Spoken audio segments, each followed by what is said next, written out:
Hello, undesirables. Hello to all my special ed students, my short bus riding students, my retards, idiots, morons, and fools out there. All you my detractors and everything who don't understand that the collagenesis is not going anyplace. He's invincible, and he's just invincible as he is inevitable. You know, there's a omen that was sent to this earth to deliver to the African American people. That omen in human form is called the collagenesis. And now he's here. So welcome to the show tonight. This is your chief host of Voice of the College Nation Radio Show, the collagenesis. I humbly come before my people and with respect. It is an honor for me to speak to my people and represent my people, because that's what I live for. Besides the word of God and God's word, I serve humanity by serving my people and doing the best thing I can to uplift my people and be a best representation. Where everything I do is I just want to make my people proud of me, and I represent my people no matter where I go in the world, and no matter who I'm in front of. I represent a proud people, and I'm gonna keep it like that. So tonight's topic is a really good one. This is building on what we talked about last night. But let me tell you something. What I decided was I got to go scorched earth, right? A lot of my knowledge and information I've been holding back, giving people bits and pieces of it. But now I am going to give people the full brunt of everything I believe and everything that I know. And I'm going to tell you right now, the ideology of the end game of Afrikstan is invincible. Nothing is unmatched anywhere in the black world. There's nothing that can match this. No logical movement, no logical thing can match this, what we call this idea of an Afrikstan, that ultimate goal. Because every group of people, the end game has to be freedom, has to be, the end game of America when its inception was one day it was going to overthrow the British overlords and become a republic. The Declaration of Independence was called the most egregious document written on such a huge scale. They thought they were insane when men said, we hold these truths to be self-evident, that all men are created, endowed by the Creator. It was called the right, liberty, and the pursuit of happiness. It also said in the original declaration, the right to estate. That means the right to property, the right to well-being and stuff like this. The people at that time period, even the poorest people in America, thought they were insane. You telling me that you could be free from the King of England? Are you nuts? Or that's impossible. You could build a republic based for the people, by the people, of the people, for the people, by the people. That was considered insane. You know, that was so far fetched. It was that they never saw such a debacle of lies and treasured foolishness and everything written. That's what they call the Declaration of Independence. Now, one of the most cherished documents in one of the most cherished documents in the history of mankind, written in the history of mankind. But it was written, it wasn't like that. When the idea first comes out, people buck, they say, no, it's crazy and everything. Then they look back and say, you know something? I'm glad those people wrote that. Thomas Jefferson, John Hancock, and all these other people wrote the Declaration of Independence. Look, we have a republic now. You know, the whole world benefits from that document that everybody thought was at the time insane, crazy. You know, how are you going to overthrow the most powerful country in the world, Great Britain, you know, the British Empire, and form yourself a nation of all these people had different dialects? There were Dutchmen, there were Irishmen, they were Italian, they were Greek, they were Portuguese, but they forged a nation based on what? Liberty. And so therefore they said, we are many, we are one. And they forged the American identity. So I'm saying the same thing can happen with us. So don't let anybody tell you that when we say in Afrikstan, one day it will be all the suffering we talk about. Because what I'm sick and tired of, I am sick and tired of people basically complaining about racism. And you know, I saw a video today. I cannot find this thing on YouTube. I don't know what the hell is YouTube's problem, right? You know how when you have the history, my history tab is not popping up. It was a video I watched this afternoon that I was going to save for the night. with Yvette Carnell. And like I said, I don't even like Yvette Carnell, but god dang, she was dropping some truth in this video. She just dropped it about Kamala. She dropped it about, I did not know Roland Martin got $300,000 from the Kamala campaign. I did not know that. I didn't know that Al Sharpton and National Action Network got $500,000 for what? So what it tells me is the black politicians, and what I've always suspected was these people are nothing but a bunch of grifters, and they basically wasting people's time. So if I'm saying the only thing that I have to worry about are these people distracting black people from the idea of a nation, right? So basically, this is going to happen. This is really going to happen because all I need to do is get a consensus, right? I'm going to build this platform up. I swear, by the time this platform got tens of thousands of subscribers, and if it, God forbid, don't let this platform ever go to that level where I got the subscribers, because we're going to create this organization of think tanks all across America, and this idea of an Afrikstan is going to be born. If it's the last thing I do on this earth. So don't let anybody tell you this can't be done. What I had to do was do some soul searching and see what's the problem with the Pan-African. Problem is we're including everybody in our struggle. Trugo says this country founded by slaves. Hey, look, yeah, it was founded by slave owners, but you're here, right? You're here. That's something you're sick and tired. I am really getting sick and tired of. I'm sick and tired of immigrants. I really am. I don't want to get to the point where I start hating immigrants, but I'm sick and tired of you. I'm sick and tired of people basically coming over here, living off America, and want to friggin' condemn this country. If you really believe America's so bad, Chuko, you can get the hell on the plane, wherever, or boat, wherever you came from, and get the fuck out of here. How about that? Look, I'm at peace. Look, America was founded, and the founding fathers, slavers, and everything like that, but they did what they had to do, like any other people. Only what you want to do is all these loser-ass people want people that are victorious and triumphant to apologize for their success. Yeah, whatever they did, they enslaved black people, they took land from the Indians, yeah, but guess what? They got a country. If you look at the study, The Great Gatsby, and they're unapologetically about how they did it. Only the black man in America and have to apologize for even existing. But them days are going to be gone, because we're going to have to start cracking some heads and stomping some heads open when I tell you we don't give a damn anymore. We're going to start getting like the white man. We don't give a damn anymore. We're trying to get, well, it doesn't matter. The Republic as America was founded by the white man. That's it. The Indians didn't do anything with the land.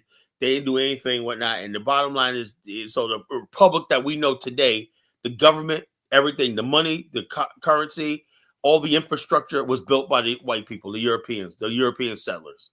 And with some black people were helped along the way. Slave labor and cheap labor helped along the way. Immigrant labor over the years helped along the way. But the bottom line is Indians didn't build this country. This country was like a vast nothingness until the Europeans settled here. That's the friggin' truth.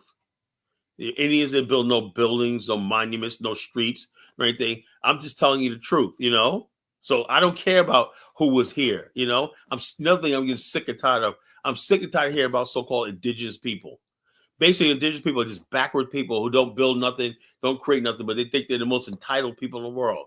Oh, yeah, my people are indigenous to the America, so I can just come across the American border and come here and suck off the benefits of America because I'm indigenous. That gives me the right to go in every other country and bring it down and turn it into a shithole, Yeah, so the bottom line, it was built by European colonizers. And the reason why you guys are here, because they were successful at building that country. So if you don't believe that, then what you need to do is, take your passport wherever you fell you're from, get on the next plane and get the fuck out of here. As simple as that. If you're not satisfied with that reality, that's reality. Reality is they built the country, and their bottom line is this last election just showed you they want their country back, and they got it back. So now what you going to do now? What you going to do now? Either if you can't beat them, either you can just join them, or basically say, something, maybe it's time for us to figure out where our destiny is. They already mapped out what they want for the American golden age, Our ancestors did not build this country, bro. Our ancestors were here, and our labor allowed America to exist. We provided initial labor and wealth for America through slavery. It wasn't for slavery, America. It wasn't for the African story in America. America was this, but nevertheless, you don't. To the victor belongs the spoils. We are the spoils. You understand? We are the spoils. We didn't. You don't benefit. Like you used to have a job. You go on a job, right? And you're getting paid whatever you get paid a week. You can't go to a job and say I worked there for 20 years. That's my company right there. No, you are employed by that company, and the guy that's making all the real money is sending his kids on vacation, everything like that. You get paid a wage or salary. That's the relationship that you have in America. You didn't build that company. You just work for that company. We didn't build America. We work for America. We didn't consciously say, I want to build a country which we're going to be third-class citizens in. That's insane. I'm just telling you the truth. That if you want to build a country, you get behind the idea of an Afrikstan. Then you say, what you call, those shit. And what the hell do I care about freaking Native Americans? I'm not throwing shade. I'm just telling you the truth. What am I supposed to do? Worship? Oh, the Native Americans were great. What the hell is so great about them? The bottom line is this: they freaking got trampled, and when their land was taken from them. I feel bad for them, everything like that. But the bottom line is, look, Native Americans never liked black people. They were slave owners themselves and whatnot. They tried to, something people don't realize this. The Native Americans were the first people to embrace white supremacy along whites. We had the 5 civilized tribes. They were slaveholding people, and then what happened was, what's it called? President what's his name? Andrew Jackson said, something, you Native people, y'all not white enough. So these people were just had adopted the Europeans' way of life, everything like that, owning slaves, everything. They still were like, something, we want South Carolina, Georgia, all that to be for white settlement. And they moved them all to like Oklahoma territory, the Trail of Tears. And when they show pictures of the Trail of Tears, they always show you Native Americans crying. But what they didn't show you is Native Americans also had black people in chains going with them to help them build their new territory in the new thing. Yeah, he created the Trail of Tears, but people don't tell you the part that Native Americans brought African slaves with them to the new trade in chains. So the bottom line, so I'm like this. My whole thing is this. Where would the Afrikstan be? Something? At this point in time, it could be any place. It's outside the United States. Any place outside, preferably it's in Africa. But, to be honest with you, man, it doesn't really matter at this point, So long as it exists, let me give you an example. I modeled the Afrikstan on basically the Zionist movement. The Zionist movement, when they created the Zionist movement, there were people. First of all, you got to create the movement, right? Once Zionism became like a movement, the next spurt was make a reality. Then when they started looking at that thing, okay, we all agree.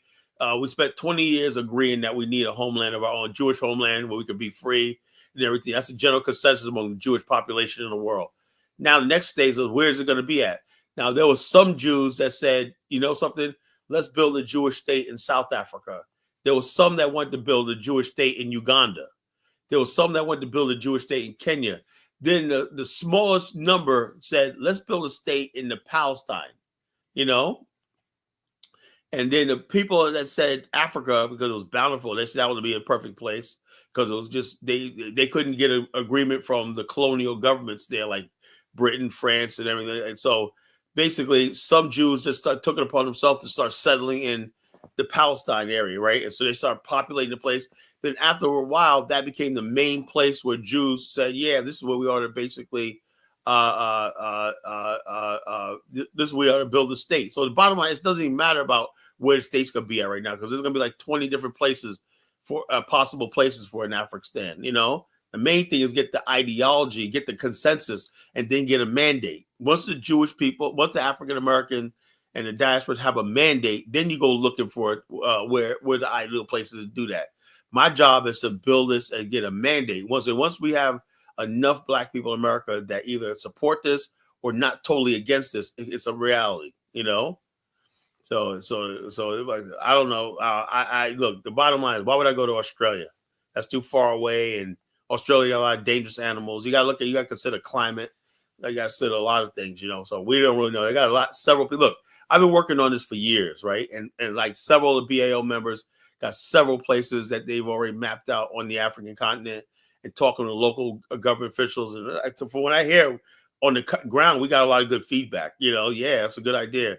Dr. Arikana tried to steal the idea and basically talk about Zimbabwe and Zambia, and she tried to call it Wakanda City. When the whole idea of her Wakanda City came from the idea of the Afrikstan that was introduced to her by my organization.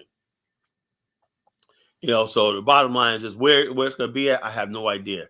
It's definitely not going to be no damn Akon City, So all these people that tried to friggin' with this false thing, it's going to be the consensus is going to be built by the BAIO and affiliate members and whatnot. We're going to basically be the ones that build the consensus and have the mandate, and then we'll go from there.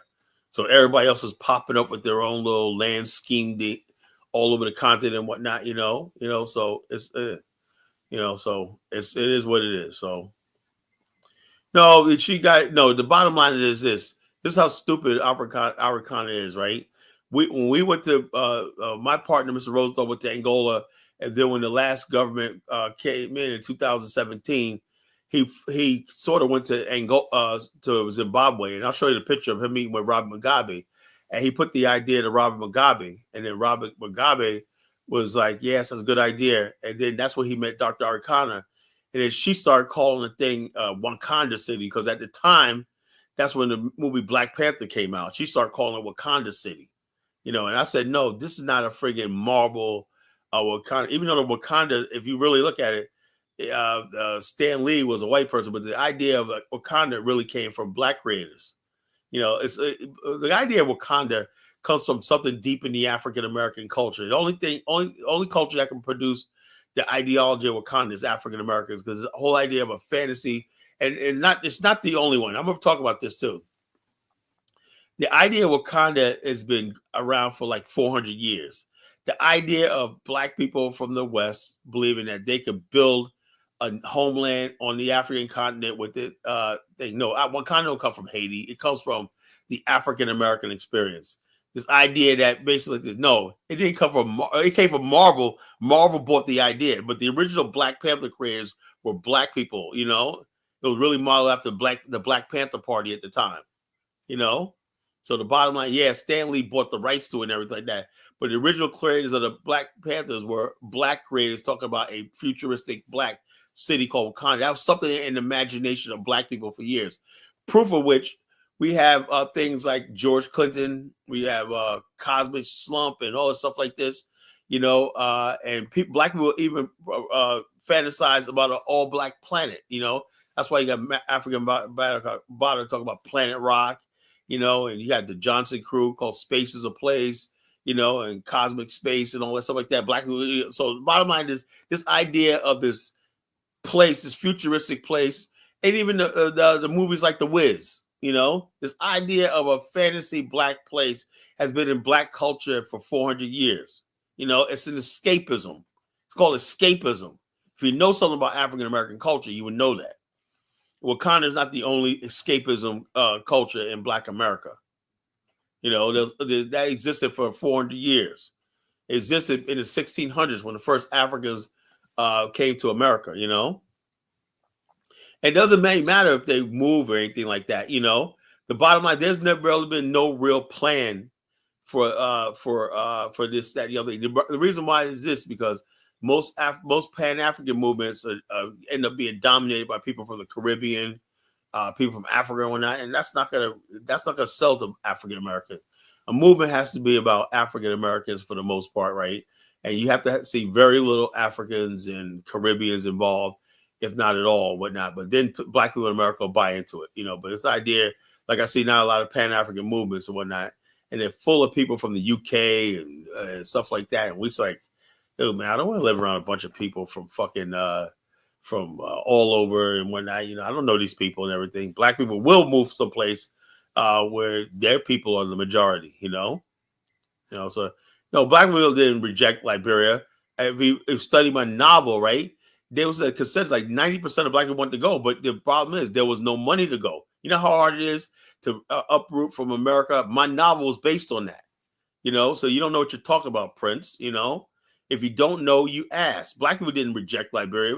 It was impossible for them to go. That's why the Garvey movement came around and they failed one night. Putting that together, returning to Liberia was almost impossible. So you know what a lot of Black people did? They built their own Liberias in America. That's when you had Black Wall Street. That's when you had Tulsa. You had these other places, Wilmington, North Carolina. We had places like Sag Harbor. We had a little Liberia called my novel's on Amazon.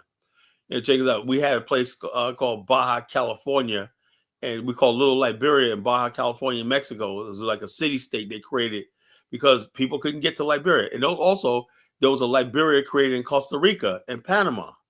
So this idea that Black people didn't want to go, that's a lie. Black people wanted to get out of the South or not. We had built cities in the Midwest in the great migration to the West with the prairies, African Americans of the prairies, and then the great migration to the large cities in America. We will go any place where there's opportunity. That's what's called the promised land. If you know anything about African American culture, it's always about searching for the promised land. So the idea Black people don't want to go no place, man, shut up. You don't know my people. I know my people, So the bottom line is this: what you see in America is us basically saying, something, this is what we have to do. This is our reality. That's it. But trust me, there was the Baja California, the thing was shut down in 1924. It was a city settlement called Little Liberia in Baja California. Kung Fu Fanta, you moron. You don't know what you're talking about. Like I said, I'm getting sick and tired of idiots who don't know history, want to get up here. I never seen it. It was shut down. That's why. The U.S. government pressured the Mexican government to shut it down because it was deemed a threat. So bottom line is, it's not excluding Africans. It's saying that, our reality, our space has to be our reality. Yes, you can have Africans studying there, building there, living there, stuff like that, but it's our reality, and that's the one thing we never had in 400 years is basically protection from our reality. I don't want to be overwhelmed by Africans because we're two different people, and I don't know Africans that want to be overwhelmed by me.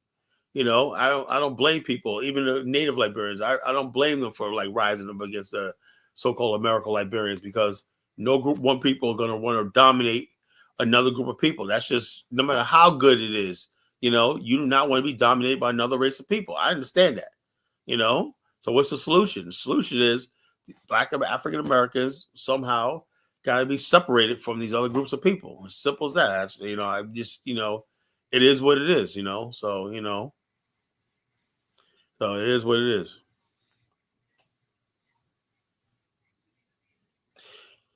It's a mentality. Why would it be a threat? First of all, the United States, if you, like I said last night, if you're paying attention, the Monroe Doctrine said that any sort of provocation, it was right around the time the United States invaded Haiti. So you ask yourself this question: if Little Liberia was not a threat, why did same thing in Haiti? Why did the United States invade Haiti? Because any sort of Black settlement in the West, in this Western Hemisphere, is a threat to the United States.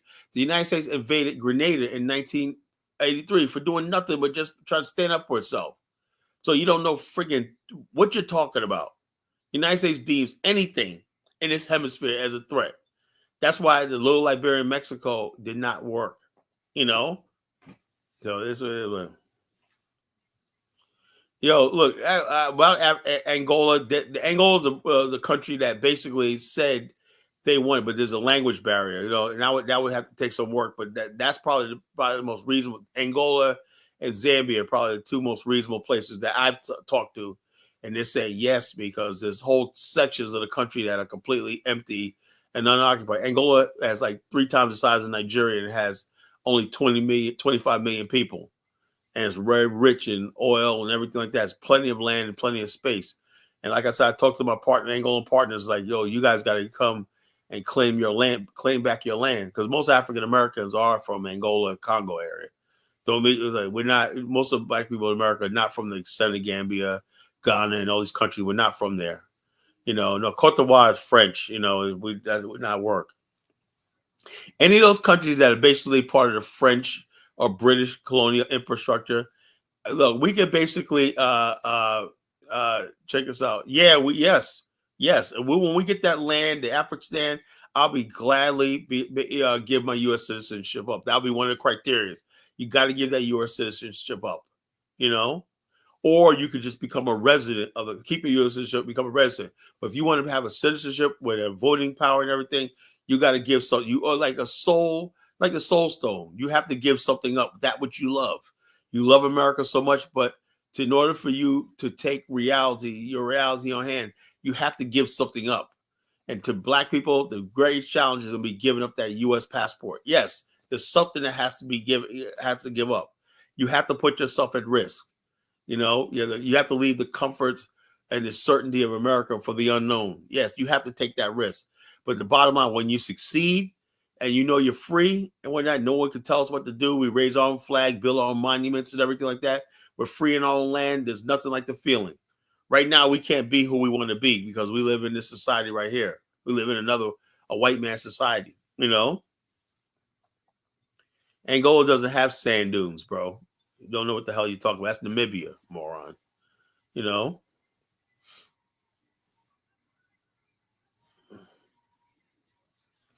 Yeah, Trump in office. Yeah, but the bottom line, look, I have no problem with Black people saying, you know something, man, I just want to get into America and be American and when I forget Africa, forget it in Afrikstan. I have no problem with that whatsoever.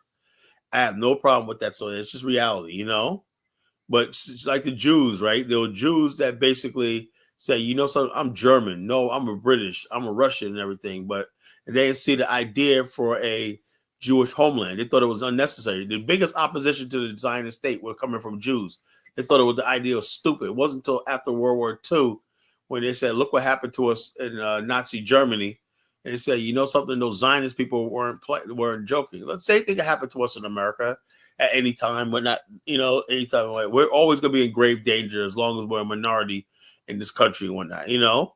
We're always going to be in grave danger as long as we're an ethnic minority in Africa, you know? So we have to have our own space where we have our own protection and our own space. That's not too much to ask for in the world.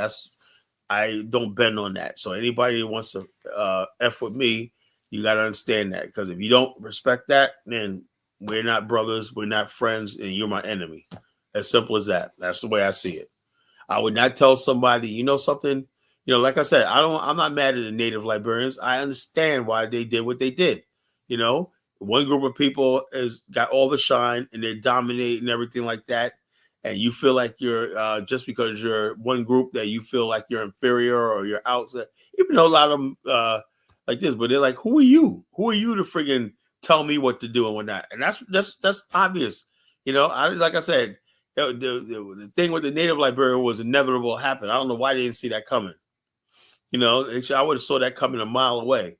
That eventually they're gonna be like, "Yo, look, we can rule this country ourselves, man. We're gonna take this shit." So, and exactly what happened. And the Congo people sitting on the pole, they know not what they do. I'm not gonna be one of those stupid ass Pan Africanists and get my people killed and whatnot.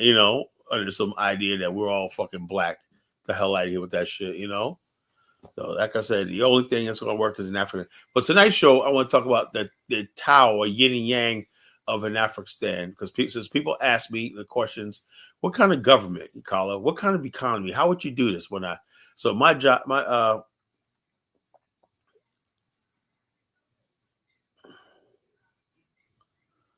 let's come to Fanta's getting on my friggin' nerve, asking me stupid questions.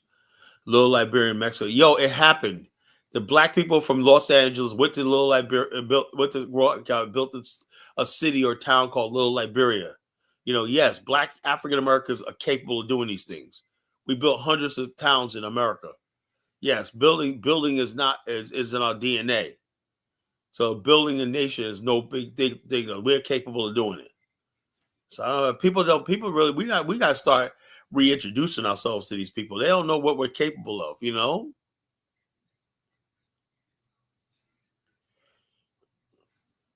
Look, G, the whole thing, I did weigh the pros and cons, right? I didn't say everybody need to go, but I do say that enough of us should be, America does not deserve all of us here.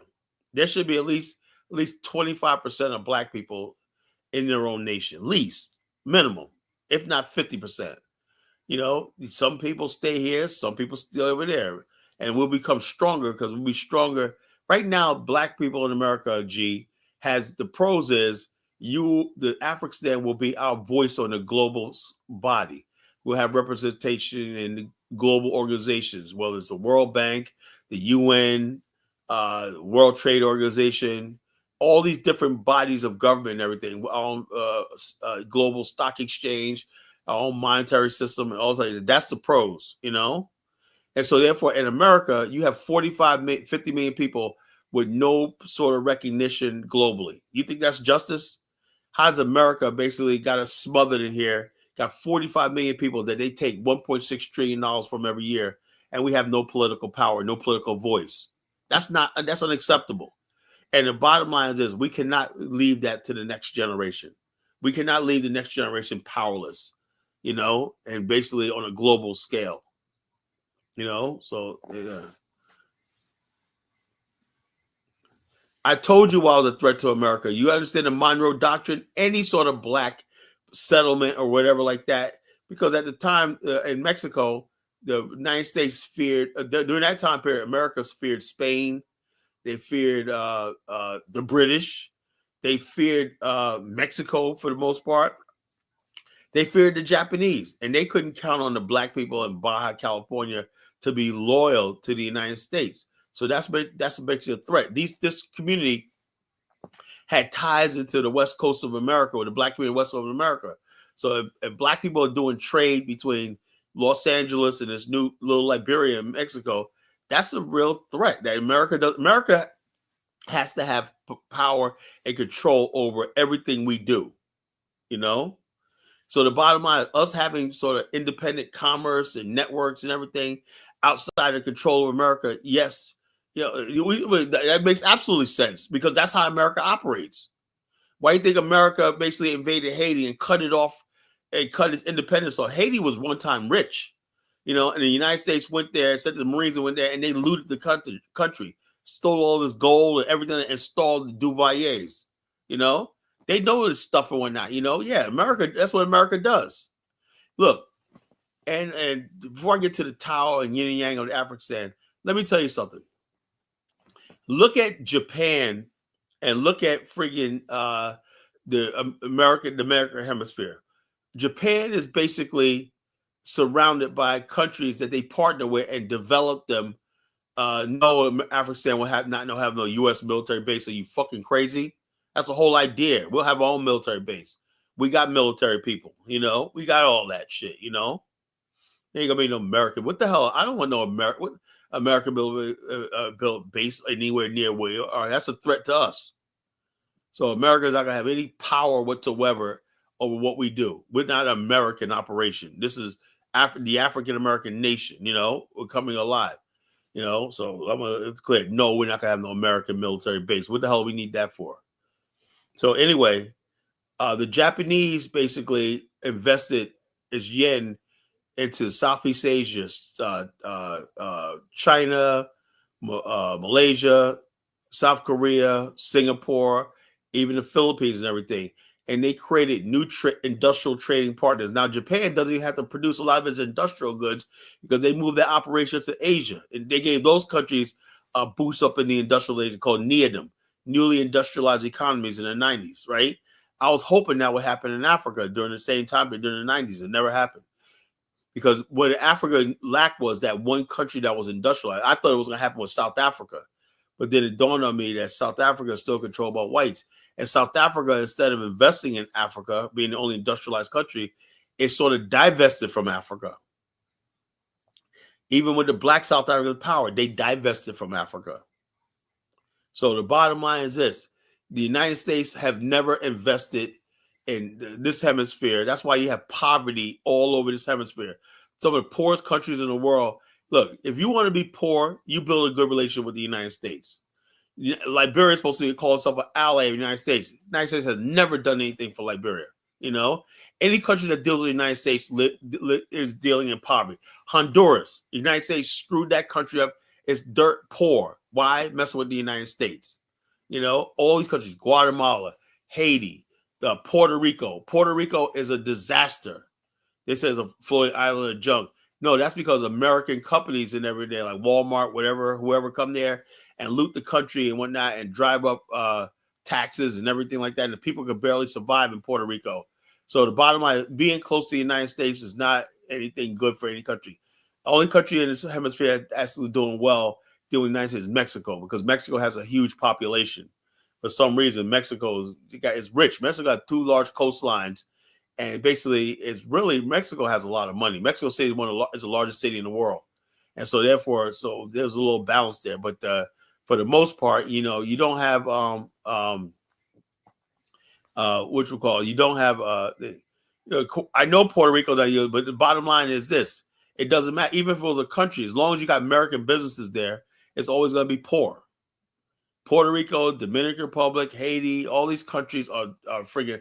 The Bahamas, Barbados, anything in this hemisphere, there's nothing. But look at Asia. Look what Japan was and South Korea and China were able to do in Asia, and basically lifting the Asian standard of living up. But you look in America, you still got United Fruit Company and Chiquita Banana. And America produces nothing but banana republics in this hemisphere. All you guys, Central America and Tokyo and Mexico City, 2 largest cities, both of them about the same size. So the bottom line is this: you do not have any sort of real. No, Haiti's probably not self-inflicted. When Bill Clinton invaded Haiti in 1992, probably before you was alive, Ross Moisture, Haiti was self-sufficient in rice production, but Bill Clinton basically helped his rice growing partners, and they killed the rice industry in Haiti when that and created poverty. So that's what I'm talking about, So if you don't know that, and then people look at people like Bill Clinton like he's a friend. Bill Clinton's a freaking devil himself. He and Hillary are the devil themselves doing that,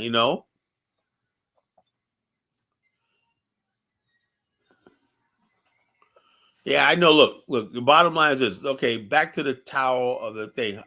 Okay, what's my vision of industry? Like, I will use like the Japanese model, but when I talk about yin and yang, right?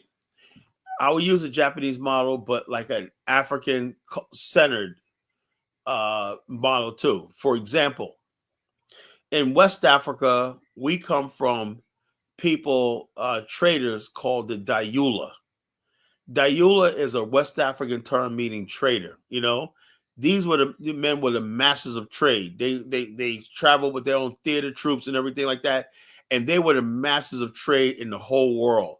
They were the ones who were responsible for 2 types of trade. One was salt and books and different goods from Arabia, Europe, and African products sold to the West. The Dayula was the exchange with the Arab merchants and everything like that.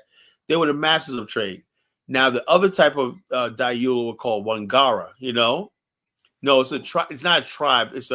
In the Ivory Coast, in the modern time, they're a tribe, but they're not. The real Dayula, it just means trader. They exist all throughout West Africa. As I've studied, now the people, the Dayula, the chief of the Dayula is called the Dayula Mansa, right? I had the idea of having that similar sort of system, but using modern corporations and boards of directors and stuff like that. But the African spirit, but with a modern way of life. See how that's yin and yang? That's a balance there. Now the Dayula that dealt with gold trade were called Wangara, and the Kaya Maga means the gold master. That's the master of gold. That means that's the chief, or gold chief. That's the chief, most powerful man in West Africa was the Kaya Manga, because he controlled and taxed and had tributary of all the gold that passed through the empire, and that's what made the Mali Empire so powerful, So all these things based on the Mali Empire, based on the Songhai Empire that I've studied in West Africa, I want to bring that same spirit to a modern republic and everything like that. So therefore, we'll have a hybrid of a modern society, but with a traditional African culture, as far as like doing business and everything. So that's not either thing. That's what the Japanese did. The Mitsubishi is called and Sumitomo and Matsui Japanese clans called the Zaibatsu. These are clans that basically in the modern Japan, you know, in the modern Japan, basically was responsible for all the finance, trade, industry in Japan. Now, as because these clans, the Zaibatsu, existed for hundreds of years in Japan, so all they did was modernize their practices. So therefore, so therefore, in the modern Japan, say, you know something, since we're organized throughout the country with these clans and everything, you have the small trader, you got the regional trader merchant, you have all these things right here. Let's keep that in place, but let them do a real business transaction using banks, using letters of credit and stuff like that. So all they did was keep the same culture, but they modernized it. Modernized. You understand what I'm talking about? They balanced the modern world with their traditional. That's yin and yang. That's a balance. So everything I talk about with the Afrikstan is going to be a balance. I take the best of what I know as far as African culture and everything that works, and I balance it out what really works with as far as like academia, education, and science. I believe in STEM. I believe business is a science and everything. So science and culture working together to serve the interests of the nation. So that's my little bit of the Tao of the yin and yang of the Afrikstan. So look, bottom line, look, all I'm doing, G, is starting here with this platform right here. That's what I'm doing. I'm starting with this. If Black people want to see salvation, then they'll join this movement, because this is the only thing left in Black America, right? Either that or you just basically take whatever's going to happen and just take the crumbs from the white man's table in America and everything, It's not utopia. It's reality. We're going to basically have trials and tribulations. And let me tell you something, Chukwo. You understand something how I'm talking about this, Yeah, I appreciate it, G. Thanks for the support. Look, when a caterpillar goes through a metamorphosis, right? He turns into a chrysalis, right? And basically he goes through this terrible transformation, right? And he's going through trials and tribulations. Inside, there's so much rumbling and everything. And he's spun into this chrysalis, right? Inside, the chrysalis hardens, and inside, something's going on. And then after a month, right, a butterfly emerges. The truth is revealed. But he had to go through that terrible metamorphosis. That's what we're going to have to go through as far as like the Afrikstan, We're going to have to go through trials and tribulation until we become a people, Right now, we're the caterpillar, To become a butterfly, the end result of a nation, we have to go through trials and tribulations. So it's not utopian. I know that any group of people that go through this, they will become a new reality. But the bottom line, the coward people don't want to go through this. They want to sit back and just accept their fate. I like the way the Jews did. The Jews basically said, look, we're gonna, after World War II, do you know how many Jews basically that left middle class existence in Europe, right, and settled in tent cities on the coast of Israel and Tel Aviv, Halafo, because they believed that they will have a nation one day and they will have a land, So they basically had their tents, and they had their little medical clinics, and they started their little farming communes and everything like that, and eventually started building houses. Next thing you know, Tel Aviv became a city, But the bottom line, they believed. They went through that metamorphosis, They basically went through that transformation, When you really want to be free, you're willing to go through that transformation, So so this is what I'm talking about. I don't know, like I said, where the Afrikstan's gonna be, I don't know. At that point, I don't know. All I need to know is get the masses of Black people, or significant number of important Black people, or Black people at the grassroots and high levels of academia to agree that we need one.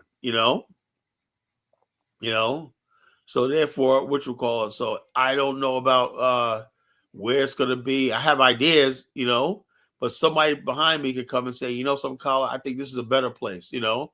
I got a couple of people that basically down with this.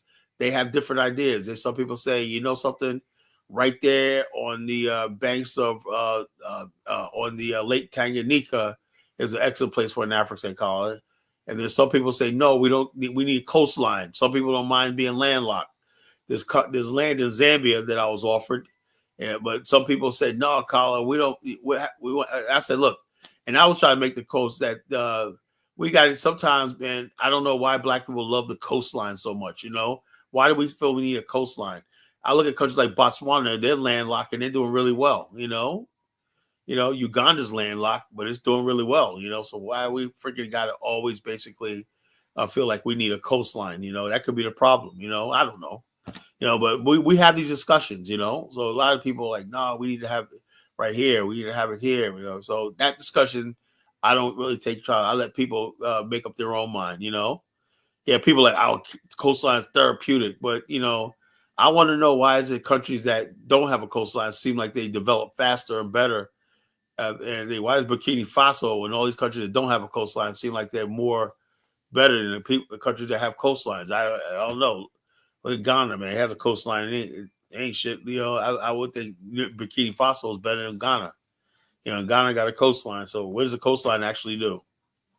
You know, so so that's an argument we have in the BA. That's a conundrum we have. Coastline versus whatever. I'm at the point now. I really don't give a damn. You know, long as we have land, I know we'll build it. You know, and everything like that. I don't need a coastline. If someone says, okay, no coastline, whatever like that, we're not giving you no coastline, fine. I'll take land in the Congo, you know, so long as it's ours, we build the infrastructure and everything like that. We got an airport, we got railways and highways coming in and out and everything like that. We have infrastructure. Hey, I don't mind, you know. I don't mind, you know. I don't mind not having a coastline, you know. So it is what it is. Haiti got a coastline. All these countries that got coastlines, I don't see what the big deal is about having a coastline. You know, I really don't. Some people think, oh, a coastline, you gotta need a coastline, you know, to do this, you know. I never said that Jewish people didn't diss somebody. No, like, cause look, I don't diss nobody for basically no, you don't need a coastline to access the trade and whatnot, you know. That's another myth. People don't understand. You don't think the Chukwo, the United States, basically the Midwest. If that's the case, why is Detroit the number one and Gary, Indiana? Are they near the ocean? But yet they were number one industrial parts of the Rust Belt. The Rust Belt, is that on the coast? No. So there's this myth that you need coastline. That's why you have canals, you have waterways, you have highways, you have railways, and there's stuff like this. You know, you don't really need a coastline when you have infrastructure. You know, a coastline basically impedes a lot. I'm arguing that a coastline sometimes impede countries because they rely on the coastline, and it never happens. And they basically, like, let me tell you something about African coastline. The African coastline, basically, ever since they have the Suez Canal, most of the world global shipping goes through the Suez Canal, and there's not very shipping that visits the African coastline. So African coastline is really not useful at anything, you know. So there's not a lot of shipping lanes that go through around the African continent, you know. So bottom line, so it's this idea that everybody needs one. Ethiopia is another one, right? Yeah, so long as you got access to the coastline, right? That's all you need is access to the coastline. Ethiopia is more developed than Somalia. Why is that? Now, Somalia got a coastline, but it's not developed. Can I give you more examples? You know, Ethiopia is developed, pretty much developed. And look at Somalia. South Sudan doesn't have access to coast, but it's developing really rapidly. How is that? It's because we got railways, pipelines, and airlines, air freight and stuff like that. You really don't need a coastline, you know. So Detroit was basically built through the Mississippi River, and there was a canal built in Michigan, and then you got the Erie Canal through New York, and then you got the Lake Erie and stuff like that. You don't need a freaking light. Most of the industrial might of World War II was produced right there in Michigan. It wasn't produced in freaking Louisiana. It wasn't produced in New Jersey, whatever like that. But it was produced in Detroit. How could that be? Detroit's in the heartland of the country. How could I mean, I thought you need a coastline to develop. That's a myth. That's why peak countries, a lot of times people don't never develop. You know, they never develop because they really believe these myths. And what happens is having a coastline makes a lot of countries lazy. They think that all they need is a port and their problems are solved. And that's just the beginning of their problems. Sometimes ports attract the wrong type of investment, you know? When you have a country without a port, you're going to tend to attract investment that's going to really build your infrastructure, you know? A lot of people, like Elvis, think you need a coastline. You do not need a coastline. I've studied this. So we at the PIO, we've studied this stuff, you know? You do not need a coastline to develop. You do not need a coastline to develop. All you need is access to a port, you know? Because maintaining a port and all that stuff like that is expensive. So yes, and Afrikstan is really possible. You don't need a port and build a port city and all stuff like that. Like I said, man, people think I've been spending years look, we did our homework with this thing, the Afrikstan. We did our homework. As you can see now with this show, I am dead serious. People say, oh, man, Colin, I had no idea. Yeah, you see now I'm dead serious, I've been working on this for 30 years, and every possible scenario or every possible thing I've already thought about, and me and many other people have already thought about. We've been studying this for decades now, Now it's just time to basically get a consensus. Once we get a consensus, a strong enough consensus, a real consensus and everything like that, we'll start, going around speaking on colleges and stuff like that, and we have a movement, Yeah, the Afrikstan is the next step in Black American liberation. That's the next step. That's the final phase of Black American thing. Whatever. Look, I'm here on this panel right now talking to people, right? Somebody's listening to me, So it's not easy, man. I basically wasted a lot of time dealing with so-called Pan-African issues and everything. I should have been laser focused on this for 30 years. But I'm basically like, oh, man, African liberation, RBG, all this kind of stupid shit now. If I've been focused on the Afrikstan only for 30 years, you know where we'd be right now? No. We're going to have, look, if you want to know Chukwu, I'll give you an example, who I would be like. See, Lee Kuan Yew was a young man. He was only 42 years old, younger than I was when he took over Singapore. I'm going to tell you who my idol is as far as like nation building. He's the father of Singapore.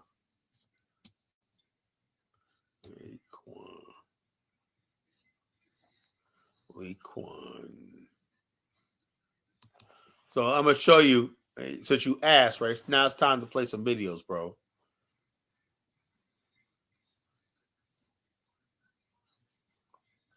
This is me, man, the man of iron. So you got to have that iron in you. This is my guy right here.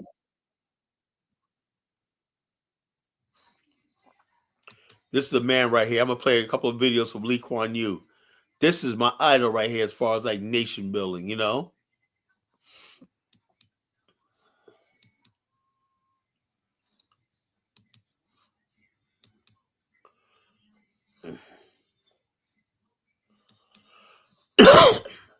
Pilots, I didn't meet them on TV. I met them face to face. So 5 feet across the table so they can see me and see whether I'm still vigorous, able to campaign and take them on, whether it's worth taking me on. And I offered them two choices. Either you argue, you stop this intimidation, which is what it was, bringing SIA right down, disrupting services, ruining its reputation, millions of dollars worth of advertisements and sales ruined within a matter of... Let me stop and answer Zongo's question, right? See, unlike Zongo counts on Black people in America being ignorant. First of all, why would I basically follow Africans who is shown like you are stupid and chronic failures? If I'm going to use a model of a nation, why not? I'm going to look at the people that are successful. There's no successful African nation. Now, Paul Kagame, who y'all hate, Lee Kuan Yew is his idol. That's who he's trying to model Rwanda after Singapore. You know, all these countries that are successful looked at Singapore as a model. Not Ghana. 2 weeks. It will take many, many months to repair the damage. And I said, gentlemen, and one of the captains on the committee is a founder member of Mr. Chiam's Singapore Democratic Party. And I knew it. He thought I didn't. But I first announced elections on Sunday.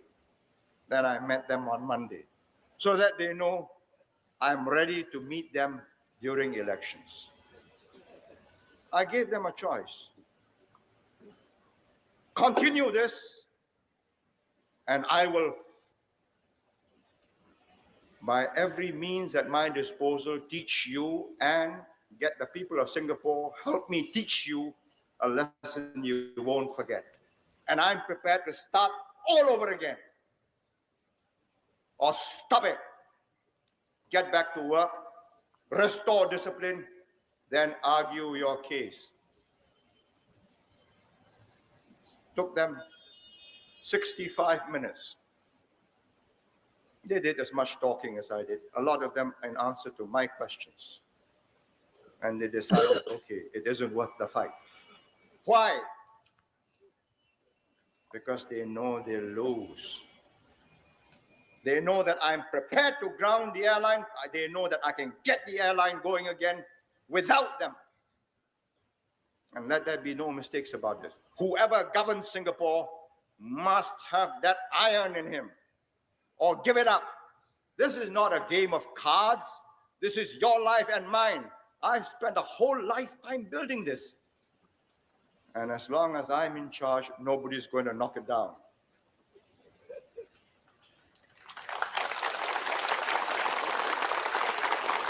You guys understand what he just said? He goes, you got to have that iron in you. He said, or give it up. And that's why I said, when I look at spineless leaders and everything like that, you know, I'm like disgusted, right? I like him. He said, you got to have that iron in him. You got to be prepared to tear it down and basically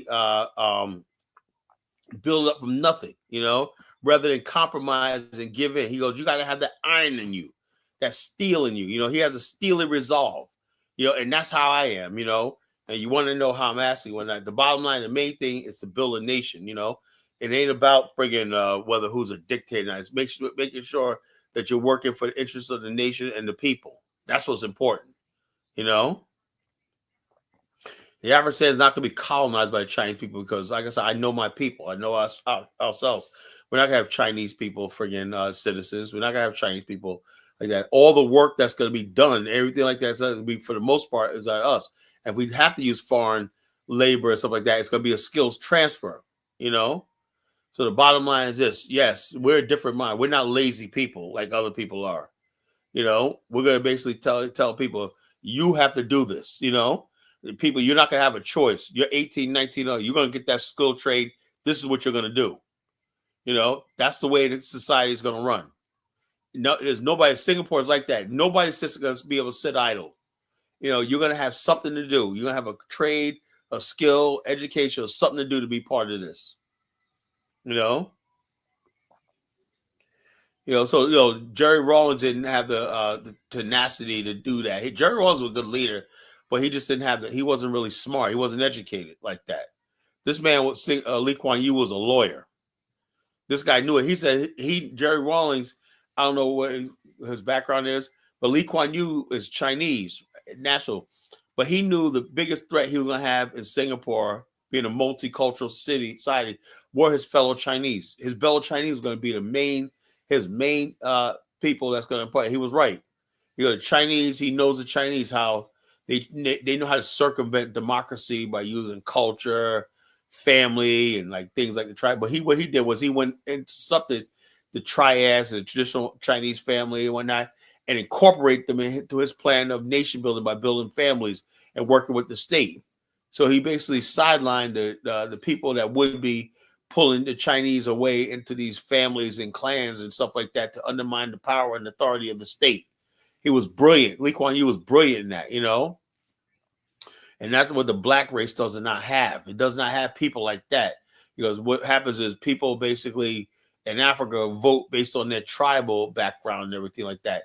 And the tribal background people will basically undermine the state, and if their tribe is not in power or whatever like that, so he had to deal with that. Only problem Lee Kuan Yew said was it's hard assimilating the Muslim people. He I don't think he really liked the Muslims.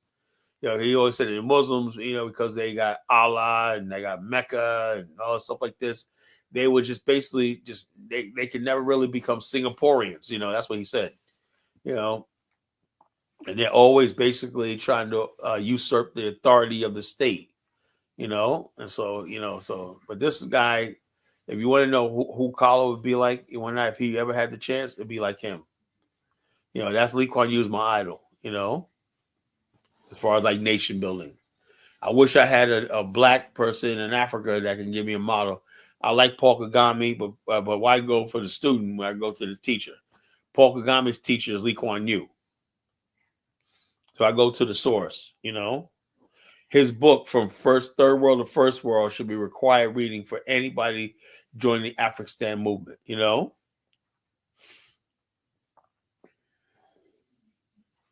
Well, Chukwu, the Afrikstan, the people of the Afrikstan identity would be the children of the transatlantic slave trade, the Maafa. And the bottom line, everything you see is going to basically be about people redeemed. That means the monuments you see, we're going to pay respect to our ancestors and whatnot, because you're going to see an African American Holocaust Museum. You're going to see every time you look, the streets, everything's going to be named after our heroes that died in the transatlantic slave trade, died for our liberation, whether it's Nat Turner, whoever it was, Sojourner Truth, Harriet Tubman, all these people are going to be deified in our land. That's the way it is. That's who we are. That's our ancestry, And if people don't like it, hey, you can always go someplace else. But this is who we are. This is our identity. This is what we're standing on, I'm not looking to be a president. I want to be one of the architects, I don't need to be a friggin' president, but I tell you one thing, when this does happen, if I'm still alive, when this happens and whatnot, I definitely want to be at the table,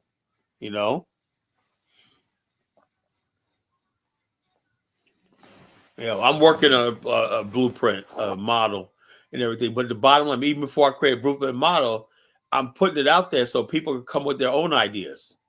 I'm willing to work with anybody that got ideas. If you're African American, I'm willing to work with anybody that's African American that has ideas, that's interested in joining this movement. If you're African American, you're more than welcome to sit down and build with me. I'll listen to what you have to say. So therefore, I don't want to create a blueprint and then people are like, nah, man, because there's gonna be questions like, who should be on our currency? What should our flag look like? And those are questions that I don't want to basically say this is what it ought to look like. No, because I don't want it to be a collar stand. It's got to be an Afrikstan. It's got to be all of us. Some people say, so what are going to be what would be a national holiday? Who should be a hero, regarded as a hero? So what days should we observe and everything?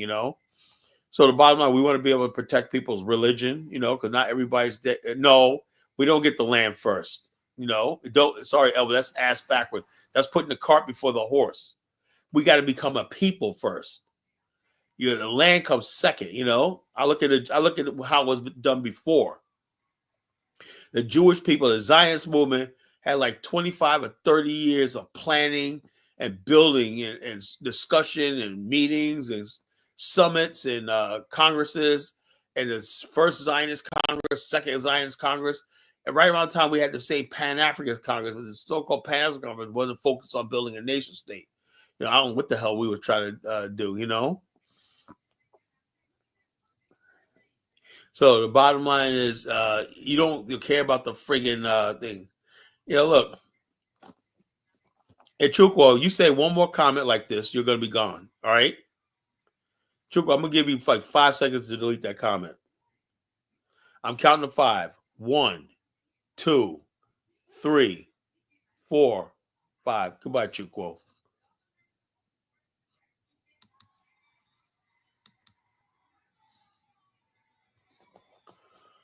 I'm not playing. You ask a stupid question like, will we put Megan Thee Stallion on a currency notes?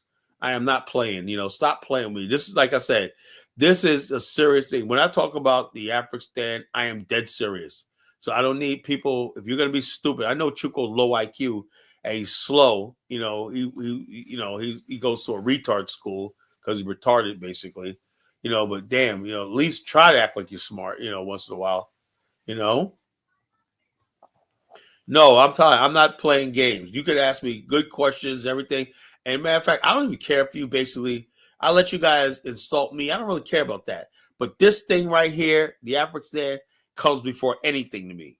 This thing is real to me. When you insult this or make light of this and whatnot, I'm sorry. I can't forgive that. This thing comes before everything. You got to have that iron in you. You have to believe it. You got to become a true believer, like myself.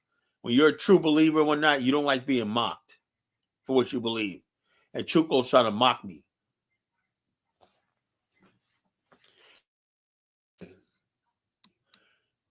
Chuko, I thought I banned you. I did delete that comment, but apparently when you're on StreamYard, you could see any of the comments, even if they're deleted or not. So I just wanted to bring that to your attention. All right. Well, like I said, you got to understand, I'm not playing games. When you make comments like that, Meg Thee Stallion, I don't rock with Meg Thee Stallion. Like, why would you say something like that? Do you want to have a serious discussion, or do you want to troll and act stupid? No, serious discussion. Okay, so why would you, if you want to have a serious discussion, why would you ask me something like that? I thought you would see humor in it, but I don't. I was mistaken. What did I tell you about this movement? I am not playing games. This is not Dollar Bill. When you talk to me, does it sound like I'm joking? No, we're not playing games and joking. Not playing games. This is our life we're talking about. This is life and death here. Like Lee Kuan Yew just said in the video, this is life and death. When you try treating things like life and death, you are serious. And you cut out all the jokers and clowns in your life and whatnot. And you get to work.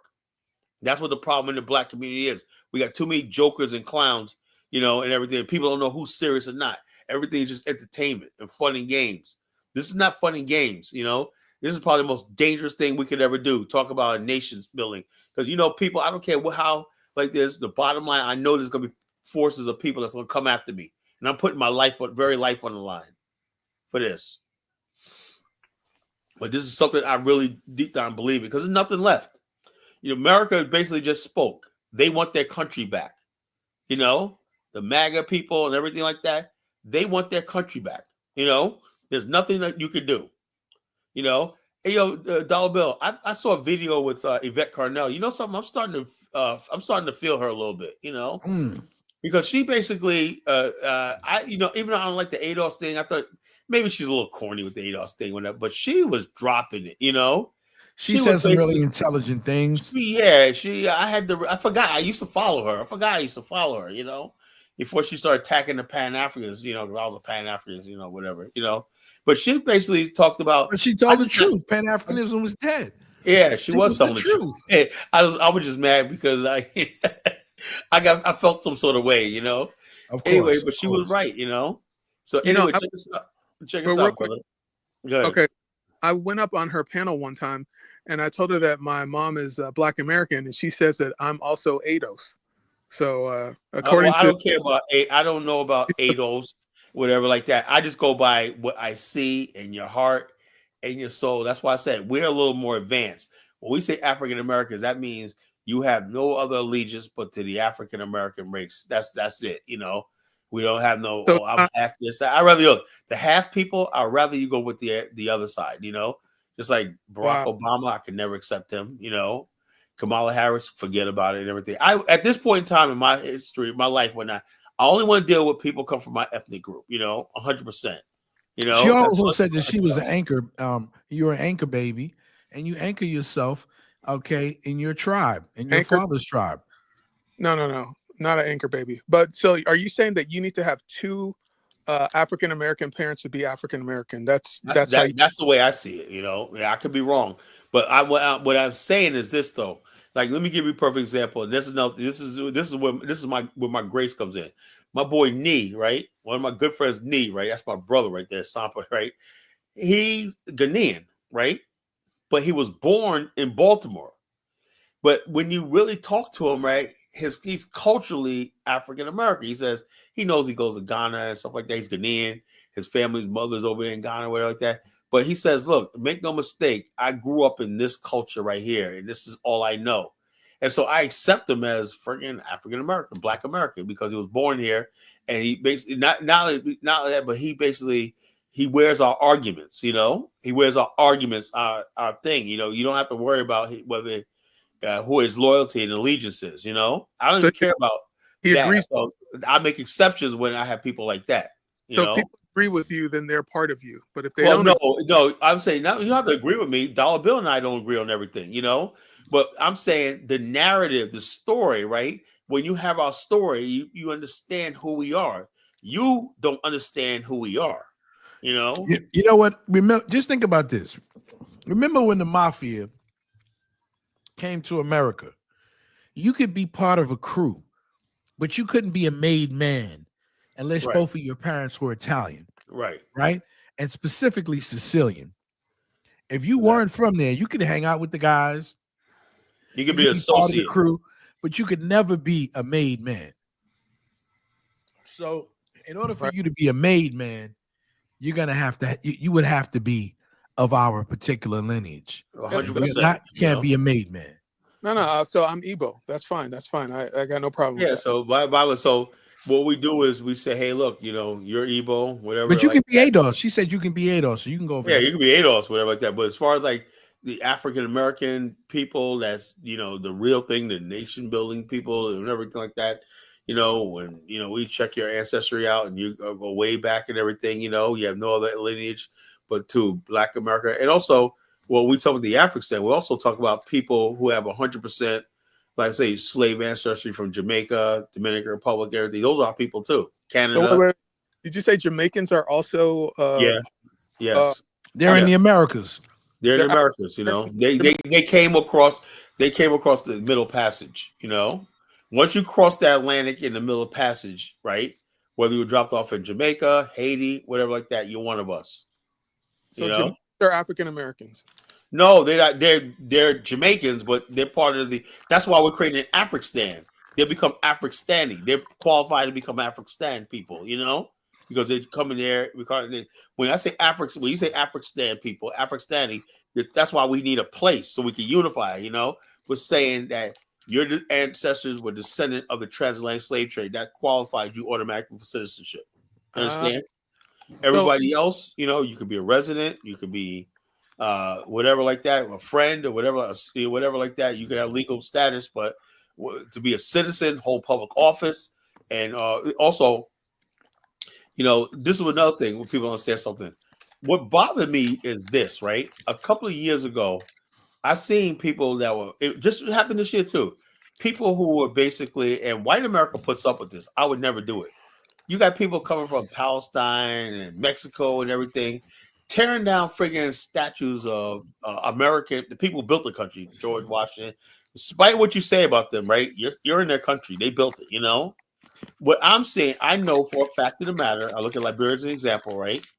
If you give these people power, there's people like the Chukwos and all these other people like that, whatever we build, they're going to try to destroy. They're going to tear it down and try to create little Igbo land. Yeah, that's what I'm saying. I'm like, that could never happen. You know, so we stop it at a thing. Anybody comes to the country, you're just a guest, and you can be kicked out anytime. You're not going to change the culture, the character, and everything like that. So that has to be our identity. I'm not going to call this little Biafra and none of that stuff. You do don't that worry in about your that, place. Elvis asked a really good question. What about Afro-Latinos?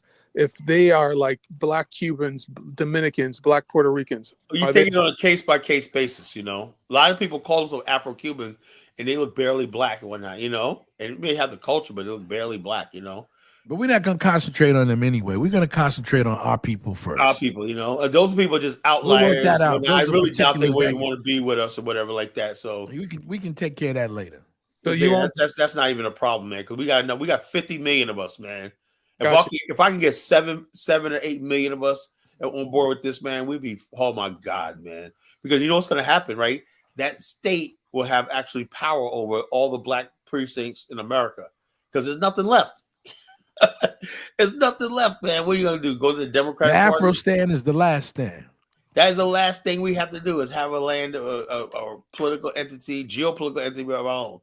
And Once that's we why have Kung that, Fu well, now all Panda's this on stuff there. will come in. I did not know Roland Martin got $300,000, man, from Kamala. You know? Oh yeah, they were That's paying what people Cardinal off. was breaking down. He said Al Sharpton got $500,000. She was just going off, man. I was like, oh, sweat. You gotta be This kidding is me. why they were trying to push the people, trying to encourage us. So no, because what they they're weren't looking doing at it the for art. bag. They got paid. They got paid. They're going for the bag. But question: so Afrikstan will be an ethno state. You have to be of a certain ethnic group to be. Now you got it. Now you got it. So it's kind of like Israel. You got to be Israeli. Exactly. There I you support go. Israel 100%. Then you know? would have the right to abode, yeah. Right. a but real then- right to abode. Okay, so Zionism, it's a religion. It's a also It's like let me tell you something about it. It's not religion. Let me tell you something. No, I studied the Jewish people, right? Let me tell you something, right? Especially in New York, right? Let me tell you something about the Jewish people, right? Jewish people in New York. And I'm no fan. I know we got that issue with them and everything like that. But when you really listen to them, right? And they'll tell you their stories. Like one thing I know about people, Chukwu, is I learned their story. Like Mike Olawale, I was trying to get his story, right? I couldn't get it. because he want to cuss you out. He got to get money when not. If you're a Yoruba, tell me your story. Tell me who you are. Now I sat down, I talked to a lot of broke bread, and sat down and talked to Jewish people. They told me their story. They told me how in Russia, Germany, everything like that, although they were white, they had to hide who they were. You know, they had to constantly hide the Star of David. They had to hide their religion, everything like that. Someone had to convert to Christianity, and what happens is, look, and no human being wants to keep living a lie. And you know what? You know who I found that same story? Paul Cuffey. You know, Paul Cuffey said the same exact thing because he was a wealthy businessman in the Boston, Nantucket area. You know, but he said, look, we walk around and we watch slave ships coming in. Those people are our people, you know, and they're coming in. And the free black community said, we're living a lie. We walk around. We got to basically avoid whites here. We can't look them in the eye. And we got to walk around this society that calls itself the land of the free, but we're basically one step away from being taken to slavery ourselves. It's time for us to go home to it and be in a place where we could walk free. That's what Freetown was all about, you know, walk freely down the street and have freedom. That's what the Africans don't understand, you know. I understand. You know what I wanted to show you, Kala? There was a lady, I can't remember her name, but she used to be a basketball player for the New York Liberty. And they were actually inducting her into the Hall of Fame. So she began to tell a story about her life. And she said her mother told her that she was a better storyteller. I know Elvis appreciated that because Elvis always appreciates my stories. But one of the things she was talking about, 3 mice that were trying to do some improbable thing.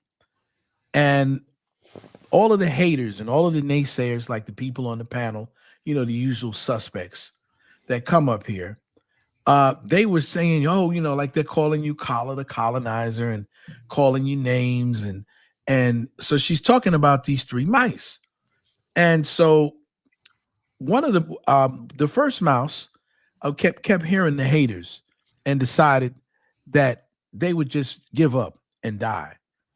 And so, you know, the other one tried to last a little longer. And the third mouse turned around and did the improbable, right? And almost the impossible, what you're talking about in terms of an Afrikstan. And when the mouse did it, everyone said to the mouse, how come you didn't give up like all the other, like the other 2 before you? And basically they just figured out that the mouse was deaf. He couldn't hear the hate. Yeah. Right. So you have your Afrikstan and your dream, your vision for black people. And so others will get up there and make fun of you and ridicule you and call you all kinds of names and say you're divisive. Same thing that happened with but Theodore Colin, Herzl. let me ask you a question real quick. So, okay, Judaism, it's a religion. It's like a legal system. It's a tribe, like an ethnic group, and it's also like a worldview. Now, this Afrikstan, and it's also, you know, they have a certain languages that they speak. Is Afrikstan going to have all of these aspects? Of course. Like Zionism is not a religion. Zionism Zionism is Jewish nationalism. Judaism. is He Jewish didn't say nationalism. Zionism. He said Judaism. I said Judaism. Well, Judaism. hold on. Not Yeah, but everybody he in can't Israel differentiate. practices Judaism. Afrikstan. Some Jews are secular. Right. You know, So some you have Jews only practice the Jewish That's religion. why he said it encompasses an ethnic group. So you can be ethnically Jewish, but not religiously Jewish. Right. Yeah. So like I have a question too, Colin. In case you answer his question, I'll let you answer we call that it first. cool Elvis. I like the new outfit. He's got the blue on. He's got the glasses. I inspire Carter to change his profile picture. You want me to get up and saw show my profile picture. That's a picture of my business card. That's why He saw my profile picture. Like I gotta up on Elvis. You want me She to put get up his, there she and put show his big you head there so we can look at his how look at his big head. and my mustache, Elvis? You want me to put my picture up? Have it look. Hey, Dollar Bill, do what you gotta do. Do what you gotta You do. want a little crispy? Tell Colin he gotta smoke his lips. Now we know how he looks like. I know because people calling him white and all that stuff. Like they So Colin got mad. He changed his peanut butter complexion picture and put his real black man picture there. Y'all same crazy. thing. Same. Look the same to me. I don't want you black to man. question, Colin. So So what's your question? is Afrikstan an ethnic group, a religion, a language, a It's a worldview? heritage. You know, it's Okay. It's a final frontier of a sojourn. It's a final sojourn of a people. You Right, understand? but what binds It's been those people 400 together? years in America since 1619 officially, right? Right, Now but- it's time, and now it's time, right? We achieve everything. To me, the reason why we triggered this is a high and letdown of Barack Obama's presidency. When we saw a black man in the White House, right? After like 6 months that wore off, right? Okay, we got a black man and white. Then we figured out that's what we was like. The White House and whatnot, you know. So we were like, "Where the hell's the White House? Where's our own land? We need our own White House." You know? That's what. Look, it was Barack Even though we Obama's built the president, White House, you know. although we built the White House, let's not. Right. The So bottom line is, and also we said, look, we just figured out that being a president of a country that we did not actually form and conceive and everything, and black people's political social status didn't change with Barack Obama. You know, it actually got worse. You know, but Afrikstan will be surrounded by other nations. Afrikstan, you know, it'll be surrounded by other nations we do trade with. Right, but we'll have we'll have borders. Ethnic groups. They have ethnic groups. They have religions, languages. You're going to be speaking English. What will be your religion? First of all, if you don't know what we're going to speak. Our primary language is English, but we will incorporate one of the regional languages, right? That we can do things like. Okay, we have like let's say in I don't know what the language is. Incorporate the Crown language, Colin. No, what the fuck? No, we want to. No. We're not talking about. Do they have a language? Literate people, literate language. You know, do they have a language? I don't know. You got to. They got a bunch of clicks and grunts. They ain't got you got to cut. Oh my gosh! Let me ask you a question, Colin. Right? And sorry, Chuku, for impeding. Look, Colin, I'm going to tell you this, and I mean it sincerely. I'm not bullshitting. You have an advantage that the Jews didn't have, that most nations don't have. And I'm going to say this honestly. Guilt, right? Guilt on the African continent about the enslavement of your ancestors. Yeah, hold on, Colin. Let me ask this question. Please, hold on. Just 1 second. I think that guilt would almost accelerate you getting your Afrikstan. Respectfully, right? You're in your 50s. Nation building is difficult. Why not engage the continent seriously about getting this land and getting things rolling right now instead of just talking about it? Elvis, you watch, talk to, know everybody, and not everybody I talk to is on this platform right here. Most people that I talk to don't even know I do YouTube. You know, I talk to people every day on the continent, different, and the bottom line is, yes, I got a lot of people that basically say, you know, I would not be angry if you guys did what you had to do. That's why I told you. It does not have to be a coastline, you know. I got territory. So you're familiar with I got one of my guys in Zambia was like, "Yo, look, man, that area." He goes, he wanted me. I was gonna send him right to talk to the chief in this beautiful territory. He sent me the area, in on Lake Tanganyika, northern Zambia, right? Places, oh my God, it was so fucking beautiful, right? He said, yeah, you know, the locals there said, yeah, they wanted to, at the same year, some Zambians came to the United States, Virginia State University, and they were talking about building a city-state for African Americans. That was back in 2018, but 2017. But what happened was my partner Celeste got released from prison in Angola.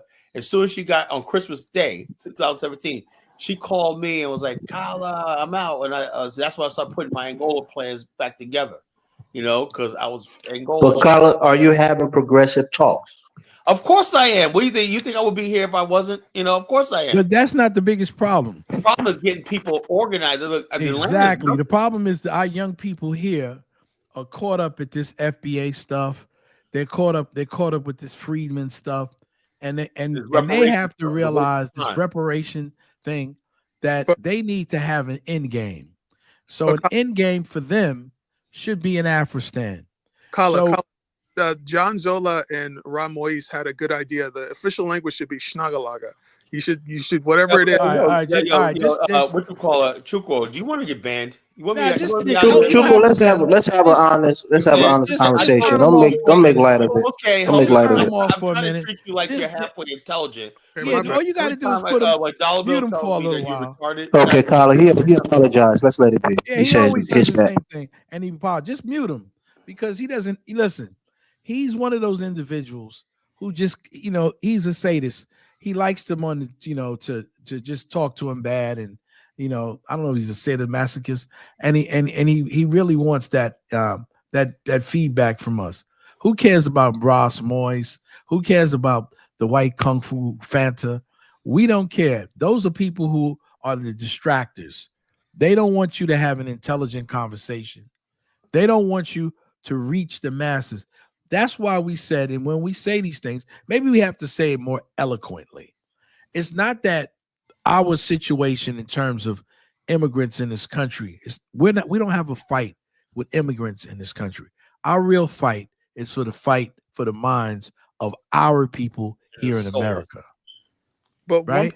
One point, Elvis, I disagree with you. For most Africans, slavery is a bland fact of history. They're not going to be enthusiastic just to give away free land. Well, there's plenty of land in Africa. Well, when we have this thing, I disagree, Chuko. Organized, we're gonna freaking take it. We're not gonna have to give it to. We're gonna take it. Listen, there's plenty of land. One second, Dollar Bill. Let me respond to Chuko. I'll give you the mic back. Okay. Look, Chuko. Yes, that's why I said, and this is an issue that we see on these platforms. A lot of people, whether they admit it openly or it's expressed through anger. A lot of people feel betrayed by Africans by selling their ancestors into slavery. Of course, not every nation or tribal group in Africa sold slaves, but those people that did, there is some guilt. When we read, which people? 1 second. For example, right? Say the Hausa people, right? Or even the what is it called? The people from Congo. Or the people from Benin, you can say maybe it was the Edo people or whoever, the Dahomey Empire, those people who sold slaves, that is documented. If you show them the horrors and the things that happened during the slave trade in this country and other countries, now what we know and seeing Black people go through what they went through because of what our ancestors, the actions that our ancestors took, there will be a lot of remorse, I think, for most people on the continent whose ancestor engaged in the sale of Black people through the transatlantic slavery. So I think 1 second, let me make the broader point, and I'll give it back to you. So I think if you make a compelling point, a case, whether it's through an African Union or through a specific nation whose people were involved in it, and give them the history, give them evidence of the things that happened to the people that were sold, I think they will be more willing to recompense and to give you a nice plot of land as a way to apologize. That's just my thought. The fact that when we do this, we're just going to basically say all we just need is people not saying, you know something, when you do get this land, because we're going to do it anyway, right? We're not going to friggin' try to bring sanctions or military action against you or whatever, like a provocation against you. That's the whole thing I'm worried about. Like the Jews, they did the Jews when they settled Israel, the Arabs say, fuck that, and they're hundreds of miles away, but they simply just said, like, let me tell you something. When you try to build a nation, you can almost guarantee somebody's going to stop you out of envy and jealousy.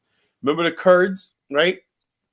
The Kurds, I hate how many laugh on that. But during the first Iraq War, the Kurds thought they were going to have a homeland. Remember that, Dollar Bill? Remember that? Oh, yeah. And then George W. Bush, H.W. Bush, the first one, pulled the plug on them, and Saddam Hussein massacred them, And he was like, just one more comment to Elvis. So if you're going to give land, why stop there? Why not full on reparations? Since you're coupled. Let me put it to you like this. Right? Land is a form of reparation. Let me tell you. This, right? Let me tell you like this. The guy Jay says, forget about the reparations. These people with the reparations know that's never going to happen. They know that your reparation. Look, the one thing about the Afrikstan movement, right, is the only thing that's stopping us is Black America, right? Because, like I said, trust me, we'll get the land when we freaking want it. Reparation is contingent upon white people saying, something, we did wrong and everything. We're saying, once we get the idea that it's time to have a land of our own, but I like that, and that's going to basically give us a place to invest. We're going to Black America is going to be a step up on a global scale and everything like that. We could go there if we want to and repatriate if we want to and everything. We don't have to get caught up in these other African countries and everything like that. We got a place to go to, be around our own people and everything like that. Yes. So my whole thing is when Black people realize the reality of that, they'll get on board. Now, our job is to build a consensus, right? Because the reason why I wrote that book on Journey to the Promised Land, and I studied Liberian history, because there's people that basically, when we start talking about the Afrikstan, they'll say, didn't we do that one time before with Liberia? And look what we did, blah, blah, blah, blah, blah. And I had to freaking go and tell them that's not exactly what happened. Because I used to think that too, right? Oh, Liberia, we can't do that because we're going to end up enslaving in there. Then when I really studied the history of the country, I found that wasn't right. I said, so why do we think that? Because as people, let me tell you something how it is, right? Malcolm X said something in his book, the last speech. Carla, I want you to highlight this comment. I think it's important. Let me finish what I'm saying. Malcolm X said something that really stuck with me to this day, right? He said in his book, his final speeches, I urge everybody to get that book, right? He said the whole idea of American propaganda is to convince Black people in America that no matter how much hell you take in America, right? No matter what you go through, that you can never, ever leave America and find something else. That's what it's predicated on. That's what civil rights is predicated on. That's what integration is predicated on. That somehow there's this eternal relationship with white people. That's why I don't like the FBA movement. That's basically Black people imposing themselves on white people and saying, we're here with you. We're not going to place. If the white man goes to Mars, Negroes will be right up there following him, Y'all ain't leaving us. But Kyle, to be in leadership, you are responsible. So any police brutality, any poor infrastructure, anything like that, you are responsible. Exactly. What do you think? You look to take on that responsibility. Look, the bottom line is this: we produce some of the best people. We got the best of the brightest in Black America. Well, you act like you have this idea that Black people can't do it. So we run cities in this country, Where I live at, most of the construction is done by Black-owned companies. We founded Liberia. We don't have to continue. Whether people dislike it, we did it. We showed you the video. We did it 200 years ago. Imagine what we can do now. We can do better. We know better. But I'm looking at some of the cities in America, like we don't. We weren't. Excuse me. Not very popular. Excuse me. We are not in control of those cities. That white people leave us. That's by default. After all of the industry is gone, then they say, oh, now it's a Black place, right? So no, that's not. We're talking about designing something, from the beginning, not something that's been abandoned, and been corrupted. No, that's not what we're doing. I agree with you, but there is a risk of designing something from the beginning. If it fails, that hold up. That's why everything about when it fails. That's what the risk you take. What about when it succeeds? Hold on. What about Chuko? What about the fact that white people have way more failures than us? Do you understand the Dust Bowl or all these white people? This is another thing Chuko don't understand about American history. 2008. You don't even have to go that far. I had to end up going to Detroit to live among black people in the 1940s because they all failed at farming and everything like that during the Gilded Age? Do you really know the history of America? We had successful communities here, but they were starving. They were jealous about our communities in Tulsa, Oklahoma, and they burned it to the ground out of envy and jealousy. They burned Rosewood to the ground. Okay, right. Listen. Understood. So this whole idea, you see, this is the dance, like Noam Chomsky said. That's what we. In order to be oppressed, I don't consider him one of us. Any African American, right? Unless he's a race trade like Thomas Sowell. No, Noam Chomsky is a white guy. He's not a black person. Noam Chomsky is a white man with his tan. Yeah, well, he thinks he's black, but he's not. Noam Chomsky thinks he's a black man, but he's not. But I like some of his writings, and a person can learn from a child or a fool. I'm not going to discount him because he's white, that he has a particular theory. Okay. And the thing that he says about oppression is true. It's sort of like a dance, right? And so a dance, you have to have a partner. In order for us to be oppressed, we have to agree with our oppression. And so people who are interested in this FBA thing, figuring that they have no pride, that they just feel that white people can solve all their problems, they're dancing with their oppressor. When you say you want an Afrikstan, means that you are fully aware you're going to fully take all of the risk, and with the risk, you're going to take the rewards. Exactly. And that's the way a man, goes about living. You take the risks and you get the rewards. And if you don't take any risks, you won't get any rewards. Like what you call like Dollar Bill. I told earlier about the caterpillar going through a chrysalis. He's at his vulnerable state, The metamorphosis, trials and tribulations. But I watch a butterfly emerges. Yeah, we got to go through our trials and tribulations like anybody else. Will it be all smooth? No. But you know what, Kala? But the only point I'm making is this. Hold on one second, Kala. This is the thing that really people like Chuku and others, and then I'd like you to put that thing up for Elvis because he said it was an important point. We got to recognize what he's saying. When people say, "Oh, you were colored first, and then you became black, and now you're African American," that's fine because there's nothing wrong with you defining and redefining yourself. That is part of a metamorphosis. That is part of a change. Okay, when people stay in the Democratic Party for 40 years and it hasn't done anything or produced any results, that's a stagnant person. But can I just never drink water that is stagnant? You drink water, that flows. So it's not a weakness that we were once colored or whatever, and black, and then the evolution to African American. That means that we have been defining and redefining ourselves and the metamorphosis of our people. There is nothing wrong with that. And so you FBA young brothers, learn there's an end game. Become responsible for yourself. When Kala and I were no longer here, you're going to have to take up the mantle, and America is not going to be your end game. There's a whole world. These Africans don't want you to have it. These white people don't want you to have it. They would prefer you stay while they come here in America and they exchange money back and forth in the continent. The sad part about Dollar Bill is I get people like Zongo. Zongo basically made a comment, right? When I played Lee Kuan Yew. Kala, how you basically talk about a non-African? First of all, Lee Kuan Yew, the person I admire the most in Africa is Paul Kagame. Lee Kuan Yew was his teacher, right? Lee Kuan Yew of Singapore. That's his teacher, the man of iron, And so the bottom line is, I told myself, well, maybe if you put some African leaders that have some success, like this.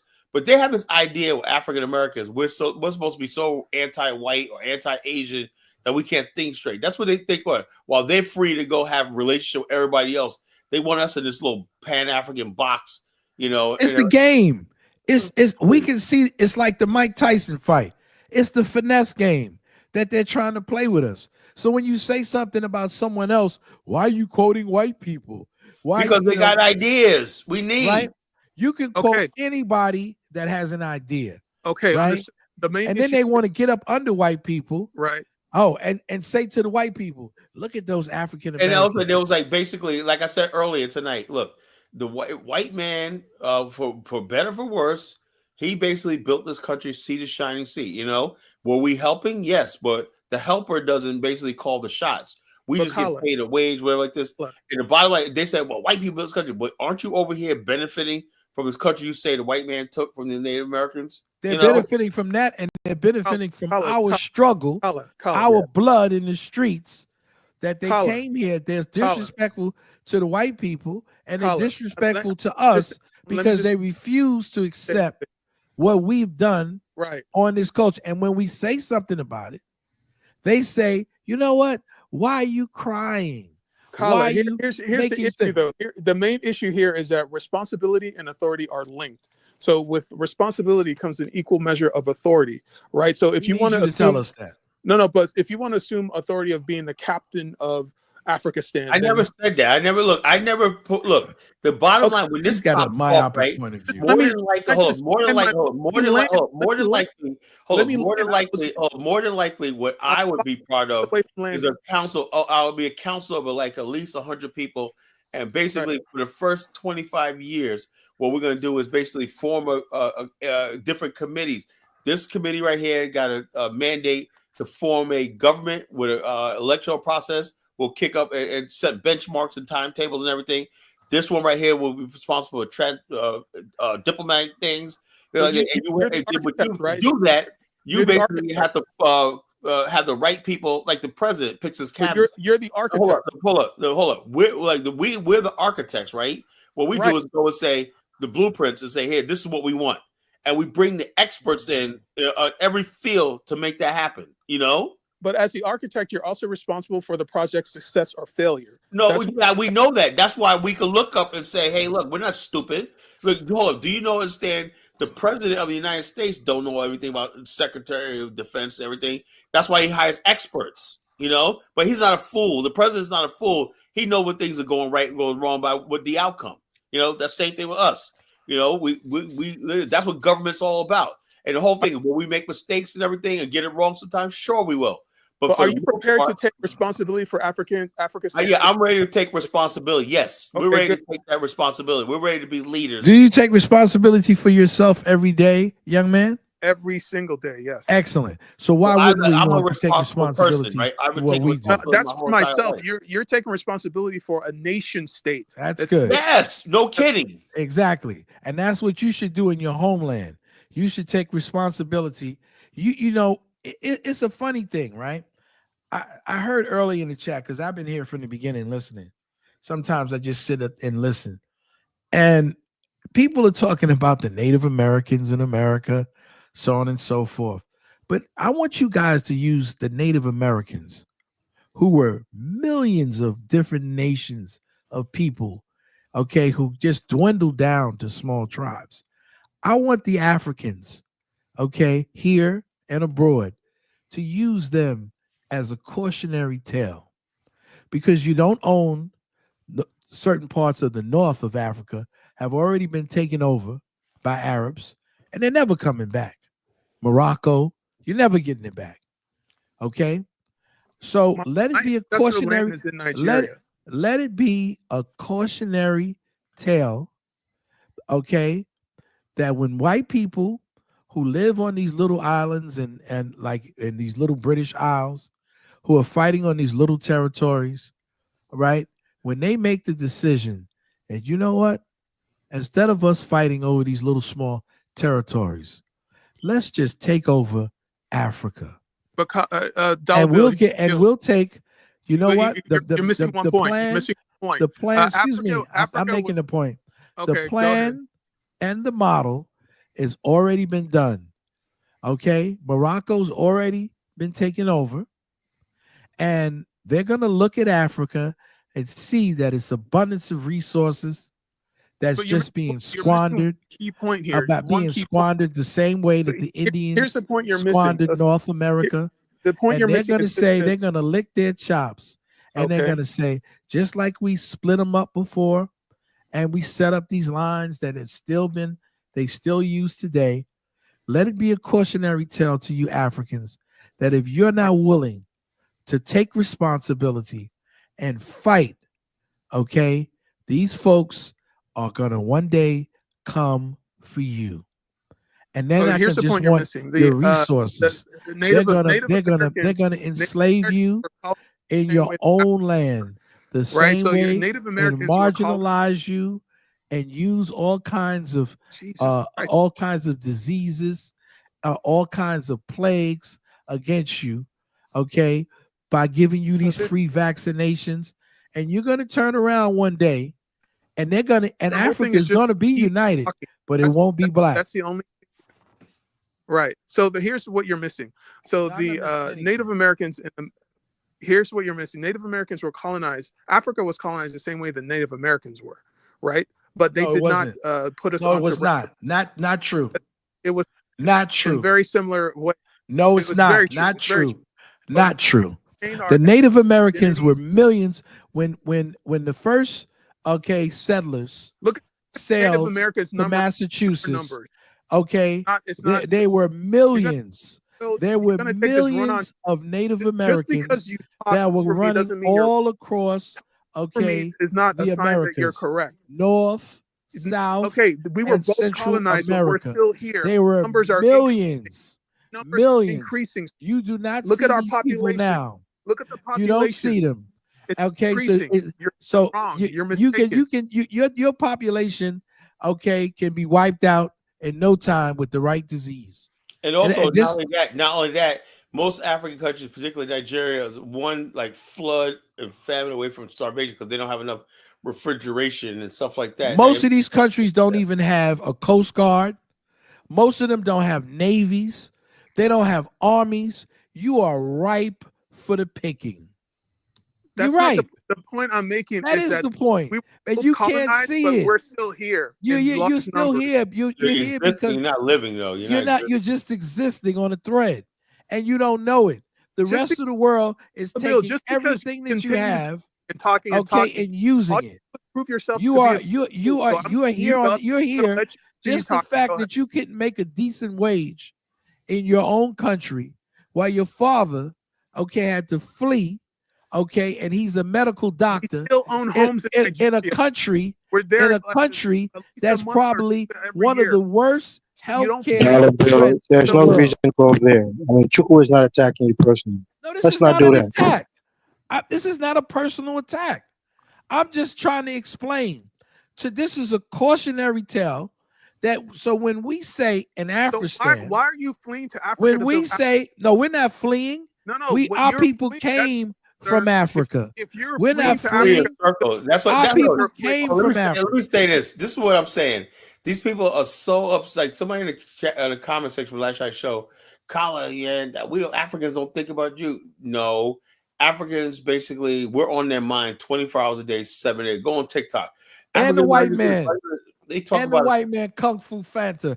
There were millions of Native Americans, not thousands, not hundreds of thousands, but millions of nations were destroyed, by different little white pox and different types of disease, that the white people spread. Not only did they spread it, overtly, they spread it also because it was in their DNA.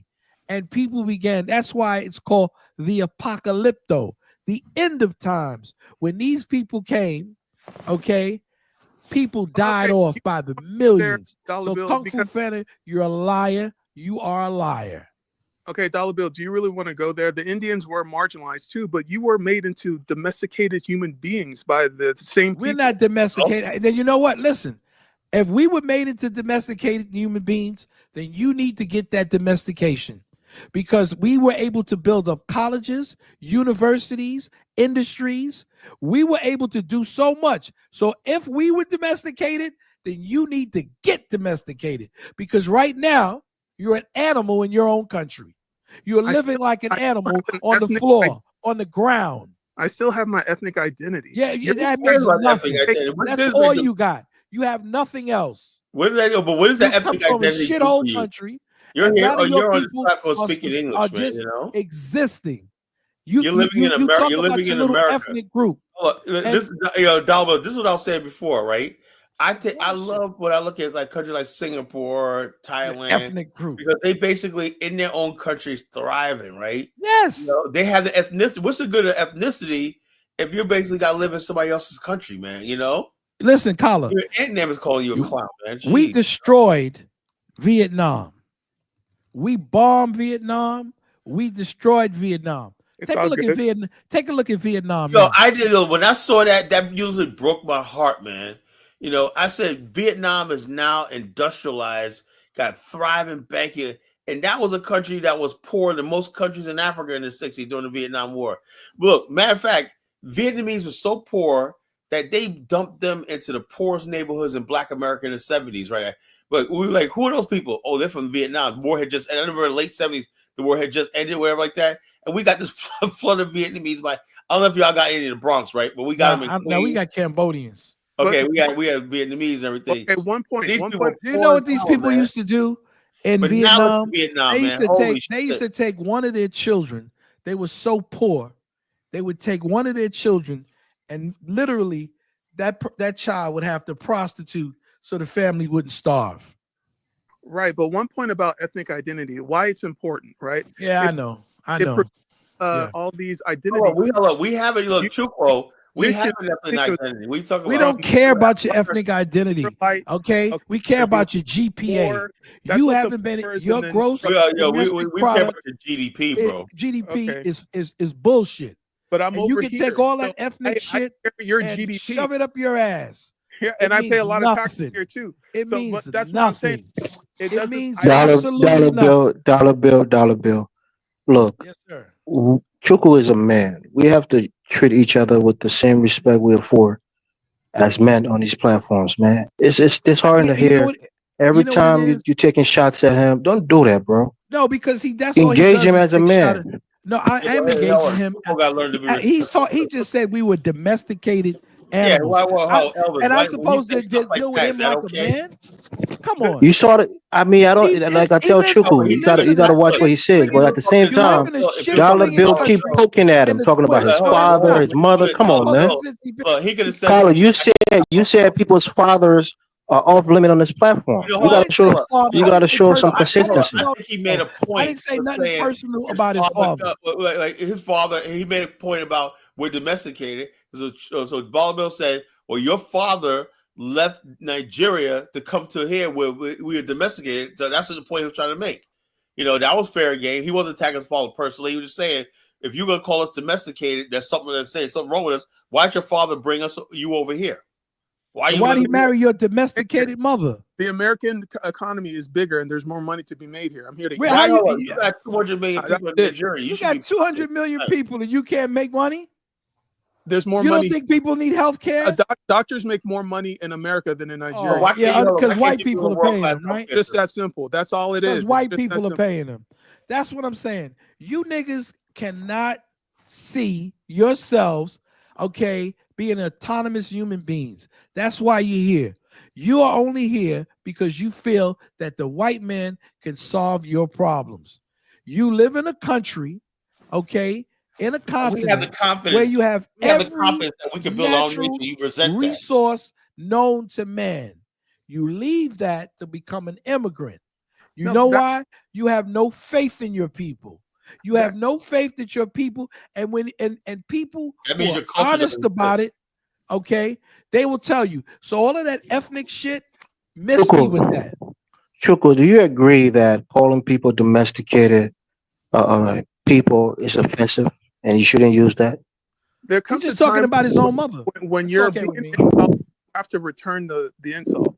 I'm not being allowed to speak. My parents are. We don't really want to hear you. Be honest with you. Dollar Bill, come on, man, come on. Let him speak. I don't really.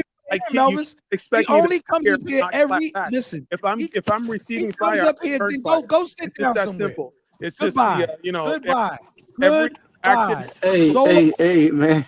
Let's You just. you I gotta don't know, Hold on. man. if you You're a if you piece of don't shit. Man, you guys are funny.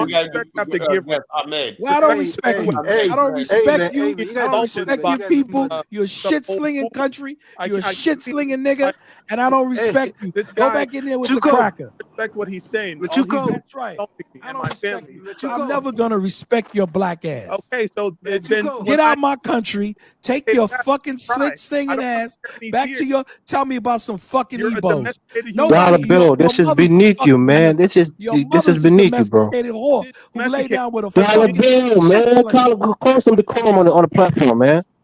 Right, well, let's get a Out of little this heat. nigga. Everybody calm down. Hold on. Hey, everybody take a chill. I want to hear what Ahmed has to say. Man, Chuko, come down, man. Come down, man. Dollar Bill. Tell the boy to calm Man, down. I mean, man. what are you talking about? Is it Chuku that's talking shit? What? Look, I don't want to get pissed off on this platform, man. No, Don't come on hold the on. fucking What I'm platform saying is talking this. about telling Chuku to calm down. Hold What the on. fuck did Chuku say? Elvis, let me say Listen, this, right? you can't listen. Okay, Listen, there's listen, certain listen. things. Hold up, there's When certain you things. dissing Like, certain if I'm people, basically this people hold on, individual. Chuko's whole argument, right? When he asked me a question like, you gotta have law and order. You know, you have to have responsibility with that. What are you trying to say? You know, what is it? If you would think he comes from a You're perfect taking civilization, everything like that. I know we gotta have That's law and cause order. you guys are fucking bullying Chuku all the fucking time, man. He comes He's on an the platform asshole. and you treat him like a Yeah, kid well, and hold you on. He gang asked up on him for and it. you Piece of insult him. shit. Stop doing that shit, man. Hold He's on. a He piece of asked shit, for it. Elvis. You know, he asked He for it. When you asks put for the it. comments like, He comes here to get. He comes here to get his basically business. what he's saying is we're incapable of. I'm telling him, right. I'm answering his questions. I said, yes, I know. He goes, what kind of government? And I laid it out to him. No, I would not be like this, but it would have to be. Of course, I don't know everything, but basically, I would definitely be one of the architects that choose the government that's going to govern and stuff like that. I think that's reasonable. I'm on the same level as most people who basically built their country. I'm probably more educated than half the people that built these modern countries that you live in right now. You Tyler, know? can I say something? Yeah, go ahead. When you get an individual, and this is something, Elvis, I need you to understand. When you get an individual who tells you that I'm only on this platform for entertainment, who makes all kinds of statements, okay, that show that that's exactly what he's doing. You want me to take you want me to take him serious and Yeah, we said that engage shit him about Megan in Thee a serious Stallion, man. Megan Thee Stallion and all of the other comments that he makes? Do you really only I would be an idiot to believe anything this guy says. He comes here, he's a distractor and a disruptor, and that's what he is.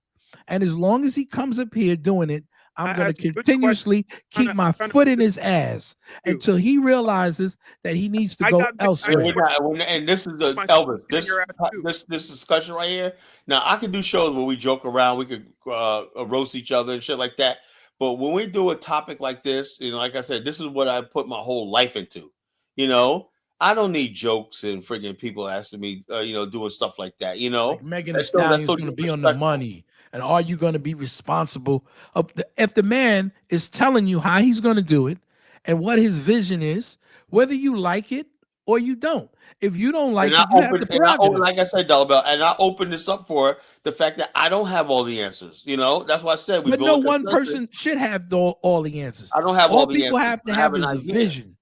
If you have an idea and a vision, then other people, that's what it's called. That's why people have think tanks. Think tanks, I'm talking to Kala. Think tanks, okay, are for people to put their ideas out, okay, and to develop those ideas. We already told him he's not our audience, okay, and he doesn't seem to understand it.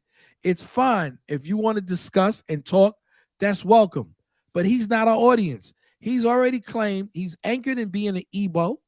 That's his thing. That's fine. Be an Igbo. Be concerned about Igbo things. Okay? We're not interested in Megan Thee Stallion. He's talking about a serious thing that we're talking about with our people. And if you don't have anything constructive to say, Dollar Bill, just shut up, then.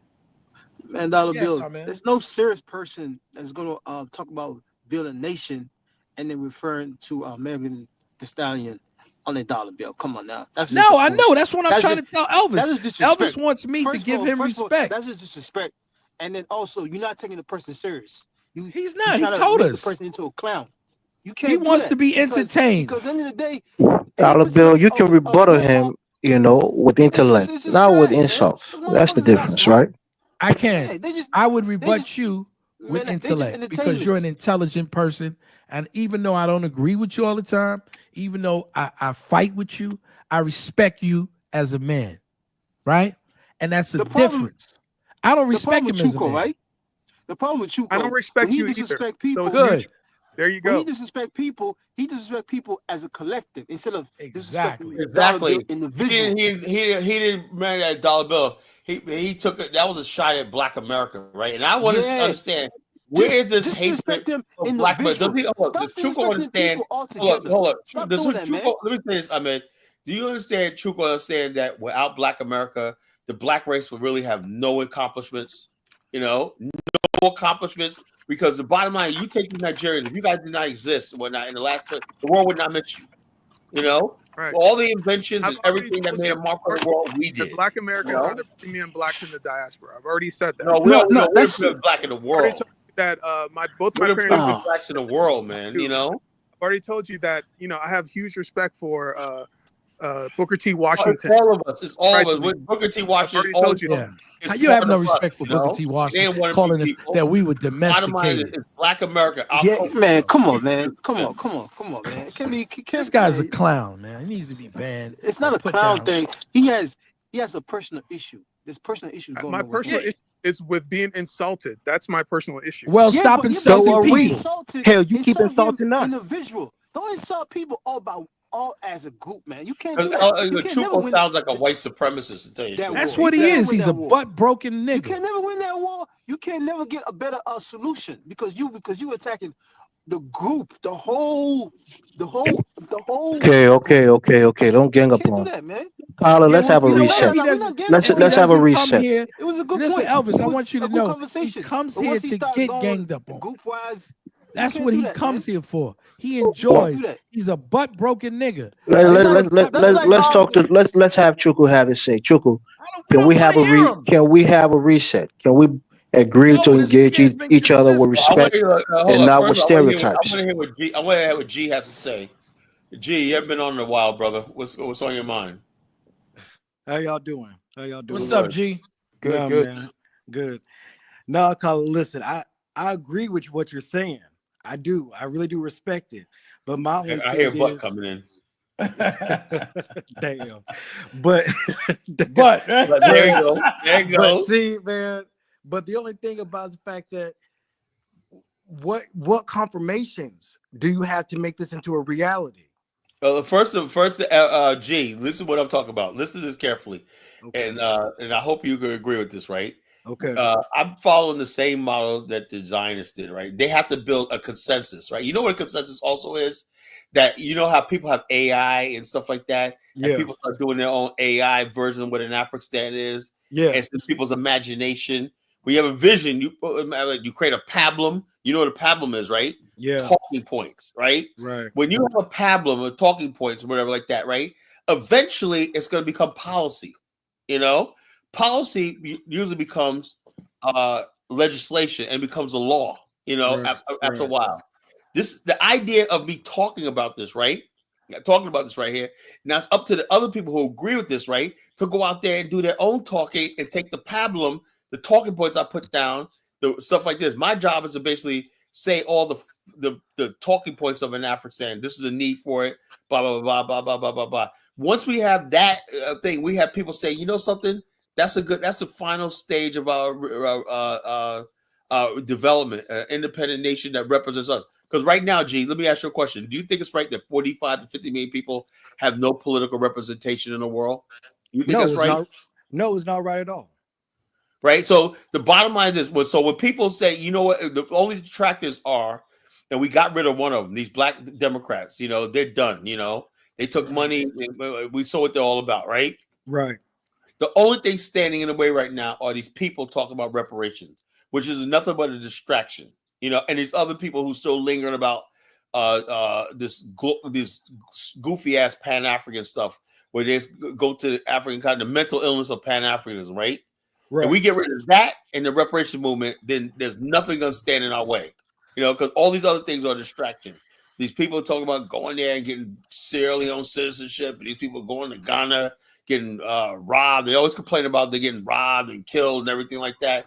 We're saying, if you want to live on the African continent, how come you don't build it? You know, it just makes common sense. You know, let's build our own state. You know, and I said the Tao of the Afrikstan is we're going to incorporate a lot of the African culture from all over the continent in our culture. So it'll be a hybrid of the African American culture and an African culture, just like Israel is a combination of Sephardic Jews, right? Ashkenazi, mixed with Russian, you know, American Jews in one place. Can I say something to you about that, Colin?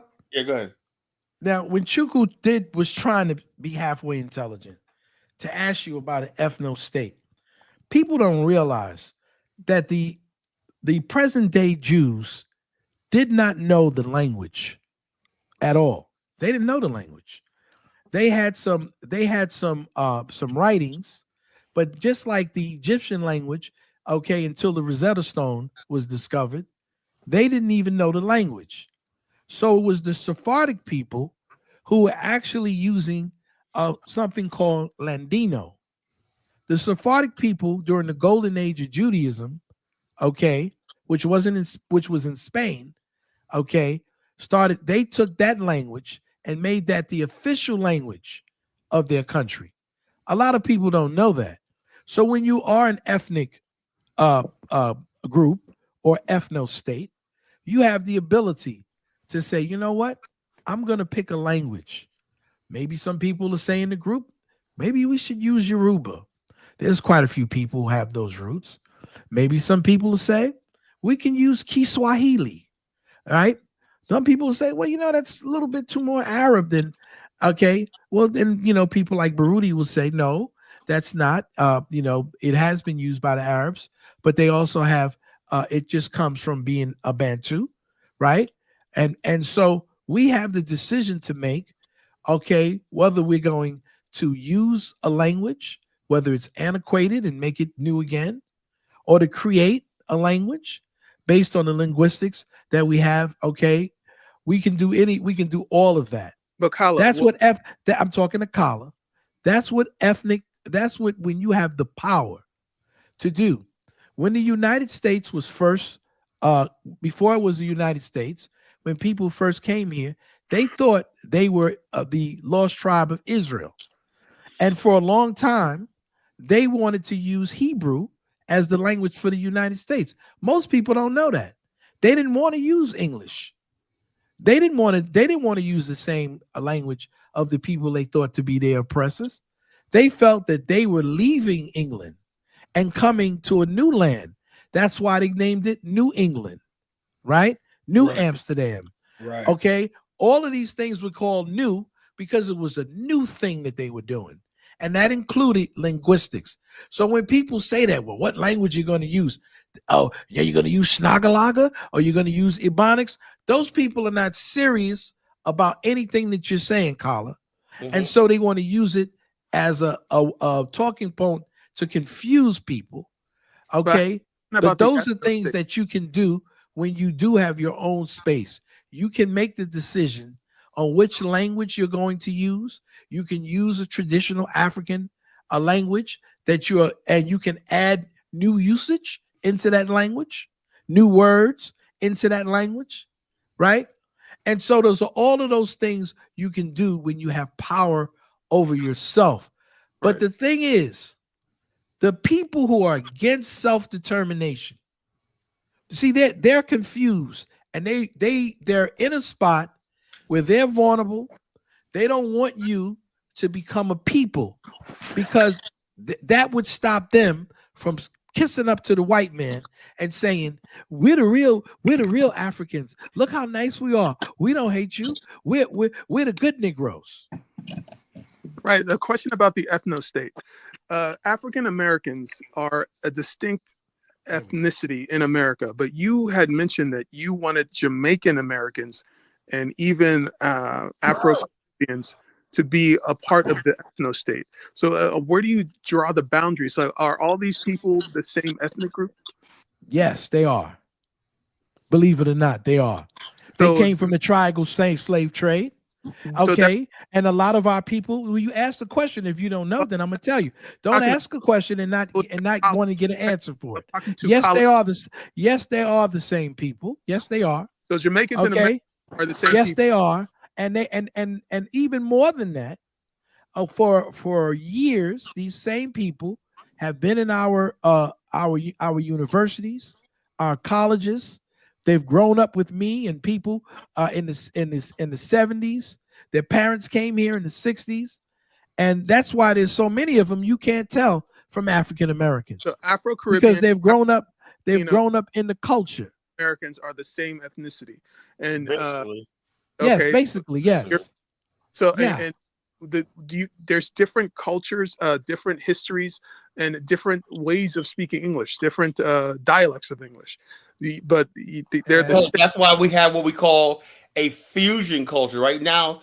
And even in cuisine right now, like the Jamaican restaurant, if I can think about, we're gonna hit this Jamaican spot in tomorrow. They got the outdoor grill. You guys got that in the Bronx, Dollar Bill? They're jerking. Oh man, you can smell that shit from the jerk chicken from a steak from a mile away. You get a lot of. I'm gonna go there tomorrow. But the thing is, though, now Jamaican restaurants also include soul food. You know, it's like a fusion.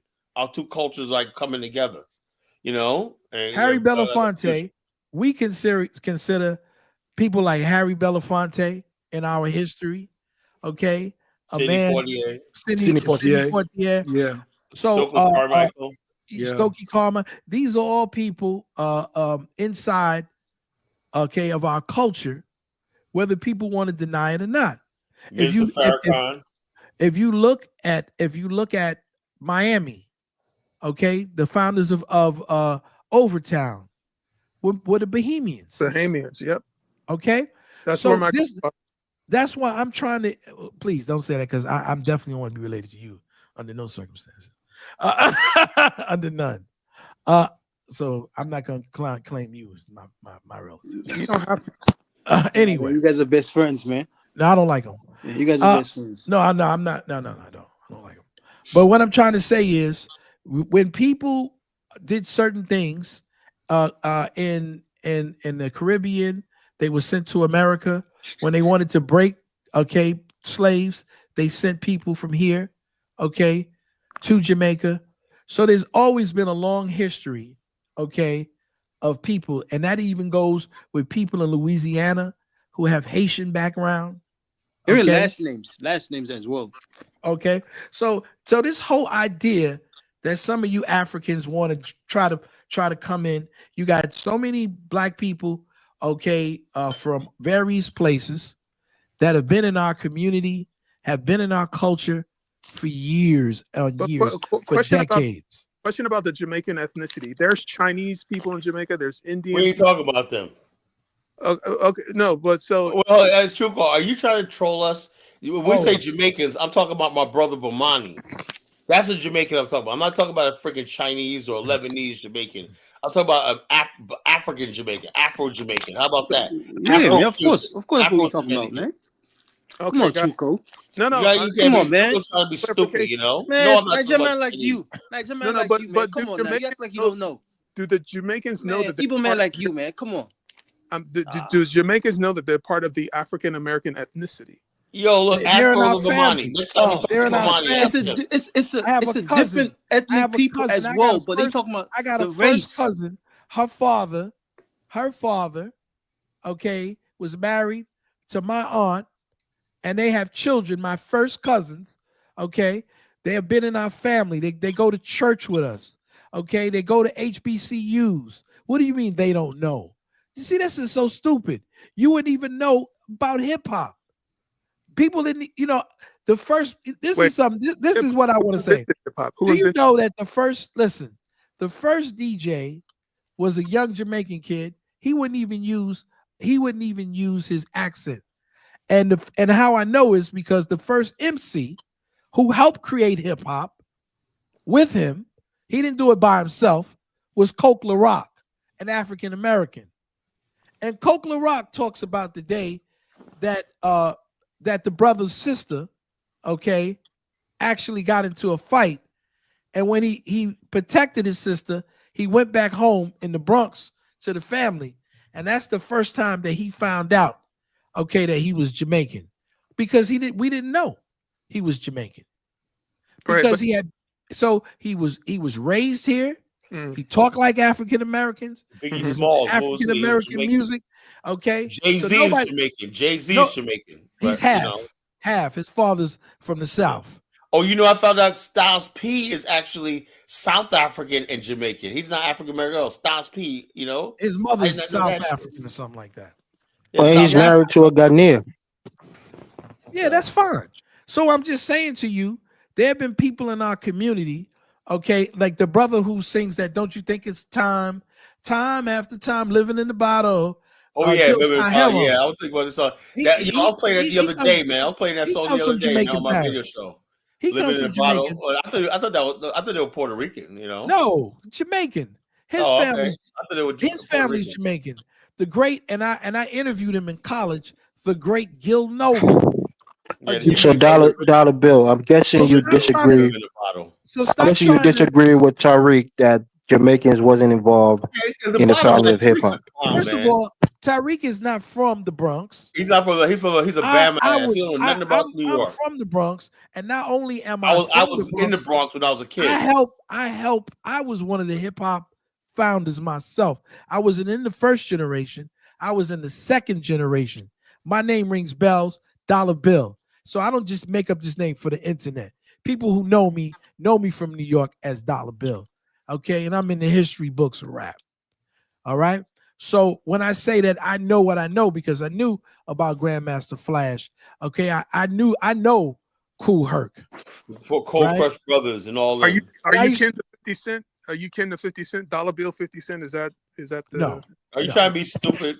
Oh, Chuku is trying to be lighthearted, bro. We all lighthearted on the panel. Just accept his joke. Why would you antagonize Dollar Bill like that? Then when he hits back, he looks like he's trying to break the ice. Sometimes I make little jokes between me and Dollar Bill. Play in a grown man's face. I'm not gonna have that shit. Dollar Bill's a grown ass man. Give him Dollar Bill. We crack jokes sometimes, right? No, but you and I got but man, this is grown man stuff. You and I got different relationship. Chuku is a guy. Chuku's trying to soften up. Let him soften up. But no, that's not how grown men soften up. And I don't like him because what he does is he's a troll. He stays in the back chat talking smack against me. What he wants. See what he is. He's in fear. He's in fear. He's in fear because what he wants to do. He wants to spread this thing that African Americans are so xenophobic and everything like that. And we're the wretched of the earth. He'll understand. If you want to start a war with us, we're gonna have more people on our side, Chuku, than you. He wants to do that because of his hatred. If I agree with the fact that I believe in his heritage, then it's self-hatred. I have no idea, man. I have no idea. But the bottom line is this: you don't you don't like us. You either hate yourself, man. The bottom line is, man, I just don't hope you don't commit suicide or something, The bottom line is because you it is fear. You know what it is, Mr. God? Fear is that you don't want us. But Chuku, why you come up here with this nonsense? Because why you keep coming up here combating us? He's scared. He's scared. Just like but you just call us domesticated. I want to have a real conversation. Let's have a real conversation. No, you don't want to. Then don't insult us, then, damn it. You want to my language, but don't insult us. He wants to be entertained. There's a video going around, right? This is what black people are fighting back, right? There's a video going around with some brother, African American brothers, like say, "Yo, I was just talking to one of my." I know what it is. A lot of black people in America have a lot of self-hate. Either they get around white people or they get around Africans. The bottom line is the only people that never buy into that really is the Caribbean brothers. They're like, man. We start talking about, let's say, if somebody starts talking about African Americans, Caribbeans always got our back for the most part, Tyler, please post the link, please. Hold up. Somebody else want to come up? Hold up. No, let me talk. Let me finish what I'm saying first. Check this out. So anyway, this guy goes, I talked to one of my African partners, and he was like, yeah, we all both agree that black people in America are ignorant. Man, the comments lit this nigga up, man. They said, they were like, why you with the African? Ask him why he in the country, in our country in the first place. Because he couldn't survive in his own country. He over here come out, who's ignorant? That's what I said. This Africa worship is killing us, man. That's why the Afrikstan is going to be about, look, there's things about Africa. Like I broke it down about the Dayula And I was going to talk about, before I get this idiot Mike Olawai up here, the nationhood. You know, and the bottom line is this. So the bottom line is this. I said yin and yang. That means that we basically do modern business, but with an African personality. Okay, we speak English, but we also got to incorporate some African words and languages from all over the continent into our new language, you know, system. We got to take on a new personality, a new identity, and everything like that. You know, it happened organically, you know. So if somebody is Afro-Brazilian or Afro whatever like that, in that land, we're all going to become one people, you know, over a generation, you know. That's what I'm saying. But the one thing, you have to have something in common. You have to have the fact that you're a descendant of the transatlantic slave trade, the Middle Passage, or you can't become one of us. As simple as that. You know, that's why I said we see all people in the diaspora slave descendants as one people. You know, but just like we're probably like the largest group. Nobody mocks African languages. We've been using African language and usage. That's how barbecue came out. That's how we have African language. All kinds of okra. African language. We introduce African linguistics into the English lexicon. But it was us. Right. Is a history of slavery enough to bind the people together? Yes. We went to a Holocaust. Without we went to a Holocaust together. That's a bond, man. That's blood. Yes. Okay. Yes. You know, what else are we gonna bond somebody of what happened to the Jewish people, bind them together. Okay. Our Holocaust will bind us together as a people. This is when we became an amalgamation of many different African people. And our languages and our cultures are a synthesized focal point. Yes. This Pan-Africanism. I thought you didn't like Pan-Africanism. No, this is not Pan-Africanism. Pan-Africanism. Pan-Africanism It's means, not Pan-African. I don't know what it is. Just we basically forget who we are, you know, and we just sit there and be insulted by dusty ass Africans and whatnot, you know, in the name of we're gonna basically get. No, we don't believe in that. You know, we believe the people of the Maafa are one people and everything. We need a space of our own. Now, if Africans want to visit, right? If they want to visit, let's say we have a Kenyan doctor or engineer, and we got room for him. He'll be more than likely to come over there, right? As a guest, a brother in the country, right? And he'll enjoy the fact that he's in a black country because we're gonna treat him like a brother. You know, that's the way we see it. You know, that's as far as we can go with Pan-Africanism. But say that we're not gonna make a mistake we did in Liberia by saying, look, we're going to be one with people who don't have our history. You know, that's where the problem comes in. So is it going to be Africa is dusty, right? But are you going to be able to live peaceably next to dusty Africans? Yeah, sure. That's what we got police, border guards, and all that shit like that for. It's going to be a military operation. Right. So, and how are you going to get along when you have such animosity for Africans? Nobody has that. The question is, Kala, how you gonna deal with Boko Haram? How you gonna? Yeah, you know, ain't gonna be a Boko Haram there, man. First of all, you won't be there, Mike. This is 2 hours. If Boko Haram invade your border, what are you gonna do? Boko Haram. And now it's gonna become a free fall. So you're not gonna run back to America if Boko Haram start tormenting you. Look, once we get our land, man, you're gonna have to pry it from us by blood, man. We're gonna fight. You're gonna once see. You get and by the way, so the question I have is, so where are you gonna get this land, Kala? Mike, it ain't about the land's already ready. Where is the land? Where? I don't know. You don't need to tell you. Look. The bottom line is we got plenty of time, man. The land is not gonna be the problem. Really? You're gonna steal the land from a tribe in Africa? There's a lot of places that are underpopulated. We privilege the fact that we can organize this right here in America. Well, are you talking about? Are you doing Afrikstan in America or in Africa? Do you know that it's going to start in America, but the land, the territory is going to be probably on the African. But let's say probably it doesn't happen in Africa. Just keep it probably. We'll keep it a pipe dream. There's no land in Africa for you, man. Every land, we're gonna come to Lagos. Every land in Africa is owned by a tribe, particular ethnic group. Owned by no tribe. You know what we're doing? And currently, it's owned by a country, a particular country. Are these tribes invincible? They're immune to bullets. So okay, first of all, before you even invade a tribe, you have to invade. Are they immune to bullets? Hold on. Before you can, hold on, Kala, calm down, man, calm down. Listen first, listen. That's not a problem. Listen. As long as what is not going to be a problem? It won't be a problem. Okay. Wait. Let's try to make sense there. Just calm down. Okay. Okay. Can we have conversation? That's the problem with you guys. That's why you guys, you just calm down. Currently, every ethnic group in Africa is within a particular country. You can't even answer a question. Mike, hold up, Mike. You understand something? You can.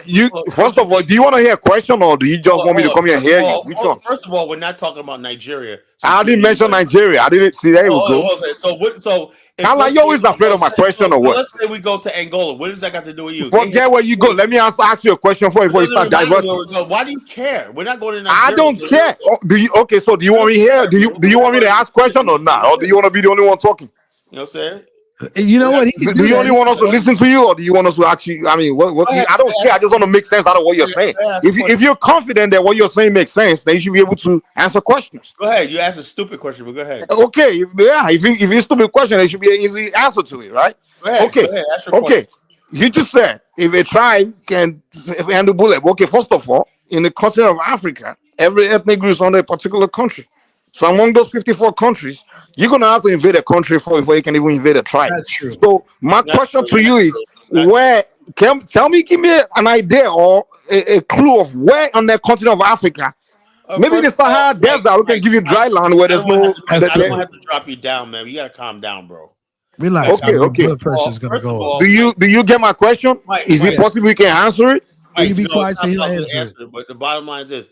I told you, right? We basically, the BIO, we already have this all mapped out, bro. We already know where we're going to go and everything like that. So we don't need to friggin' I don't think there's any way.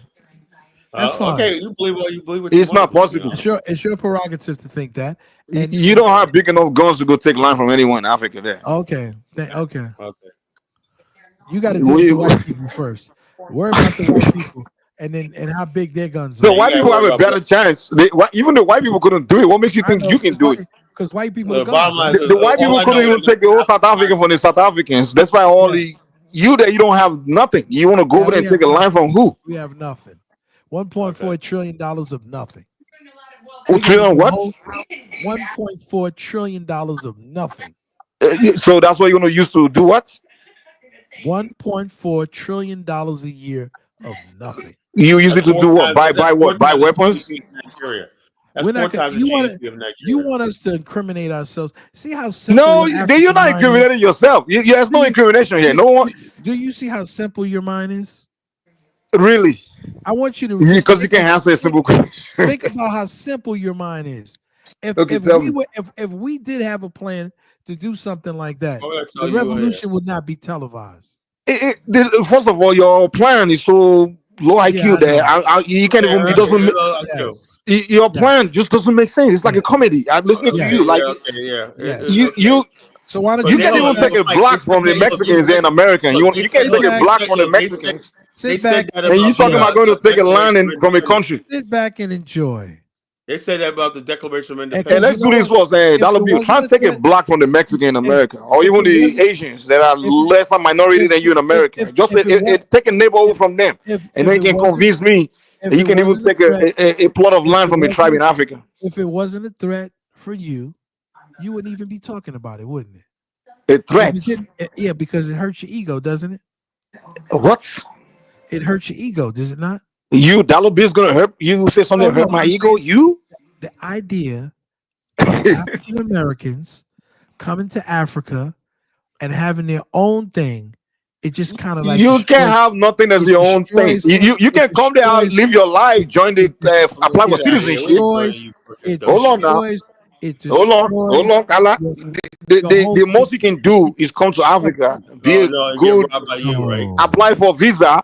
Come there, apply for residency, and apply for citizenship. But the idea of white people, that's the most you can do. You're not coming there to create a country within a country. Why tonight are you not upset that the white people have declared themselves? They've made a mockery of all Africans. The fact of the matter is, white people got power.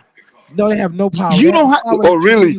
They have the power. That's why you come here to crap at them, whooping your ass every day. You have the power that you niggas give them. White people have decided they're going to make a mockery of Africans and tell you that they're their own white African tribe. Because they got power. And they have no power. Man, Well, if you put together all the nuclear bombs white people have, it's about close to 10,000. Name one. Hold on, let me say something. Mike. Hold on one second. Hold on, let me land. Let me say You guys start comparing yourself with white people, man. You're not white, man. Hold on. Yeah. To you, we're white. We're the closest thing to white people to you, right? Oh, you admitted it. Let me say something. Definitely. Let me hold him. Oh, man, let me land. Drum, man. Nobody see you as anything, man. Do you think that the Asians would ever put up with white people saying we're gonna come to Asia and take and become a white Asian, okay, minority group, and we're gonna claim that as we're now the white Asians, even though there are people who are Euro Asians? But if people who would actually come out and declare to the world, we're the new white Asians, and we're going to take a piece of land from Asia and say, this is our land. Well, white people can say whatever they want. I know. Because and that's a fact. Anyone can say whatever they want, just like you say whatever you want tonight. Everybody can speak a pipe dream. But there's some dreams that are a little bit more realistic. When will you take Lagos and put it back to its traditional African name? It's Echo. That's what we call it. Echo. That's the name. No, it's Lagos. No, see, that's how dumb you are. Maybe you need to travel and go. Maybe you need to travel to Lagos and ask. What did they call the king of Lagos? Lagos. Chico, can you tell this fool? Oba of Echo, the king of Echo.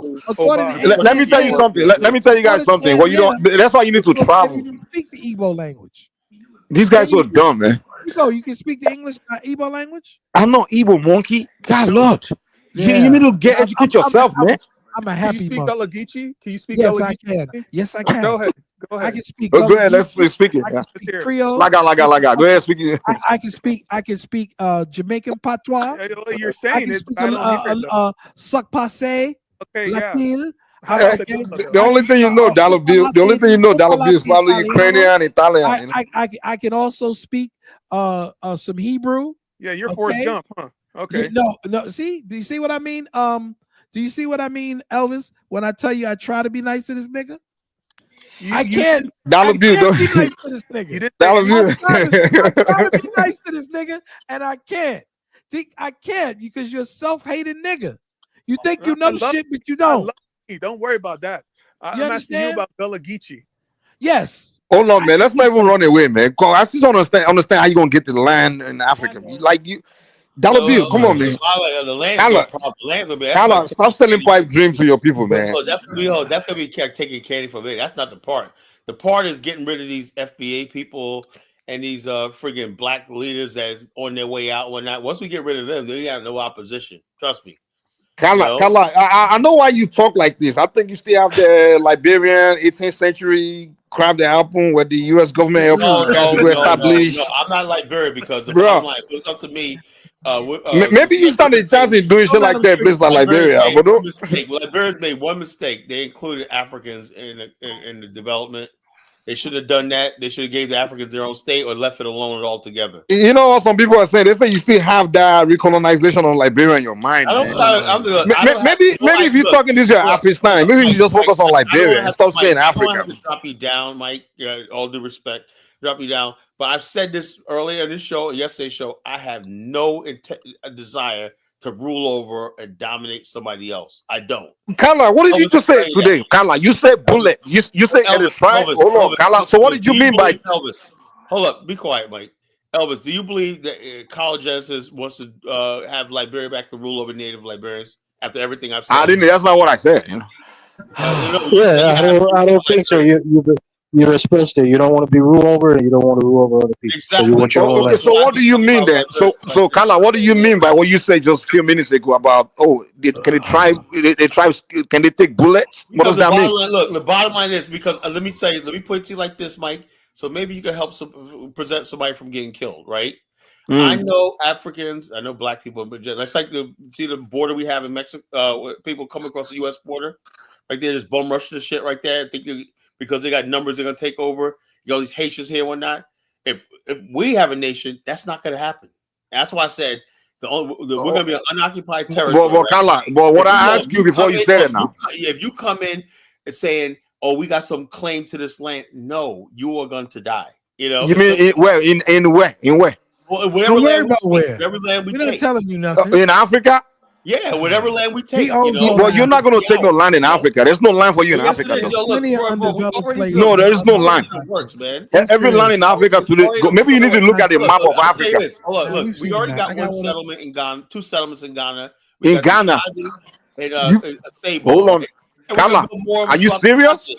And look, And we'll come to Igbo land. Kala, so you're going to go create a country within Ghana? Is that what you're telling me? Hold on, no, I'm not saying Ghana. I'm saying I said it so. You say you already got land in Ghana, man. Hold on. I said a year ago, right? The Sable people, I told the Sable people, I said, you know something, you got locals talk about after y'all putting this hard work and building the roads and building stuff like that.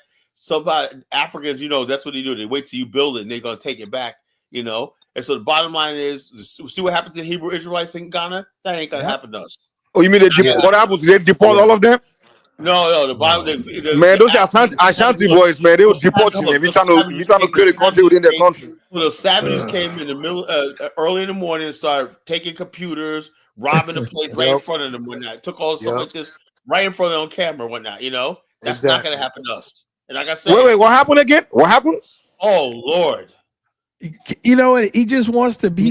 Hold on. I'm trying to understand. I thought you tell me you don't know what happened in Ghana. So I know from 15, but I didn't hear that part there. I never that part you mentioned that they took their computers and stuff. Yeah, they were coming. They were taking on camera. They were walking out having a field day. They just came in there and said, "We're taking the land back." And all these people, village people, started coming there, stealing all the copper wire and electrical wire and everything they could. Yeah, because they discovered the Hebrew Israelites were claiming that they're not African. That they're the bottom line is this: the people just and maybe somebody showed them the hold on, Kala. See, that's why I keep advising you to stop doing what you're doing. We don't want Kala. We don't want you as an advisor. Do you want me to tell you what happened to the Hebrew Israelites? You want me to tell you? No. Okay, let me tell you. Hold on. That's what I keep saying. You know what this means, Elvis. It's time to find the video. Go ahead, keep talking. Do you want me to tell you what happened?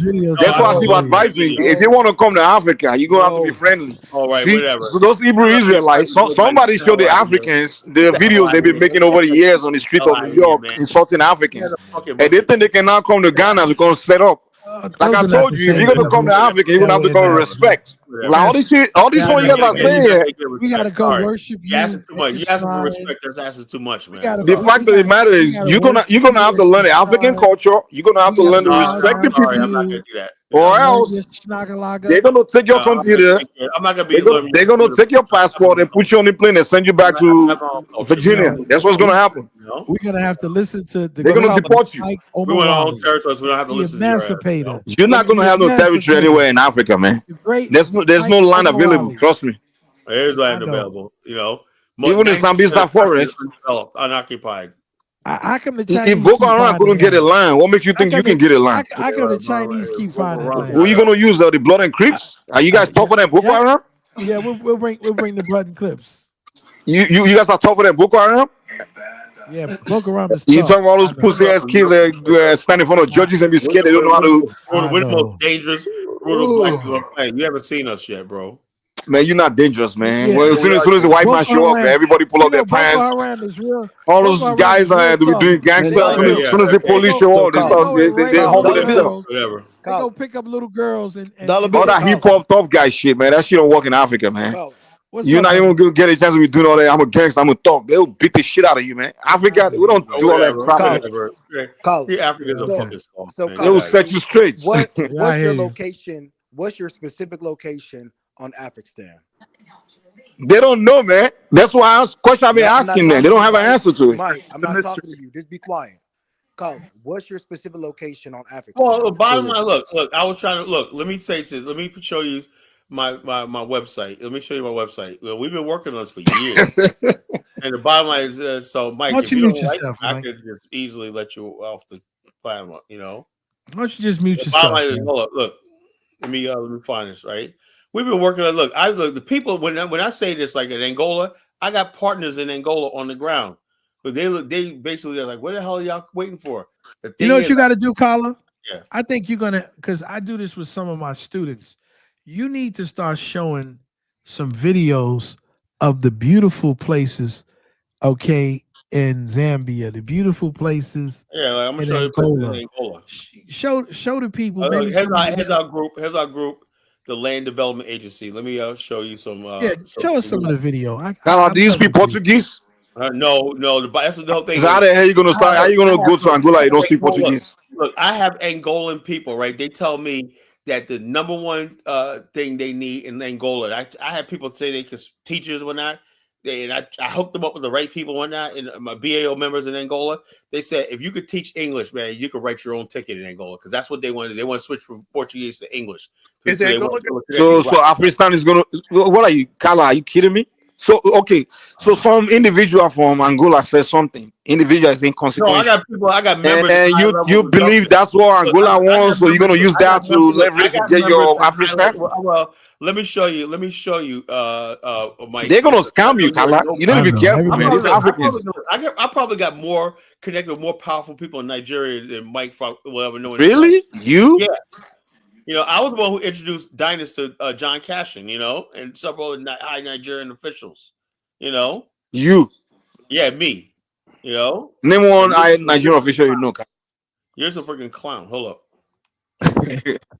So that's your plan tonight to go create Afrikstan in Nigeria? Call me the monkey. No, I have no intention of going to Nigeria. Now other people can't say. Well, I'm glad at least you got that out of the way. You know, that one is not even possible for you at all. Now I want all of you Africans to stop saying that I call Mike a monkey because Mike called me a monkey today. Didn't you, Mike? That's because you've been calling me monkey for so long, man. So, you know. I'm a proud monkey. I don't have only monkey to recognize monkeys. Exactly. We're both monkeys, you know. So it's okay, Dollar Bill. I got bananas in the fridge, baby. How are you going to annex a sovereign nation's land? How do you just? We're going to build it, man. They're going to do it online. Online republic. Okay. That's good. I'm glad, brother. No, man. Africa is big. Africa is huge, man. The Internet Republic of Afrikstan. There's plenty of land. There's plenty of land in Africa. There's plenty of land. That's for sure. I want to go to Mike's Africa's massive. You know. After we finish, I'm gonna go over to Mike's. Hey, Dollar Bill, you know the only hope you guys got to do this Afrikstan. Africa, those white guys in South Africa. Let me tell you something, man. South Africa's I'm not ready yet, man. Like even the white South Africans couldn't take the land. Trust me, Dollar Bill. Trust me. You see what's happening in Israel, and Palestine, and all that. They ain't ready for that type of shit. They not ready. I understand, but they talking shit. They gonna get out there. South Africans as soon as they start letting shit off, they gonna be running to America. When they ready, they're gonna be like, America, please give us some sovereign. We're in a war-torn country. The white people have taken it back. Please. Hey, Dollar Bill. If the white South Africans couldn't rule over the black South Africans, they ruled over for 40-some years. What do you mean? 60 years? Yeah, if they fail, what makes you think you, a Negro from America, that has no goddamn, that's irrelevant in any ramification? All right, here's the map right here.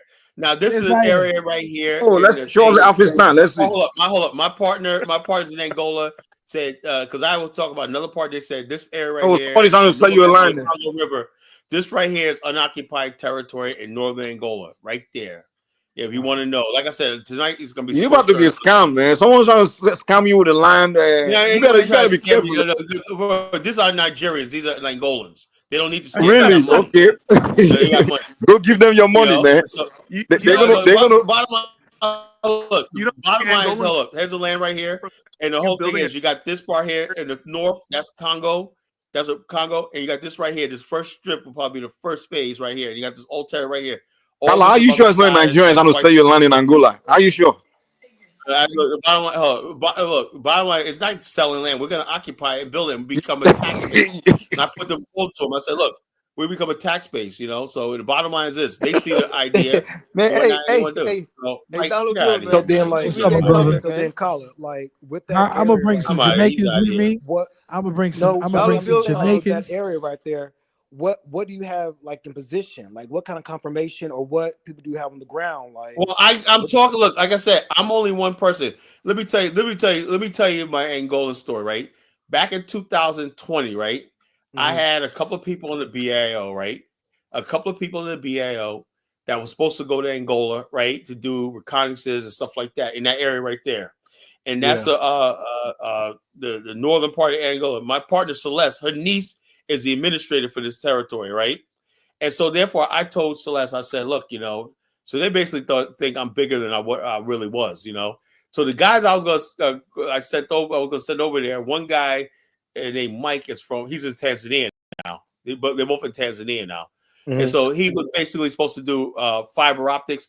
And the other guy, Mike, is a computer genius, right? He was going to redo the Angolan government's computer system and everything like that. He's a master of, I don't know what the hell he does, but he's good at computers and shit like that. So anyway, this was during the time of COVID, right?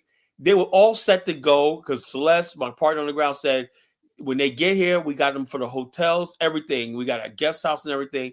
And they kept, it was like this, okay, we want to go, Colin, but we don't want to land in Europe. Remember I told you that, Dollar Bill? I said, we don't want to land there. If Jamal's on the line right now, he'll verify what I'm saying, He didn't want to land in Europe. And then basically, so therefore, they got the plane from Air Kenya, but the Angolan leg got canceled because of COVID and not enough flights, so it never happened, And I could never put this together. A year later, I went to Liberia, right? And that's when I changed my position. I said, look, Angola is so far away. Let me start by building in Liberia. That was 2021. And then basically, I could probably launch into Angola from Liberia. That's why I've been working with Liberia for the last 3 years, to build I have an office in Liberia and work in Liberia and then build from there to Angola. Yeah, but that's our end game. The Angola, the Congo, Zambia, that territory right there. It's all unoccupied territory. All empty territory. There's plenty of unoccupied territory in Africa. You don't have to fight with everybody. You don't have to fight with nobody. And Sir Walter Rodney come and invade our territory like you're gonna take it over. You're gonna die. It's simple as that. I'm gonna bring some rude boys from Jamaica. But Carla, like with that, some of my Zopound radius marked off, and we'll be able to hold it down. Can that be expanded or no? What? Like, you got it marked off with that radius. Can that be expanded? Because that's a nice. Yeah, but like I said, I will start with that. No, hey, look, check us out. That's just like a capsule. I'm only really talking about that strip of land from here to the on the Congo River. Right there is a port and the airport right there. There's a port and the airport right there, and like an oil refinery installation. Then right over here is like a freaking suspension bridge. Angola got good infrastructure that's abandoned. See, like the Portuguese started this, but they abandoned it. And you go to this area right here, they have an airport, right, that needs rehab. I was going to get John Cashin, right? He talked about he could design airports and everything. John Cashin from Nigeria. He talked to our people. He was supposed to make a trip to Angola, but he never did. So I was putting this together for years, but they was just impressed by how all the people I knew. And I sent Mr. Rosenthal over there. Where's the money coming from to build these infrastructures? Of people. Well, the infrastructure, the money is we have what we call the Gold Bullion Bank, and I help. I was one of the founding architects of the Gold Bullion Bank. Let me show you that. That's in Angola. We have the Natural Resource Bank. Let me show you that. Carl, you still there? Hello? Can you guys hear me? It sounds like you got. You got. He probably just went to another channel. Not another channel, but he. Maybe does Kala have a few $100 billion laying around because these infrastructure projects are expensive? Yeah, we got plenty of billions of dollars hanging around. I hit the wrong. Okay, button. Good. So it's settled. Let me see. You want to bring the Ebos? Yeah. So let me see this. Nah, we're good. So Kala, like, you got like a list of certain people that you need, like on the ground, like. Well, you join the BAO social network, and it tells you everything. You can join different groups. This is a land development agency group right here. I have a military intelligence group and everything, and people meet together. I got different chapters for every city and state in America and each country and whatnot. So I got a Kenyan group, I got a Zambian group, I got a South African group and everything. I got a Puerto Rico group, I got a Jamaican group and everything like that. The BAO is set to really incubate this idea of an Afrikstan. This was so then what's the holdup? Like, well, people got because everybody's hanging with Tariq, building up cafes. We're trying to get the young people interested in an end game, something that's going to give them an opportunity to do the things that they want to do in life. But many of these young people are just not ready yet. Well, they got to be what ready, they do, you know. And I'm just appalled. Ahmed, they don't Ahmed got was no saying, vision. They don't got no drive. well, we're trying to give them vision. Ahmed, Yeah, what were you saying? how like so many people like following this this dude named Tariq. Because he's entertaining. He's very stupid. Makes it seem No, like he's entertaining, and people like entertainment, right? He's very stupid, and then but and you then got to it's not like he realize has history of development at all. That people like entertainment, so people like and plus he's as very comic relief. Decisive. I mean, he's you guys see the picture up there? Hold up. Let me see. You guys see the picture? No, you're not sharing your screen with us. Okay, hold on. Let me share the screen. Let me share the screen. We can't see. Let me share the screen. He's very dangerous, man. In a very, in the future wise.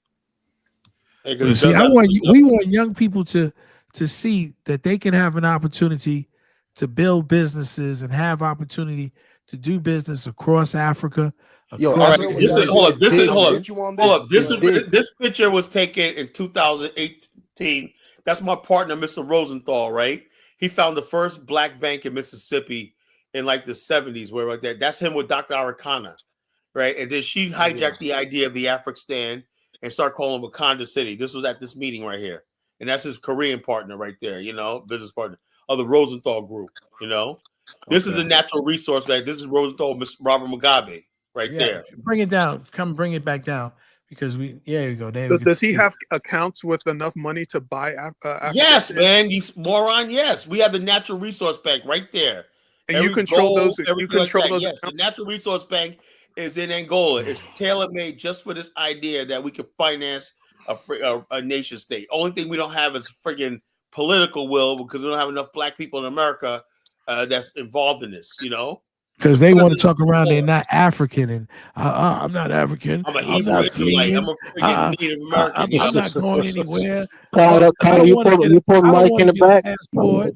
Yeah, no, I put him back. I just dropped off, man. You know, I don't got time for this bullshit. You know, take their time. I really don't, man. The bottom line, if you're gonna come here and cut up and shit like that, you know, you don't need to be here. You know, I only want serious at this point. When I'm talking about this, I'm talking. I want serious conversation. I don't want jokers up here. Really, I don't. People got to realize that what he's trying to do is a vision for you guys. He's successful. We have our own jobs, our own money. We don't need it. This is for our people. This is for our future. I won't be here. The thing, you know, this is New Genesis, right? You know, this is one partnership with me, and they're basically we're talking about the Gold Bullion Bank and stuff like that. That's the Queen Mother right there, Celeste. You know, she's actually Cape Verdean, but she lives in Angola. But she does a lot of infrastructure work and stuff like that. And they're ready. They do housing and stuff like that. They finance housing. I need to meet her. You know, Celeste is she's a queen, man. You know, African Goddess she did say something that was interesting.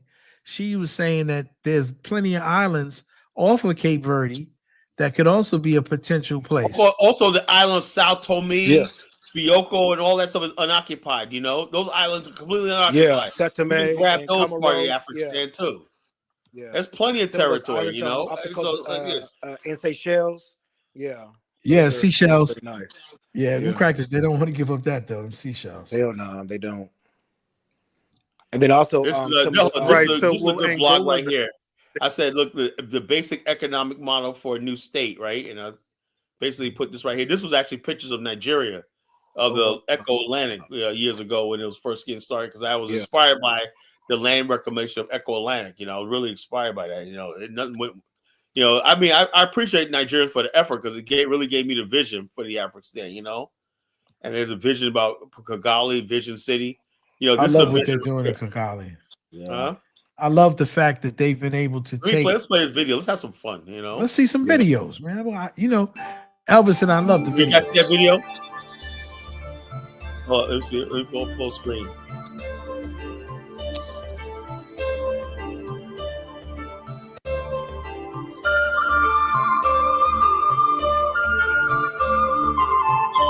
Very Chinese.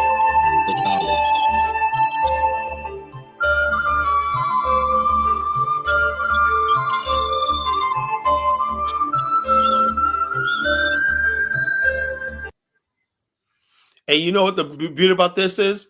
Angola has money. They told me, they said, yeah, if you guys put this in here, they would actually find this. You know, but Kala, are the white Brazilians still going to Angola? Still in a lot of their they're trying to keep the white Brazilians out of it. They want them Celeste. She wants the whites gone. She wants the Portuguese, the whites gone. That's why she's doing it. Because she dreams about, she wants strong black men from America. That's what she wants. That's why she loves Mr. Rosenthal, you know? Yeah. What's with the Chinese music? I can't wait to come to Angola. You know, I want strong black men from America. These African men. That's Ebo music, man. What's wrong with you? This is good golly, sounds Chinese. Man. It's beautiful. Well, the Angolans let you take ownership of their own land. If they're not using it, and they're inviting us as a tax break. Hey, look, why wouldn't bottom line is this: most African Americans, the president of Angola came to the African community all the time. This guy's more black than American, they're so bad. But Angola, they're like, these are our people. They're like this. Most African Americans are from Angola. They said, man, these are our blood. I think they ain't deserve territory in this thing. Yeah, you know, they ain't like Nigeria. They're not hateful and stupid like Nigeria. You want to build a nation state in an existing nation state. How do you build a nation state inside of it? I don't know. You ask the Biafra. Look, when they say the existing nation states, you look, when you say different nation states, that doesn't mean anything, you know. The United States is a big. Can I say something to you? Guess what? Kala, can I say something to you? Out, like that, you know. Kala, do you know that the Mexican people are building all kinds of stuff because they're trying to recruit African Americans to come and live in Merida in certain parts? Oh yeah, a lot of African Americans going down there when the Africans missing out, you know. And so I'm going to show you. I'm going to put it in the back chat in a little while. I want you to see how all of these other nations are trying to. They want us to come across the border to spend money because they've got towns in the Yucatan provinces that don't have people there, and they want to boost the economy by getting us to buy land and different places and all of the amenities that they're giving us. There's so many people who have been going to the Yucatan, and you know what? They don't get charged African Americans a gringo price. In Costa Rica right now, land there is not the same thing as owning their nation state. You see what I'm saying? No, that's not what I'm saying to you. What I'm saying to you is a renter. No, we're not renting. No, you're not listening because your head is thick. So listen again when I say we're buying land and buying into projects that Mexicans are designing. What I'm saying to you is, and we can go and get the local price for food. So people are out there going to these eateries and all of these places specifically because African Americans are coming across and living there. But when you go to Africa, are you subject to the laws of Mexico? Are you listening to what I'm trying to say? It's not an Afrikstan. That's not what I said. See I'm asking. As I will say it again, this is not an Afrikstan. Just be quiet and let this man finish talking. We are not making an Afrikstan in Mexico. Okay, so that's just common sense. What I'm trying to say to you is this is the money that African nations could have if they wanted to treat us, okay, the right way. You've got black people that are going to Thailand and getting apartments for $300 and $400. You got black people going to Bali, okay? But what they're not doing is annexing Thailand. This is our land now. Like this, we own this. I told you, I'm going to state this to you again because you have a low IQ, and I'm going to see. I try to respect you, but you won't listen. I'm saying to you, it has nothing to do with the Afrikstan. He's not saying nothing to do with the Afrikstan. He's saying black people. Look, part of the Afrikstan is we're gonna have people living all throughout the world. You know, Australia, every place. You know, but the bottom line is one day you're going to have Afrikstan citizens, not U.S. citizenship throughout the world. You understand that? And also, when we first started out, right? And the agreement I had with the Angolas was, you know, we're not going to start out as an independent sovereign nation state, but we will be an autonomous province in the Angolan Union, you know? So no, we'll function like a state, you know, with a government, everything like that, a national guard, everything like that, you know? We control the licensing, the laws, everything like that. And the taxes, the revenue will be split like 50-50 between the host country. The host country will provide the initial infrastructure for everything, you know? So it's already planned out. They say, yeah, that's a good idea. They want to build cities like that. But the thing is, Vision City right here, get this. They built this city. Carla, you can study the Principality of Monaco. That could be a good template for your Afrikstan.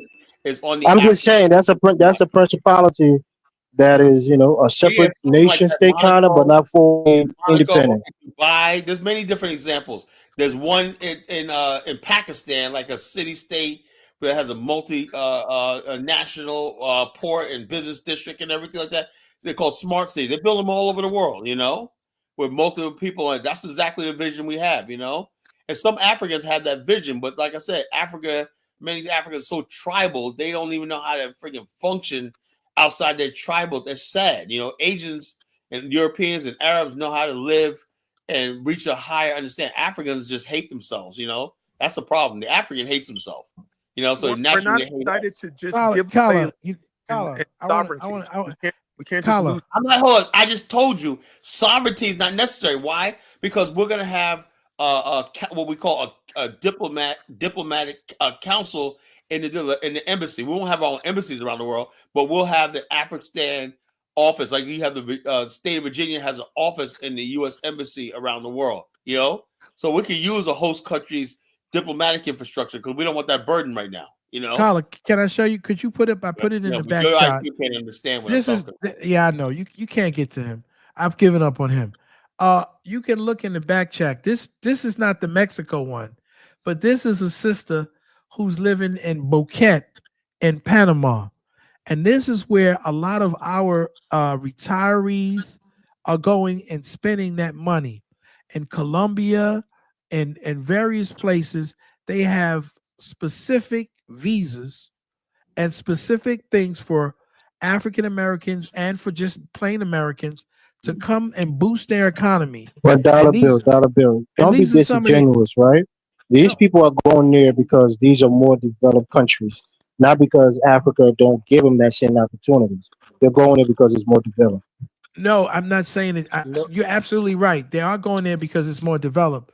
But what I'm trying to say to you is that Africa will not even look at these models and say, this is some of the things that we can offer African Americans to help develop our country, because it didn't start that way. All these countries weren't developed that way. They actually, within a generation, Panama went from a third world country to a first world country. Okay, so we have people going into Ghana, and we've been invited to come back and return. And look at what's going on in Ghana. Look how the people are being robbed. Look how the people are being mistreated. And so I'm saying to you, look at all the other amenities that people have. Yeah, because they chose the wrong country. They chose the wrong country. It's not that they chose the wrong country. Trust me. They did. They chose the wrong country at the wrong time. It's the mindset that because makes them unsafe. Because of that no, it's not government. The country.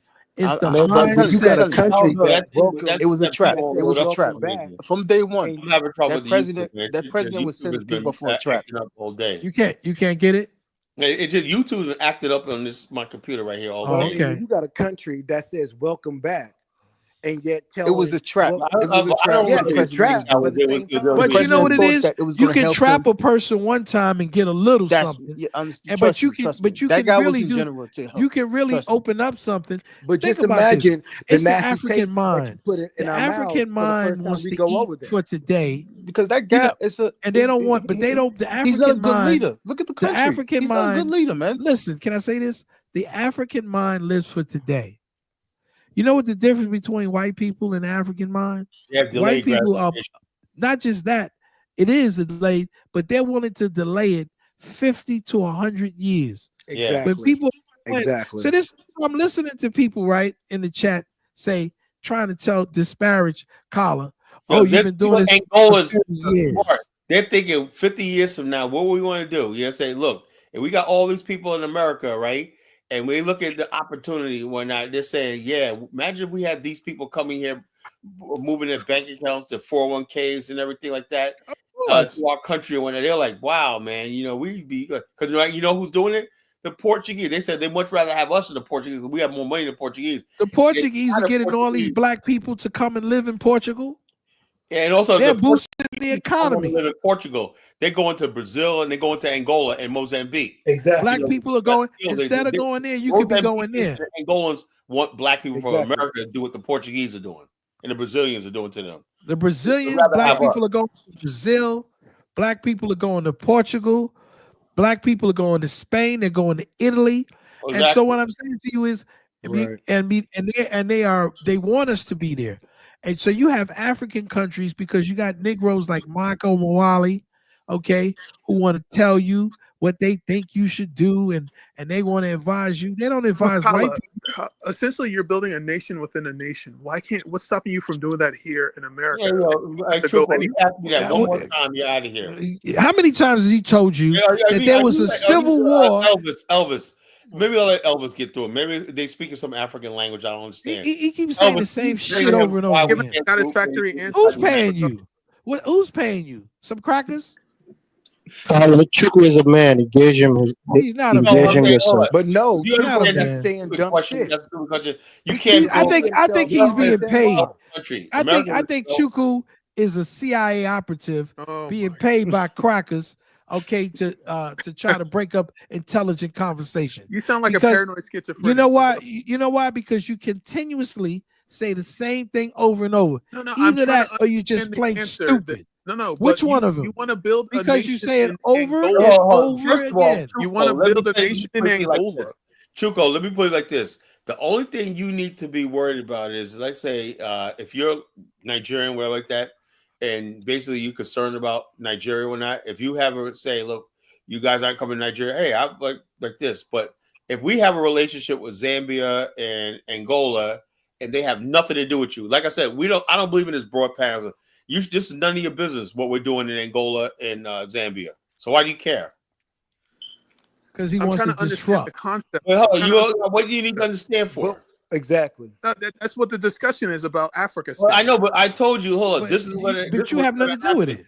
Oh, this is what happened. And the bottom line is fine. This is again. This is. Let me tell you something, Chuko. Right, the land is the least of my concern. I have no question about the land's going to be there. I have no problem. The problem is building a political movement because we got hijacked by this ADOS FBA shit. These stupid Pan-Africanists that go here for the last 5 years and whatnot. That's all we got. Kofi wearing Hotep, Dashiki wearing. These stupid motherfuckers that talk about Pan-Africanism. We said, look, what we need is but as it stands now, land of our own, a geopolitical entity, right? People plan for 50 years. That's what people do. So stop worrying about when is it going to start. You already, it's already started. Basically like this. The Zionist movement knew that they didn't get the land right away, but after they got to like, I would say 20, 25 years into the Zionist movement, because they have a Zionist Congress, a Zionist meetings, conferences. Even they was also doing novels and stories in a fictitious Zionist state, right? Now we can easily do that, plays. They was getting people's mind in the idea of a Jewish homeland. Even right, but one thing the Zionists have is ideological purity. All Zionists ideological purity. The only thing crazy. They didn't even know the language. They didn't even have a unified language. They can all agree they on spoke African Yiddish. They can they all agree. That's a lie. Most Jewish people did not support the Zionist movement. And a lot of them still don't. In the first place. And a lot of them still don't. They thought they were British. They thought they were Germans. They thought they were proud Frenchmen and all stuff like this. But no, Carla, that's not why. It's a religious reason because they believe that God was. No, listen to what I'm saying. We're not saying the Zionists. We're talking about the Jews. Most Jews don't support it because they feel like it was prophesied that God would, gather all of them and bring them there. Not by themselves trying to make it happen. That's why it was not a broad consensus among Jews. Zionists they stopped waiting for God. They stopped waiting for God and did their own thing. So we're not waiting for God. The Zionists for the secular Jew. No, it's for all Jews, but the Zionists stop waiting for the Messiah. They stop waiting for the Messiah. Even though most Jews basically say, "Oh, we don't need a Jewish state," but the bottom line, when they go to Israel, they have such a good time. Say, maybe I'll change my mind a little bit. You know what? Listen, Kala, I have a doctor, young doctor. He was doing very well in New York. Had his own private practice. Israel, right? And making millions of dollars. He sold his house. He sold his house. He sold his business. Yep. Okay. And went on the kibbutz, got his rifle, and went out there because he would prefer to be around his own people. Bro, I know. And let me guess, he's from Westchester. Yes, he is. Look, I know. I probably know the same people because I know so many people did the same thing. They had these nice houses and whatnot. Doctors. This man had his own. He live in Israel among his own people. Among his own people, he had everything going for him. Had a big office. I got everything going for me in America, right? But I wanted a homeland. Oh, so we're the same. A big staff.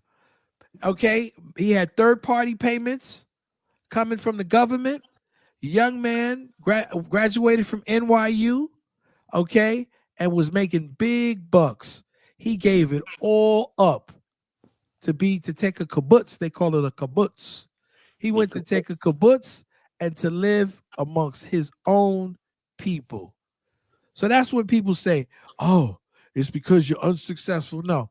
Successful people understand something. We understand something.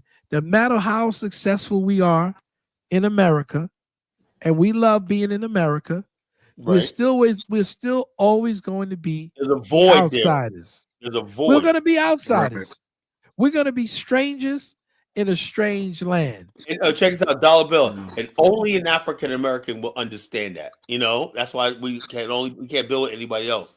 Only an African American can understand that. Chuko will never understand that. So you'll never understand that. And I don't expect Africans to understand it, even though they may ally with us. They don't understand that because they like, man, you're in America, you got everything. They don't understand. Yes, we know all that and everything, but we want to be ruled by our own people and under our own people and our own civilization. Everybody did. I think it with Jews. You don't get Jews that go to Israel. They're not poor, starving in the West or persecuted. And I always said also when I studied the Holocaust in college, right? And I got a lot of flack was in college, right? I found out the Holocaust was largely exaggerated. I looked at some of the pictures and everything. It didn't make any sense. And the Holocaust is largely exaggerated. I'm not a Holocaust denier. Don't shut me down. But it was a lot of stuff they said about the Holocaust was largely propaganda. But that's not the point. The point is that people want to have the ability, to self-determination, self-reliance. And so we're saying to these young people, even when I said I'm a proud Gullah Geechee person, and I am, but the truth is the white folks are buying up all of the land.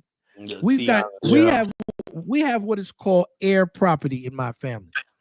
Okay, so if people don't know what air property is, let me break it down. So you have a family, like my family, came from maybe 12 or 13 people.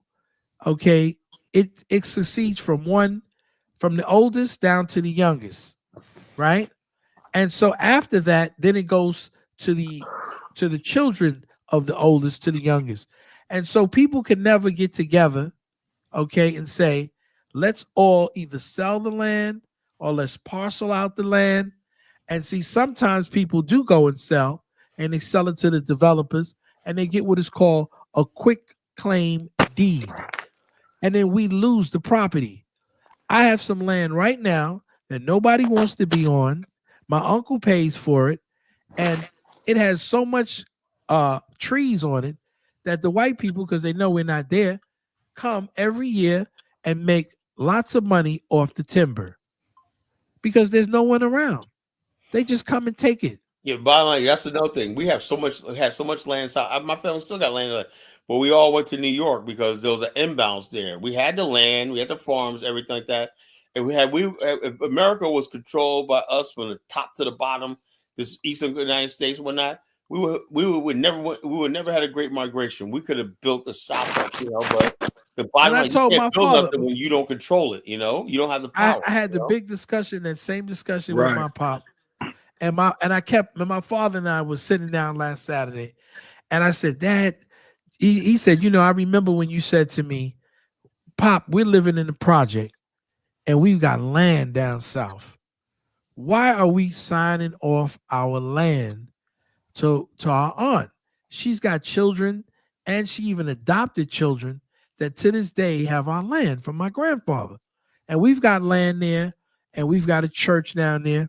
And my whole thing, I was saying to him, so my dad was saying, well, you know, your grandfather got married again, and they were afraid that the wife was going to take the land, right? Even though she wasn't married to him that long before he died.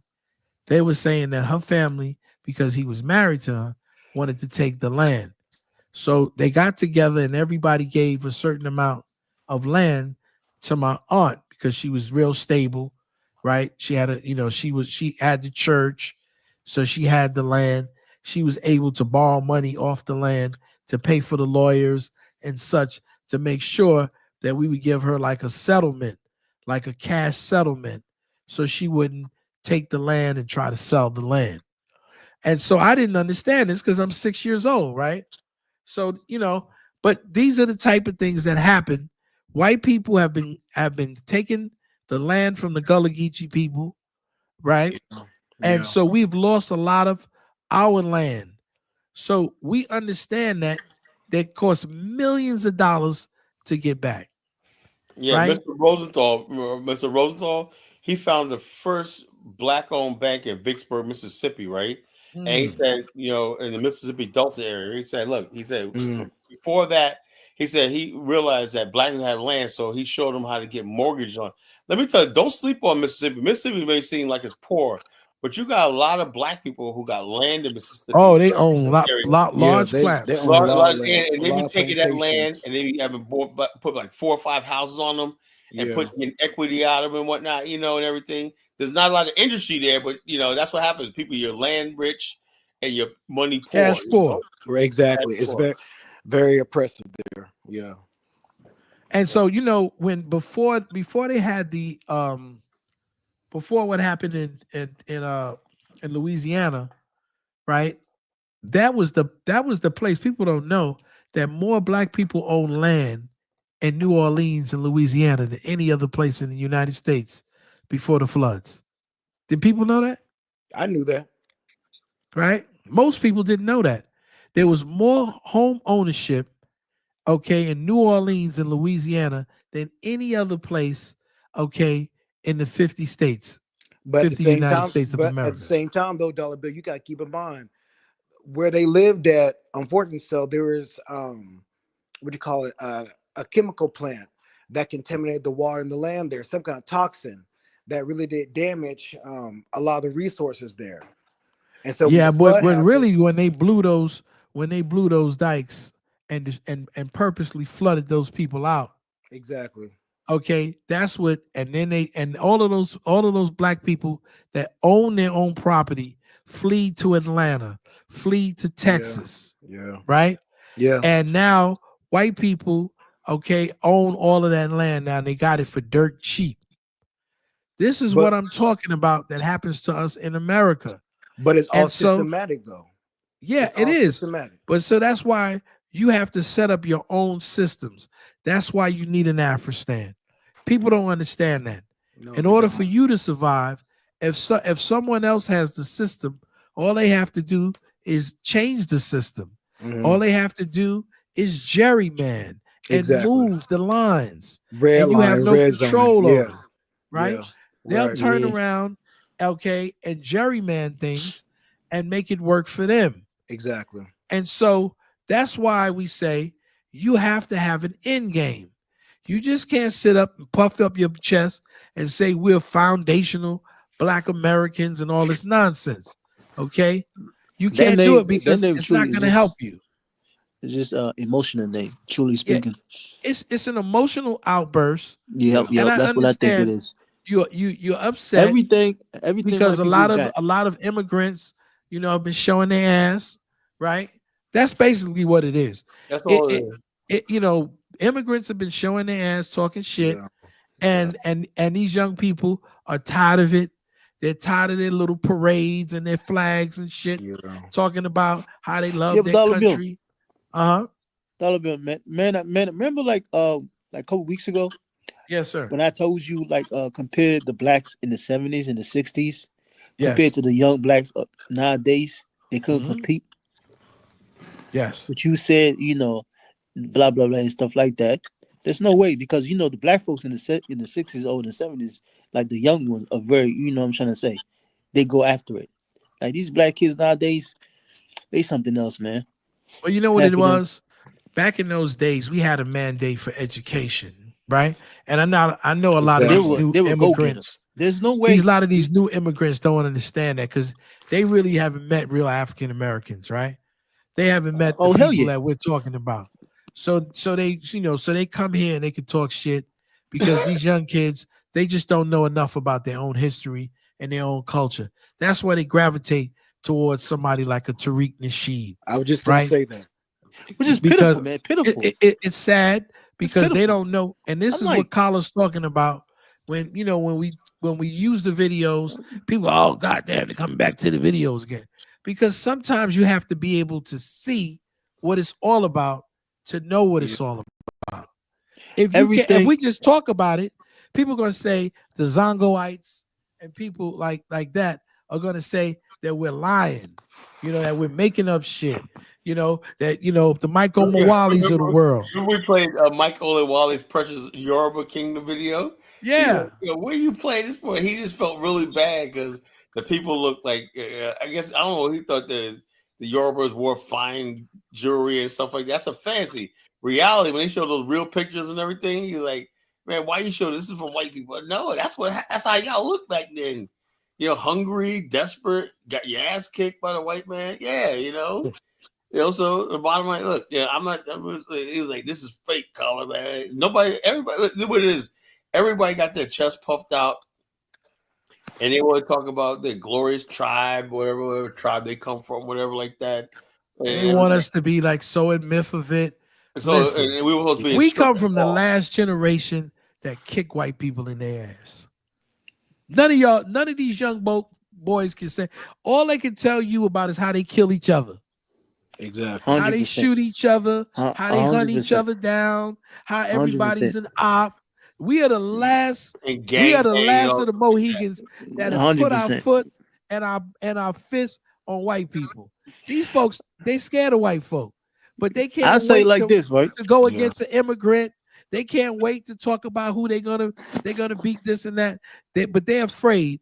They're afraid of who's really holding them back.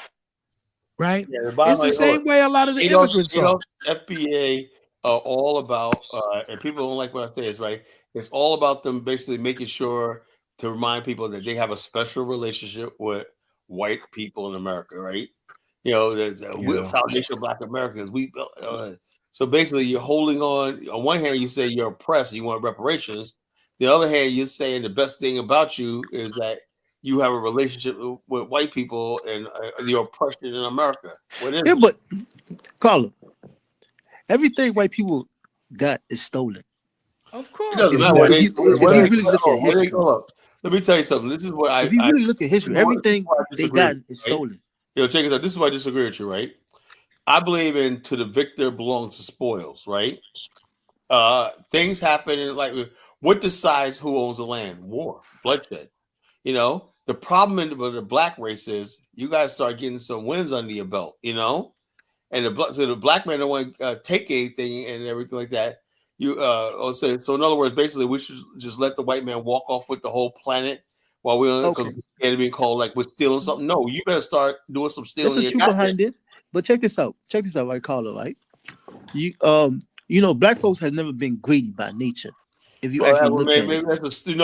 We're greedy with each other. Trust me. Yeah, but we're greedy with each other because of the condition we've been in for so long. We show all the kindness and everything like that to the world, the other races. When it comes to each other, you know, we are greedy. You know, we're selfish, greedy when it comes to each other. Now, if you look at the last 500 years, yeah, I agree with you on that. I'm saying like before they came, they started doing all these things. You know what I'm trying to say? Because we had everything we supposed to have in our little corners. You know what I'm trying to say? So our issue is now, how can we put ourselves in an attacker mode and get back what we're supposed to get, and then protect my it? whole thing is like I tell people all the time. I told Zongo last night, when you're opposed to the Afrikstan, I'm telling you right now, Africans who listen to this show and rebroadcast, the Afrikstan not just going to help us, right? It might be Africa's last chance, you know, really last chance, you know, to do something. Because if you don't do that, man, Africa's finished, you know. And the bottom line is having that sort of state on the continent and whatnot, where the best of the brightest are concentrated in one area. Why wouldn't look? Bottom line is, you know what the biggest thing right now, resource right now in the world in demand for, brother Ahmad, is human resource. You know, right. When you know what the biggest business right now is, human resources. Right, it's even more lucrative than gold. It's lucrative than oil. Everything. The concentration of brain power. You know, and Africa has so many intelligent people. It's the fastest growing, but they're not realizing that because it's the fastest growing they're people in not the world. realizing what they're doing. Bill Gates is doing? Africa don't value its brain power. You know? It has the value. They have no value in it. And see, you know what Bill Gates is doing? Check this out, right? Man, a dollar bill. 1 second. Yes. You know what Bill Gates is doing? No, I know he's doing a lot of fuckery. Right now is in Ethiopia, right? But before that, he was in Nigeria. Then he was in Kenya. And then Uganda, right? The richest man, like one of the richest men in the world for the past, let's say, 10 he don't years give now. nobody any real money. No. I'm saying why he's there. The reason why he keep traveling to these big countries. He needs to get out of there. If you think, but there's a reason why. I'm studying very well. No. It comes back to the population. Bill Gates is trying to get a hold of. All he wants to do is colonialize Africa. No. He's trying to replace. He's trying to replace African seeds. You know, like up here when y'all grow, y'all use like GMO and all that, right? Yeah, he wants to use all that frankenseed. Yeah. It's more sinister than that.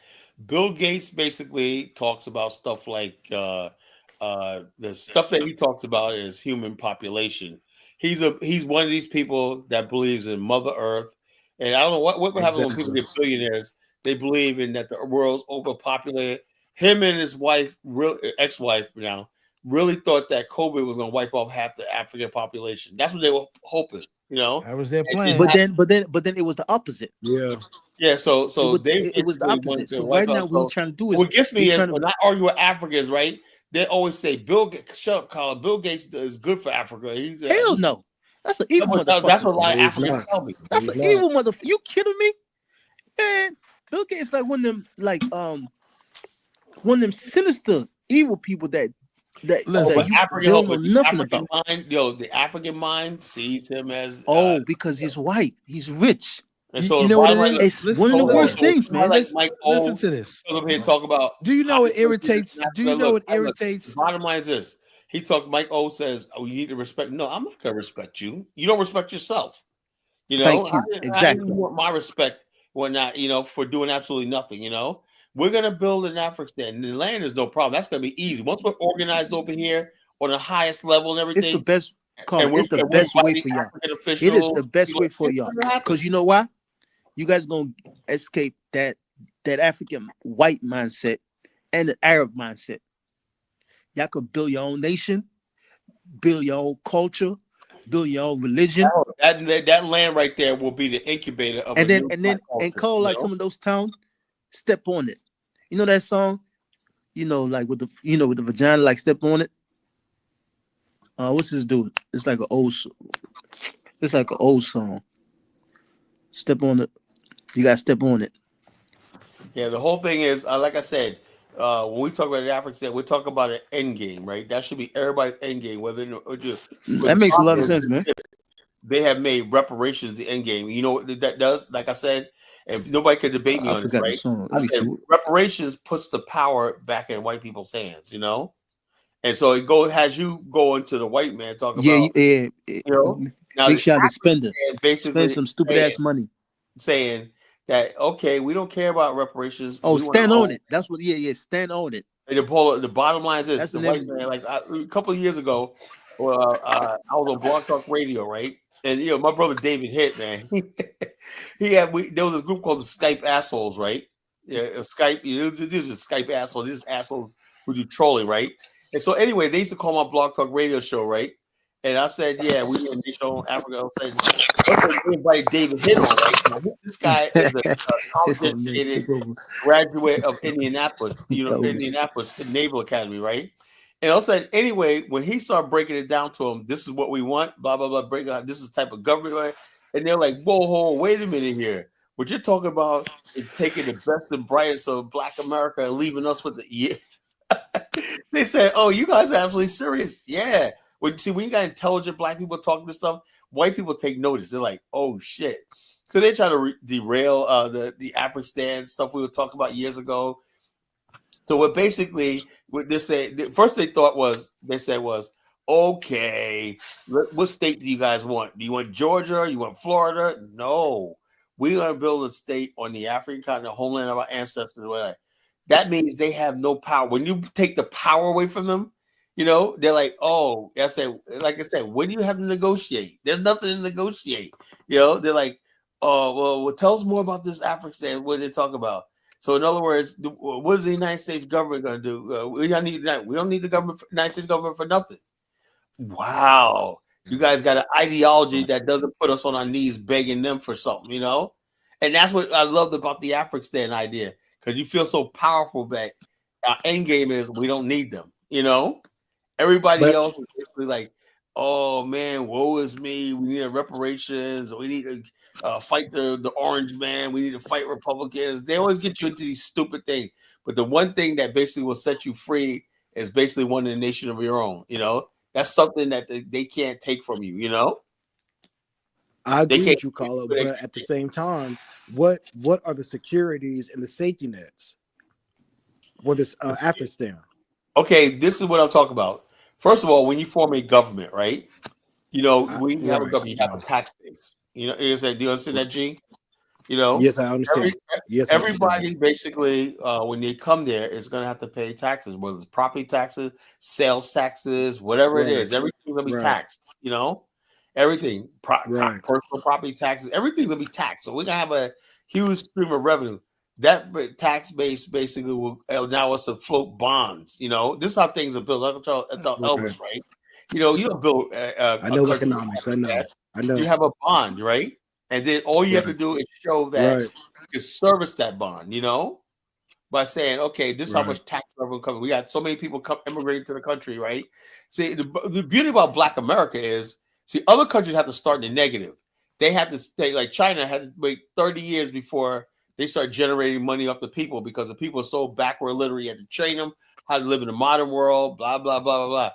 Here with Black America, right, in the West, the diaspora, we already got people that just move right into the freaking first world, and start becoming taxpayers, buying goods and services, That's how you have what you call a surge, and that's how Hong Kong is, and all these other places like that, But when you have basically people that if you got to start from scratch, where you got to educate people, like the Vietnamese people, after the Vietnam War and whatnot, when you got the Vietnamese people came here in America, a lot of them didn't even know how to use money.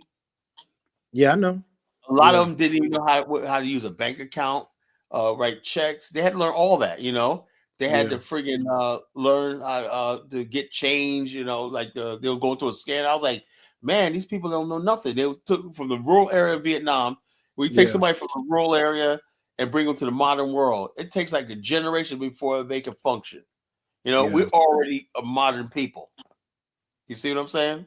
I do. Therefore, we can automatically have a tax base. That tax base will allow I'm still here. Safety net.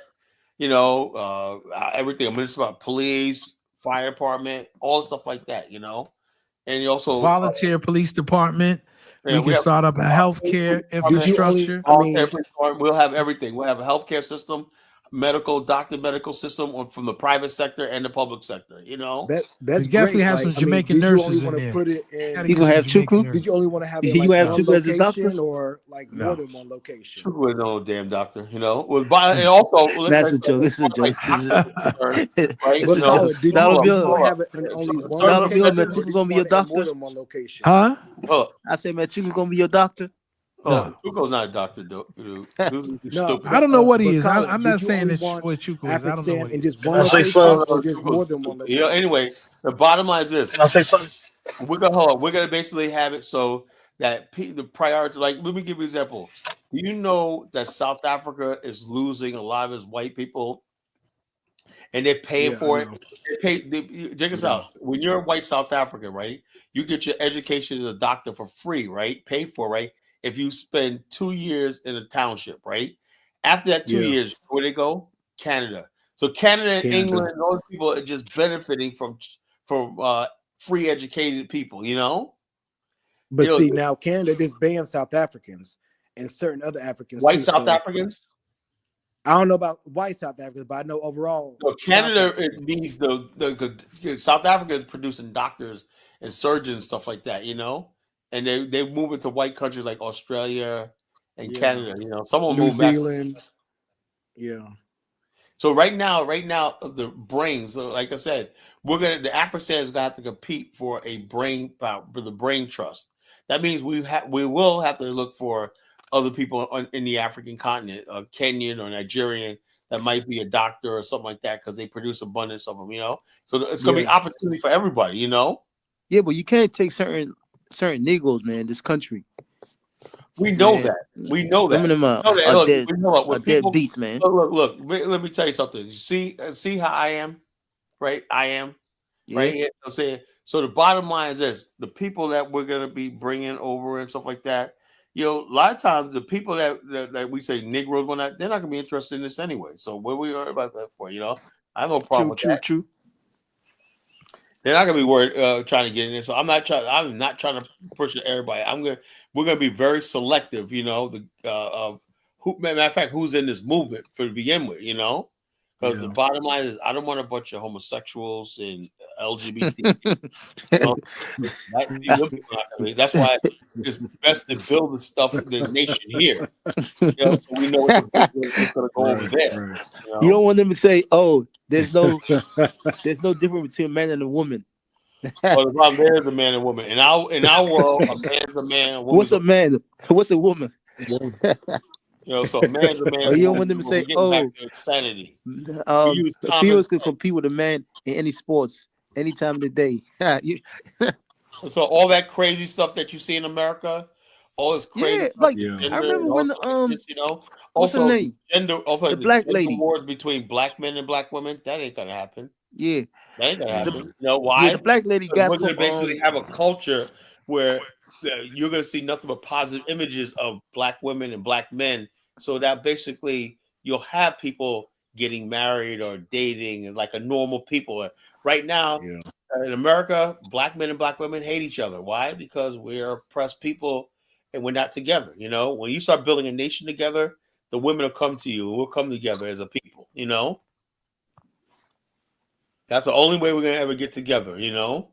Rich and poor, you know, all different types of African Americans working together to build a nation, you know. And that's how nations are built. You know, the trials and tribulations, we're going through stuff to say. You know what I'm saying? So the bottom line is, and it's like, what if homeless? Look, we don't need anybody's money. Why do people think we need somebody's money to get this going? You know, we'll have the fucking tax. We don't need people's money. You know, I don't care. Their money is not worth it. You know, what exactly are you going to do? You know, the bottom line is we're going to have a ministry of culture and information and whatnot, and what goes on our airways and our television, our censors. You know something I studied about this, Dollar Bill, a couple of years ago when I was to Japan? You know how strict they are with their censorship and what goes on in the media? You know? And the bottom line in Japan, right, before something gets aired, whether it's a foreign broadcast and everything, it has to go through the Japanese censorship. And they take out things, edit it, everything. They make sure nothing poisonous or something that's going to disrupt the people or the peace of the country gets aired out in the public. But here in America, anything just comes across our minds, anything, anything is going to come. It comes across our minds. I'm sitting there watching television. I who was arguing about this other day? Oh yeah, Elvis and friggin' Jonathan, right? I said, look, I'm sitting there thing, Elvis and Zongo. I said, look, and I've seen a commercial right before I can even turn the channel. 2 men are friggin' that got the tongue in each other's mouth. The bottom line is this: I don't want to see that. I don't want to see lesbian. I do not want to see. Look, I'm not against interracial marriage, whatever like that, but I'm sick of seeing that pushed on me. I'm sick of seeing that pushed on me every day, 24 hours a day, 7 days a week. When I got black women there, when not, and then what gets me is, what demographic they're appealing to. They be showing overweight black women, right, with skinny white guys. That's the ultimate fantasy. And that, that's not realistic, but they keep pushing that to give black women hope, and so they can buy their products. Brothers, I got to tell you, I got to go. Got to get ready for work. Yeah, I'm for going to stay on a tomorrow. little while longer. Take some more questions. Right. Thank you so much for your. All right, Dollar Bill. All right, brothers and sisters. I'll give you a call tomorrow, brother. Take it Definitely. Peace. I'm trying to catch Dollar Bill, man. Damn. All right. God bless. But I had a question for Colin and Dollar Bill, but he left. My main point was that if you even ask the majority of the chat, most people don't disagree with your overall points and premises. It's the energy that you come in with. And I think this guy here, I don't know, the Fuller guy. The energy that I'm giving. Look, I'm living in a hostile world, right? The bottom line is this. What I'm seeing right now with Chukwu, Mike Olawale, and stuff like that, I don't consider these guys my brothers, or whatever. You don't think they're responding to your energy, though? No, because I listen to some other. So if that was part of my energy, why is it when I listen to some other chat rooms, they're even worse? No, but because Chukwu said something like the domesticated. But I remember when you and Dollar Bill one time was talking, I think me or somebody else, y'all was referring to yourself as civilized, and we are not. Those other blacks are not civilized. What's the difference between civilized and domesticated? Look, now I don't say civilized. Civilized is civilization. You can be civilized and not basically be part of it. Chukwu has this idea that being around white people make you civilized. That's not the case. Black people are civilized because you know why? Because we had mothers, grandmothers, and everything that taught us right from wrong and stuff like that. You know how strict you go down to the eastern North Carolina, right? You got black communities there that basically tower above the white communities as far as like civility and civilization. The white community, for the most part, were drunkards and crazy people and everything like that. The black communities, you see people going to church, everybody going in order, people working hard and whatnot, people teaching morals and values and everything like that, And so the idea, I came up in a black community that that we knew right from wrong, a black Christian community of that. How was I domesticated? I was basically around black people all my life or not. So he basically makes it seem. Black people. That's what you imply, though. That's what you imply when you say something like, "Oh, we civilized and you guys are not." We are also raised by mothers and fathers with morals. I'm civilized because I come from a people that's civilized, not because of white people. He's implying that we're civilized or whatever like that because we're around white people. That's basically what you try to do is just discredit my people, my ancestors. No, but the only difference between you having morals and we having morals. Look, I'm a product of Black America, right? I'm not a product of America or white America. I'm a product of Black America. I'm proud of it. That's where I come from. That's where my people I come from. And like I said, my ancestors were both free blacks and slaves in this country. Everything that I am not anything to be. My people are nothing to be ashamed about. It's nothing to be ashamed about. Nothing. Well, that premise of civil can also lead to us wanting to think of domestication, because if you're saying that we're not civil, and we have parents too that teach us morals and principles. There's variations of Christianity in the Caribbean and Africa. I never implied that no one else is civilized. Of course, that's nonsense. That's what it came off as. That's what it came off as. That's not what I meant. So people. You gotta let Chukwu speak. Sometimes your conversations with a lot of clarity. Oh, hold up. My own point is this, though. Let me ask you a question, brother Prince. My whole thing is this: why is it that Africans or black people, now not the Caribbeans from the past generations, why does the new generation of Caribbeans and Africans basically so hateful and so judgmental? Why is that? They don't seem like I they don't see that. I don't see that. I don't see I that, man. see it every day one night. I see it every day. I'm like, everybody. You can say they're more cliquish. They're more cliquish. I don't want to have to basically play any videos, but it's always they're more cliquish because of the numbers. They have more numbers. What? And they only have the numbers. They're more cliquish because the bottom line is this. Let me give you an example. I saw a Jamaican restaurant today. I'm gonna go have lunch there tomorrow, right? But bottom line is this, there'd be nothing without the black. It was black people from America that is in the suburbs of Virginia Beach, right? It was black people that lined up to eat their food or keep them in business, not white people.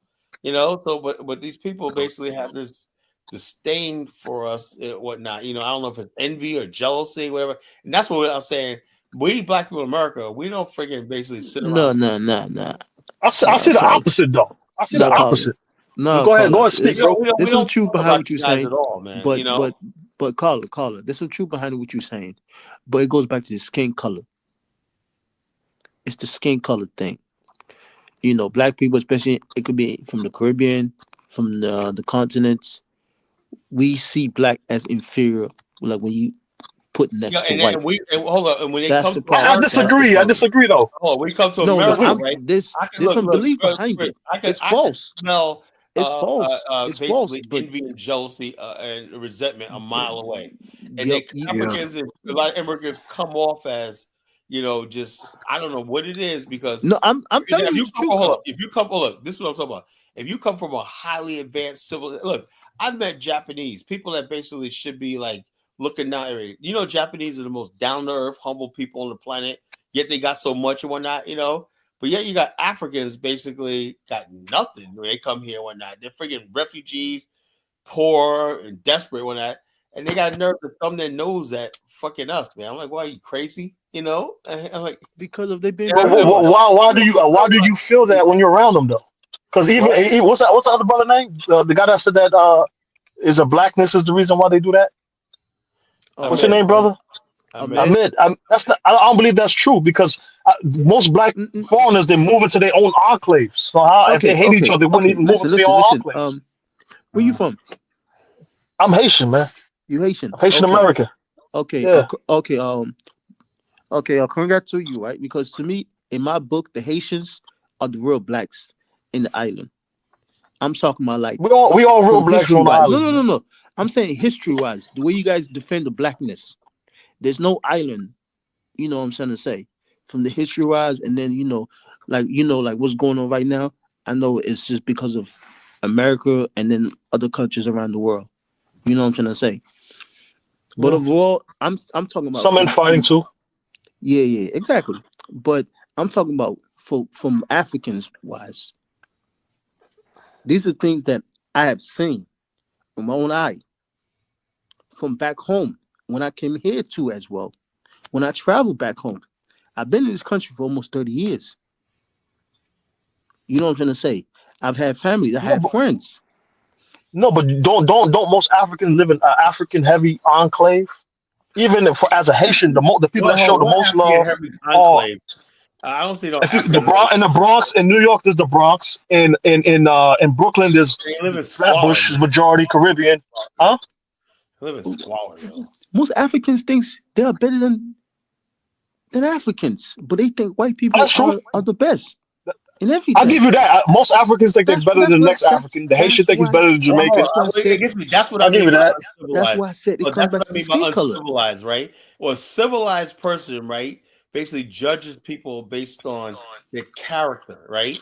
And I'm sorry, that's not true. A lot of Africans, like I said, are you guys even human? So Carla, you, in your opinion, let me say let me finish. When I talk to a Jew, whatever like that, I say, tell me your story, not just Jews, but who you are, whatever like that. When I talk to Japanese or whatever, Korean, tell me the story. They tell me who they are, their culture, everything like that. When I freaking talk to an African, right, basically, I was like, do you have a freaking story other than that basically you're here to make money and you're starving and you're sending money back home and you're bragging about what house you got back in your little shithole country? Who are you? Who are you? And so I'm saying to myself, human beings don't sit there and talk about which your accomplishments or whatever money you got as your identity. You know, Yeah, that's but not Carla, you think Asians don't do that? Huh? You think Asians don't do that? No. You think Asians Hold on, don't Colin. brag? Hold on, let me ask him something. He's from New York. Hold on, he's from New York. Based Are on you who they serious, man? Come are, on now. based on that so-called Every success. race brag in a different way. African hates himself Exactly. so much. The only thing he's not Every race brags in a different way. Colin Kaepernick, man, he's from New York, man. If you go to Brooklyn, the Jewish community have their own community set up. Yeah, I know where they that. speak their own languages. They send money Hold back home to Israel. They have their own messiahs hanging up all over the place. Hold up. There's a difference, though. You go to the Jewish community, right? They got hospitals, Mount Sinai, and stuff like that. They take everybody in. They don't make a difference. They connect with the rest of humanity. In other words, the Shriners Hospital, all this stuff like that, Jewish thing, but they basically anybody, black, white, anybody can go there, right? What I get from the Africans is if they built a hospital, it's only gonna be for Africans. That's not being civilized, you know. That's not true. That's not true. Why? Okay, yeah, there's black clinics in the hood in Brooklyn, man. Has an African or a Caribbean ever built a hospital in New York City? Yeah, yes, sir. When I was a youth, I used to go to a doctor named Dr. Kopas, which is a Haitian doctor, and other black people used to go there. I'll talk about a hospital, like Mount Sinai. Bro. Yeah, but hold on. If we're recent arrivals, how the hell are we gonna? You guys been here just as long as the Bangladeshis and all the people that got hospitals established. There's a Bangladeshi hospital, bro, in New York. Yes, they got their own. Where? Everything. I ain't never seen that in my life. You know, Carla. You know, black folks are selfish. You know that. Yeah. Africans are. I don't think that's true, man. Just a different level of selfishness. Because you dealing with trauma from back home. You gotta understand. That's we have pain too, man. And that's why it comes across. Just like you mentioned a couple days ago. Black folks here have a scar. You understand? We can't truly relate to that. Only people from the island and then from the continent can really relate to our scar. You understand? And then once again, Africa is not a shithole. They made it a shithole. Because a shithole is never, to me, a shithole is a continent like Europe, don't have no resource. So when the it will never be a shithole. We haven't wake up. It's not a shithole though, man. It's not a shithole. It's just sometimes, like Americans like to, just throw words sometimes, but they forget that what's real wealth. Africa has real wealth, God-given wealth. No. But you overlooking the fact that the European has forced a lot of these countries to devalue their own dollar. We haven't to take loans from the World Bank. All these things make them poorer. We haven't wake up yet. That's no. Yes, they have because they're taking loans from other nations like China. College. No. We come up here. No. We talk a lot of shit about black people. That's not true, bro. You know why? We've been brainwashed. Carla, forget that because the last time he said America has a propaganda. One of the best weapons America has is propaganda. So you think they don't use it in Africa? But hold on. I admit. When we read, they control it. Think about it, Carla.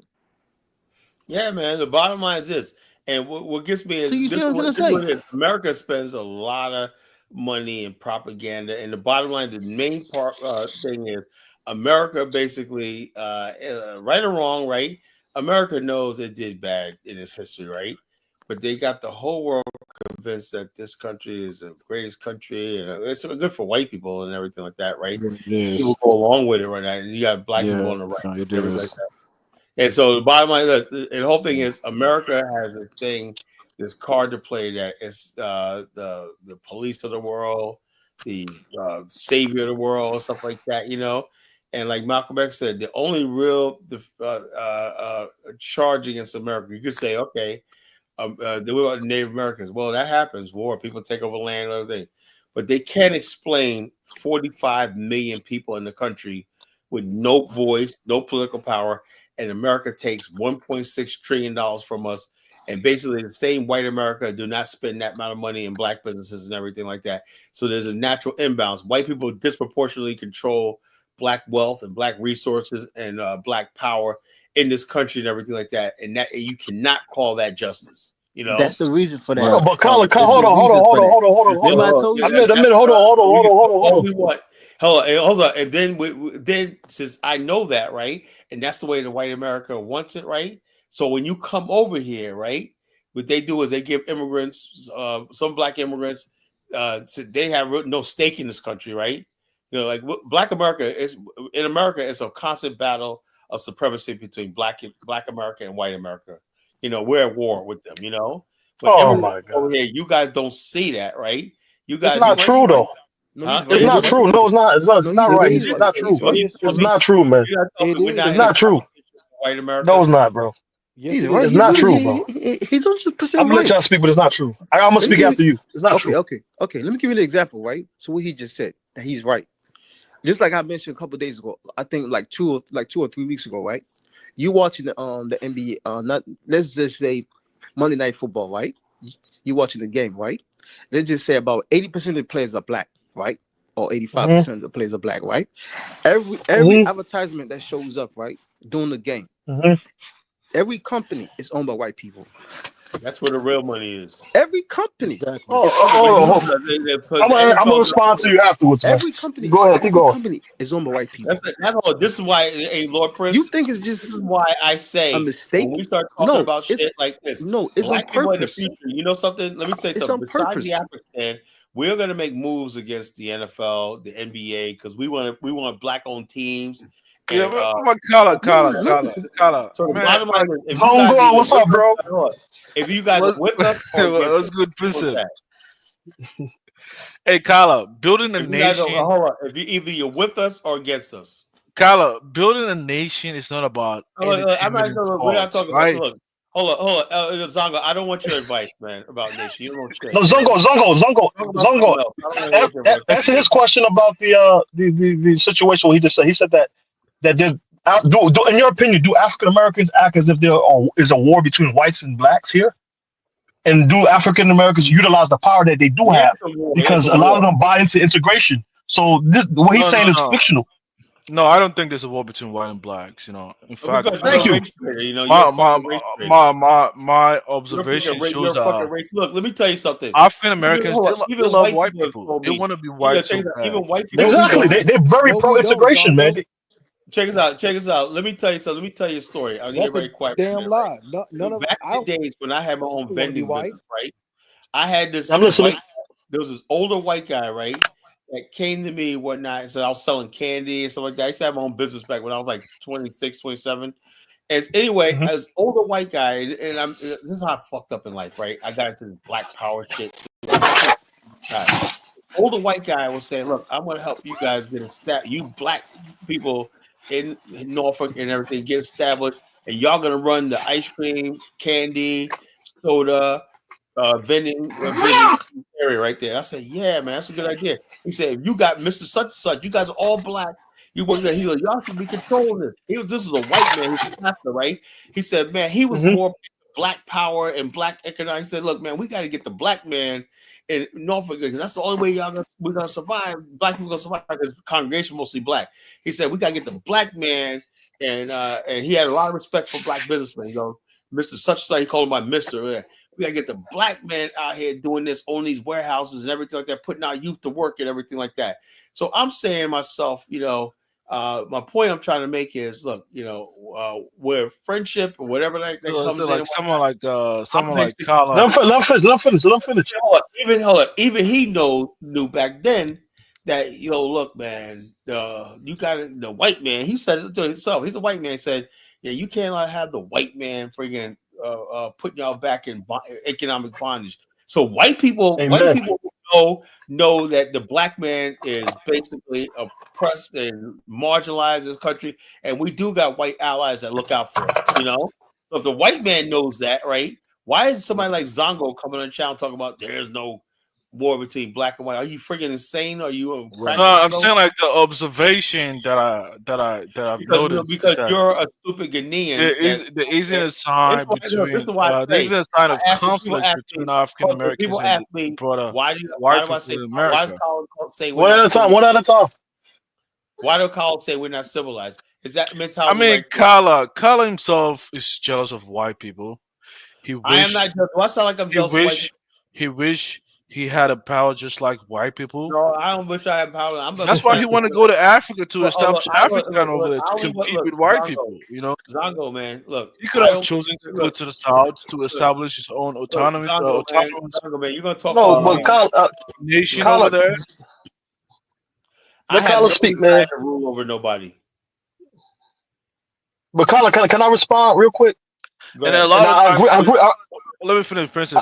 And a lot of times, when Colin speaks, he speaks within the paradigm of the white man. He doesn't have his own independent it's not thinking. the paradigm of the white man. I'm thinking you need to travel externalize. It's something you don't know about. Own independent thoughts and view the world. I do got my own independent thoughts one night. You don't got independent thoughts. You see a prime example of most of the African Americans that claim they experienced racism in America when they went to Liberia. Let me finish, man. When they went there, they went and instituted a lot of white policies over there. Did I mention racism? And I'm just giving an example about my observation. Hold on. You give an example that I didn't say. That's a straw man argument. I didn't mention racism. I'm saying the way America's set up and everything like that, you got one group of people that have a disproportionate amount of power. Now, these people could be liberal. They can even probably be married to black people, for all I know, but the power is in their hands disproportionately, And the bottom line you tend to look at a lot of things based on white and black. Why not? Hold on. Do you understand we just had an election where the majority of white people, something? We don't want a bunch of Zongos running around. But when you observe, look, it's called survival. It's called survival. One at a time. When you look at the data, you can tell that there's a class division even among white people. Carla, you might even have a better economic leverage that a lot of this. It's not even about that. It's not about that. The bottom line is white people are the majority, right? Whether they're poor or rich. Yeah, but you have a lot more economic leverage than a lot of white people. It doesn't matter how much economic leverage I have. This is my social status and people status don't change. So you understand. Just like you coming over. Wait. So your point of conversation is about. Just like you coming from Africa, right? No matter how much money you make, you don't have any status in this country. What do you mean I don't have any status? I can have status. You have no power. No. Let me ask you a question. When's the last time you seen a Ghanaian on television or anybody talking about your issues or anything? Man, well, you don't have to be on the television. That means you don't exist, man. Nobody cares about it. Doesn't matter. It doesn't matter. That's not fully true. There's African forums in Washington, D.C. No, really. You don't need that. Nah, listen, man. You guys not getting it. What he's trying to say. He's saying. Go ahead. He's saying you don't have power as a nation. He's as not a collective. I get that. But you don't use the media. The media. Of course, you come. But make a lot of money. He's not talking about that. Yeah, but wait. The media is an illusion, right? When you travel, let me finish. Let me finish. Let me finish. The point, man. I'm missing the point. Wait. When you travel extensively in the U.S., there's a lot of groups over here that you don't see them in the media, but they control a lot of regions in the United States. There's a lot of them over here, but you barely see them in the media. Yeah, but this country is dominated by white people. Yeah, I get what you're saying, but he's saying he was saying oh, do you see a lot of Ghanaians in the? No, you don't have to see them in the media. Yeah, but Ghanaians don't control. Okay. Do you see a lot of Jewish people in the media? Do a lot of Jewish people in the media? Okay, what are you talking about? Let's look at the insurance company. You don't see a lot of them in the media. No, he's not talking about that. Just look at the everybody knows that, man. They do. But they are behind the scenes. You don't see them on the whatever. It's still not enough. It's still not enough. That's the most important thing. He's talking about muscle wise. Collective. One at a time. Hey, my friend, stop it. Arthur Schwarzenegger, president of the New York Times. Stop it. You're trying to portray the situation that we don't understand. Do you understand power? Have you held a leadership position in your life before? Well, I am in power. Yeah, I am. Let me ask you. Zongo, hold on, Zongo. Hold on. I gotta push back a little because what Colin's coming from is about collective power, right? And what Colin's coming from is from the perspective of the diaspora. Like the diaspora, especially Black Americans, they have a partial home here, but they also want to go home as well. That's a thing that exists in a lot of people in the diaspora, such as Haitians, Jamaicans, Africans, African Americans, Trinis. White people in America are very powerful because they're the majority and they control a lot of the industries, the key infrastructure that controls American production, just economic system. Like this just obvious. Like if you It's, That plus Zongo. It's not hold on, only that. Zongo, It's not only Zongo. that. Hold It's on, hold on, also hold the on. fact that many white Mhm. people have the power of the pen, where they can decide and determine your fate. When a white person commits a crime, they get a slap on the wrist, depending on once again where they're located in the U.S. and who's But that's what deciding I'm their saying. They fate. control the key institutions. I mean, that's what I'm saying. Institutions, economic system, everything in general. Is that a new brother on the panel? Is that a new person? What's your name, bro? That's a G. G. Yo, G, can I ask you the same question? Look, let me get Frenchie up here. Then look, I'm gonna got 10 more minutes, and I'm forgetting. All right. Yeah, but as a minority, G, can I ask G a question? Can I ask G a question real quick? As a minority, Okay, go ahead. You don't have to really focus. You can seek for your own power control regionally, like Thank you. I was about to say that. the Christians, the Moors, like what's the name of that Christians in Utah? They went and consolidated power. The Mormons. They move all together and they establish a power in Utah. Same thing, because we're not living in no dang Mormons. Remember? If you want to consolidate power, that's how you gotta start. Look. Exactly. You could move to a couple states and consolidate power. Man, you need business. I don't need you need anybody from you, man. settlement. You need stuff like that. I want to do Zongo, that was a good point, man. I know what's best. That was a good point. You know, we don't need Zongo. Don't want to build no business. Yeah, exactly. If they were really at war, they would have moved together, grouped together, use group economics, move together, create black majority states, black majority states. They're not doing that. So if they was really at war, they would have done that. Prince, it's not like that. Kind of blend in It's America. not what you think. You're dead. You know, so Exactly. we It's got not to what play you it. think. We got to play it by ear here in America. We got to move carefully. Exactly. I don't believe Because I mean, many of us Black Americans or African Americans, we have history in certain parts of this country. Absolutely. So I mean, but why haven't you guys created a base? Pick up and leave what we created. No, nobody saying leave. I'm saying you would have created a majority black state here. Where's your majority black states here? I'll let you create no majority black state. Where's your chain Walmart version of your own companies here? Where's your chain African American bank here? Y'all don't have that. They're not really at war. Y'all have more integrationists. It's not gonna happen, man. No, it's not gonna happen. A lot of it. Walmart exists because it's not gonna happen because Kyla was pretty much concerned. It's not gonna happen. One at a time. It's not gonna happen. Kyla, go. I'm sorry. It's not going to happen because Let me get Frenchie on the line because, like I said, it's not going to happen because Carla was preoccupied with the representation of black people on television. No, that's funny. You missed the point. Entertainment sport is just a sector of an industry. There are several industries that when you go over there, you don't see black people dominate over there in America. Or whatever. True. The TV is just an aspect. It's just an aspect of the industry. Plus, Lungo, they're not using their own media too. They have media takeout. They have all these different institutions. They're not using it strongly to promote their own culture. The media is one of the key factors that hold their setback. Because a lot of them want to be. Yeah, but they have their own media though. Okay, Frenchie, why don't you start talking? Frenchie, go ahead. Bonsoir, Frenchie. What's up? Bonjour. Frenchie, go ahead, sister. She's not talking. And I heard someone saying that Africa has a lot of wealth. Who said that? Africa has a lot of wealth. It does. We don't have wealth. So what the white man stealing from there then if it doesn't have wealth? Thank you. We don't have wealth. So what are they stealing? Why they're against the eco? Something that makes sense, man. When it comes to resources in Africa, like taking each country individually, one of the key resources, they wouldn't even compare with other countries around the globe. Like what? Name something. That's not true, man. What is this guy talking about? Give me an example. Like let's say oil. Let's say diamond. Like Senegal has oil. Ghana has oil. Senegal has oil.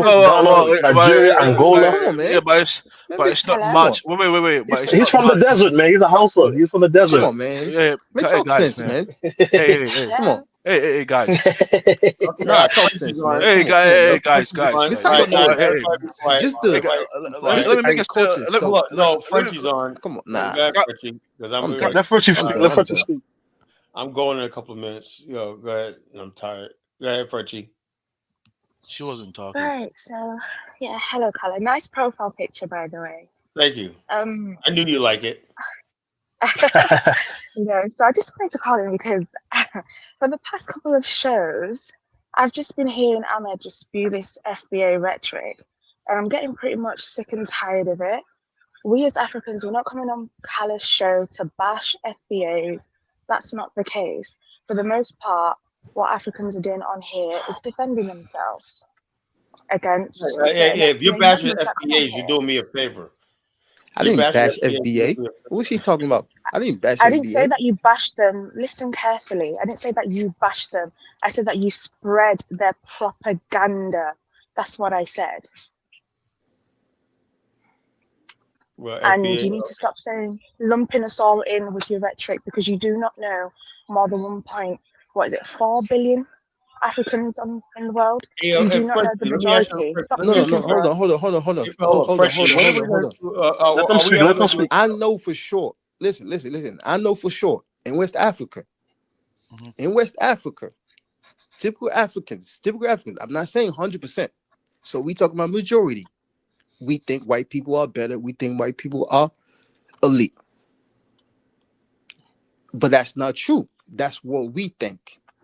That's what. Yeah, but I mean, you made a flawed statement. But so what? He made a flawed statement. He made a flawed statement. I'll give you an example. Wait, you made a flawed statement that we have a lot of resources. We don't even have. Let's not go speak. He was from Nigeria. A Delta man. He said in Nigeria that white skin is very powerful. Well, I mean, put that one aside. Let's talk about the resources. No. The wealth. Let's get back to it because she can't try to, the wealth that we're talking about.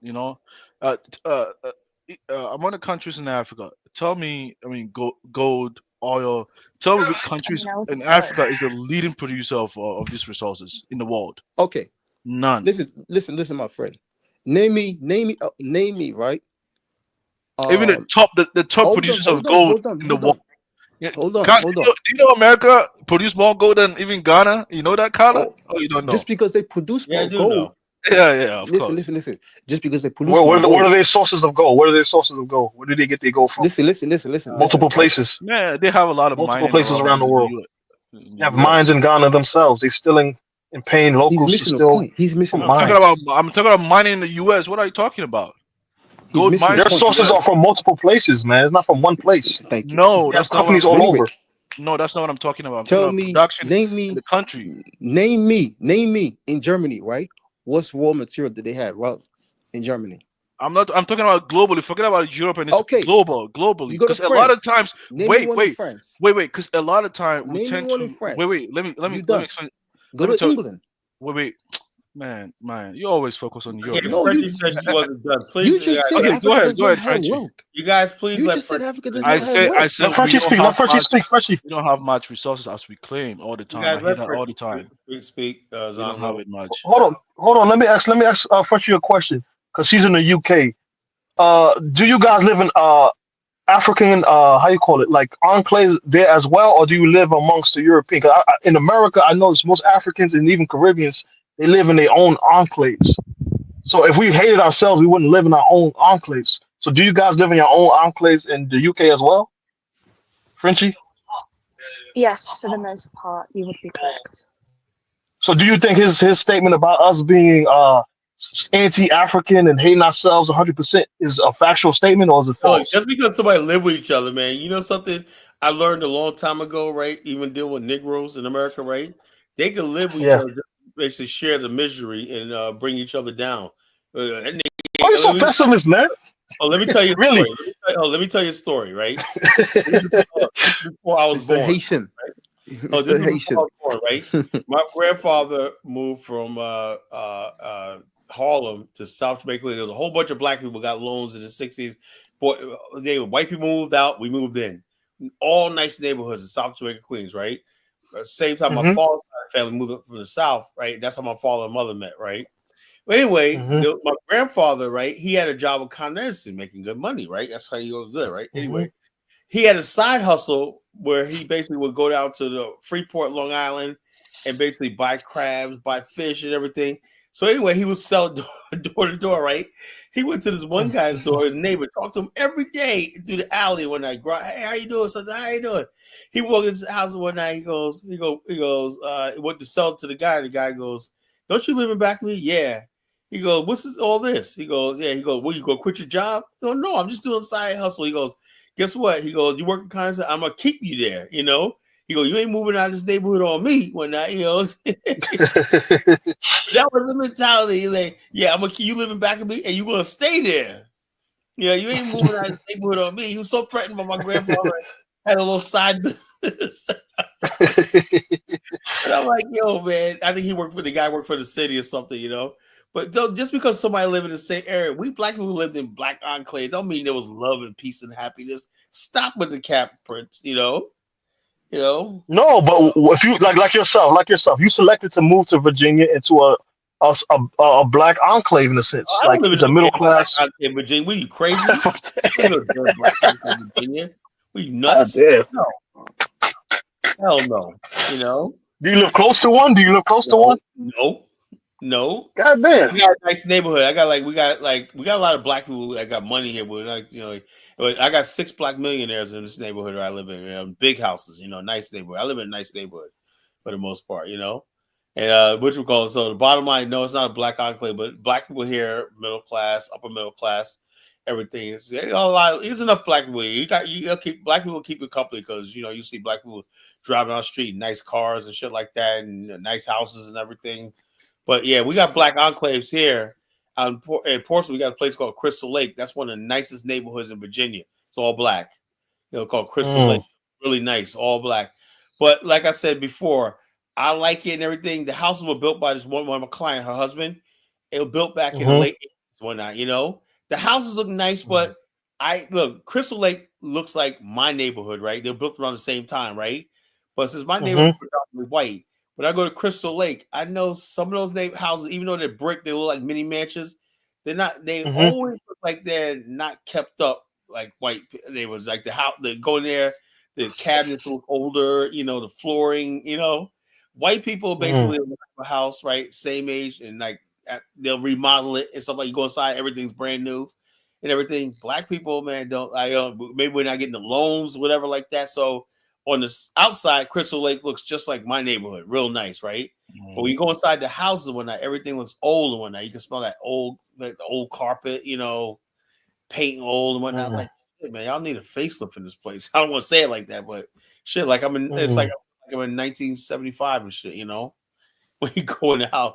But the houses look nice on the outside, man. They got pool in the backyard and everything like that. But it's like I'm in a Brady Bunch house and shit, But you don't view that as proof that those people want to live amongst themselves and they're proud to live amongst themselves. Yeah, I get that. Black people always want to live among each other. That don't mean they're happy though. Hey, Kyle, can you let Frenchie finish though?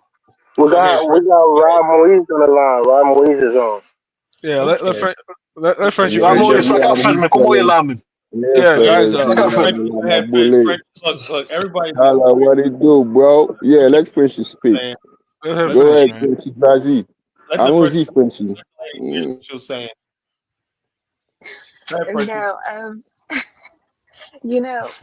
In regards to his second point, I'm not saying that just because we live amongst each other, it means that we all love each other. There are no absolutes. Of course, I know that there are Africans out there that hate themselves, that believe white people are superior to their own people. I'm not negating that point. It's just there's certain comments that you make, and I just think, why are you speaking on behalf of the majority of people that you don't even know what they're thinking, how they feel? It just seems a bit reckless to me. You mean I can't let her finish, Scott? Let her finish. She's making a good point. Let her finish. I can't generalize no more. Go ahead, Frenchie. I'm not even referring to you. I'm referring to Ahmed. Oh, I know, but I like generalizing though. No. I'm saying. You know what the average? What I'm saying. I'm saying just because you believe something, that don't mean it's true. What I'm saying is, most Africans believe that, but it's false. It's the reason why we believe that. Yeah, but you can't project. My friend, it's not. Wait. It's not 10%. I wasn't 70%. I wasn't listening to the whole conversation. This I don't is know clearly like over what you 70%. said. I'm not saying But it's 100%. Guys, let Frenchie speak, man. Let her speak. but you can't project as though you're the only one that know. You get what I'm saying? That's the point she was talking about. Yo, Elvis, you muffled, man. You muffled. Frenchie, go ahead, Frenchie. Yeah, so I didn't hear what he was saying. He was saying that it's not 10% or something of that nature. But then again, here you go, it's just reckless. How can you quantify that when you don't know the majority or you've got no evidence to showcase that you're right? That the majority of Africans believe Look that at our white people are continent. superior to Who them? controls our continent? Who Okay, controls? Hold on, but that doesn't mean, okay. Principal, Who controls what we let him study? go ahead. Books. Who gives all these things? It was given by the white folks. Who still controls it? They do. So as time But goes Max, on, our mindset yeah, is but we trained to can't. believe that. Yeah, but we can't be operating on Come a on, man. No, but she's trying to put it mindset though. as if I'm coming like with fantasy. I'm not coming with no hold on, but you evidence. can't. Ahmed. Come Yeah, on, man. You don't but see. You don't. Go ahead. yeah, but I don't like this victim mentality though. We gotta take our own Listen. Okay. responsibility in our I'm own gonna end this hand. with this, You know. right? I went back home. My first time I went back home about 8 years ago, right? My father took me. My father, he retired in this country. He was like, I'm done. I have a house back home, man. You know, I just want to live back home. So he took me back home, right? I didn't want to go because all the negative things about Africa, this and that. I was like, so I finally decided to go, right? I went up there. I was shocked. I was like, wow. I said, man, my country is beautiful. It's a hill and it's nice. It has nice views and everything, right? So I had some young guy comes, right, in the neighborhood, right? He bought some books, right? He was studying. And then I looked at it. I glanced at it, right? Guess who they said discovered Sierra Leone? It was a white guy. I said, what the F? I said, an African land is discovered by a white person? Mm-hmm. I said, this is bullshit. Okay, but they so said this what is does that mean? That means it was handed to them. But what does that mean? What does that? What does that imply to the educational system of Sierra Leone, where you come from? And I said, no. Forget about England. Forget England. You think the British people is going to allow that? Well, I mean, look at it's the mindset already. The mindset is but I'm fucked up saying, already. what is the implication? Because the mindset is already fucked up. No, it shows the educational system that you guys have. If you have a textbook, right, and then you said your land is discovered by white folks, by a white man. You guys got me upset. You hurt my girl Frenchie. Y'all didn't let her talk one night, you know. But okay. Let me be quiet. I'm gonna go for a second. You know, I'm gonna leave the live up. You know, let me be quiet. We're not, you know. Yeah, Kyle. Yeah, I'll moderate, or maybe Frenchie's gonna moderate as usual. You know, she's a moderator. Here. You know, so the bottom line is that I'm going. You know, I'll be back in like a half hour. Exactly. I mean, I think Frenchie's making a very. All right, brother. Take your time, Carla. Frenchie made a very cogent point. You know, I think you should come on the show often. You know, probably be a Carla's moderator. You know, that'll help. You know, to kind of set the tone on the platform. You know, a female voice. We were colonized by these people, and then our government structure is still under them. Our laws and everything is still by these people. But are you shifting the blame? How you gonna tell me typical Africans don't believe that white folks are not better than us? Yeah, but I ask him a question? But we have independence, my brother. I mean, we have independence now. With that BS, man, you call that independent? Come on, are you kidding me? You call Africa independent? Can I ask him a question? Man, we have money. We have you said we have resources. We have to come on. Wait. What Carlo was saying about black folks in this country? No, you can't do that, man. You got countries like Singapore. Wait. You can't do that. You have countries like Singapore. You serious, man? You telling me all these countries, especially in West Africa? I'm thinking of West Africa. They achieved the same independence as Ghana. They invested in themselves. You telling me? Okay. If Ghana is so independent, right? How come the president did not pass the LGBT bill? He never signed it. He's still on top of his desk. The parliament passed it. Yeah, but it's democracy. Okay. You know? Wait. You know, it's democracy, right? No. Why if the parliament let me explain it to you. If the parliament, you see. Let me finish, man. Tell me these African countries. But let me finish though. Let me finish. Come on, why are you interjecting? This is democracy, democratic system, right? If the majority in the parliament pass the bill, and the president is reluctant to pass it, after a certain period of time by the constitution, the parliament can just pass the bill. You don't He's need no scared to president. sign it, my friend. Besides even that, there's so many other things. My friend, but it's a democratic system. You have the legislative branch, executive, and the judiciary, right? So if they propose the bill, all the president wait. All the president has to do is to approve it. But if after a certain period of time, maybe 2 weeks or maybe 3, if he doesn't do it, I don't know the set date, they can approve it though. That's the system. Why are you acting listen. I remember what's his name? I have no problem with like lesbians or gay thing. I have no problem with that. You know what I'm trying to say. But if Congress, my friend, the way you're talking, you can tell like you've never held a leadership position before. You know. Hold on. If the president signed the bill, but the bill is still there, I remember. I'm saying, do you know the Constitution? The Constitution says, okay, the president you have to sign to. Wait. Does not control himself, man. Yeah, but he has to sign. You telling me these presidents are the ones in charge? Yeah, but are you kidding me? The president has to sign to ratify the bill. You telling me? Can I ask him a question? Go all ahead. These African countries are in charge of their own country. Man, that's the issue. You don't even understand the process, man. I'm just forget what you mean this process. Africa is not a democracy. It's just fake.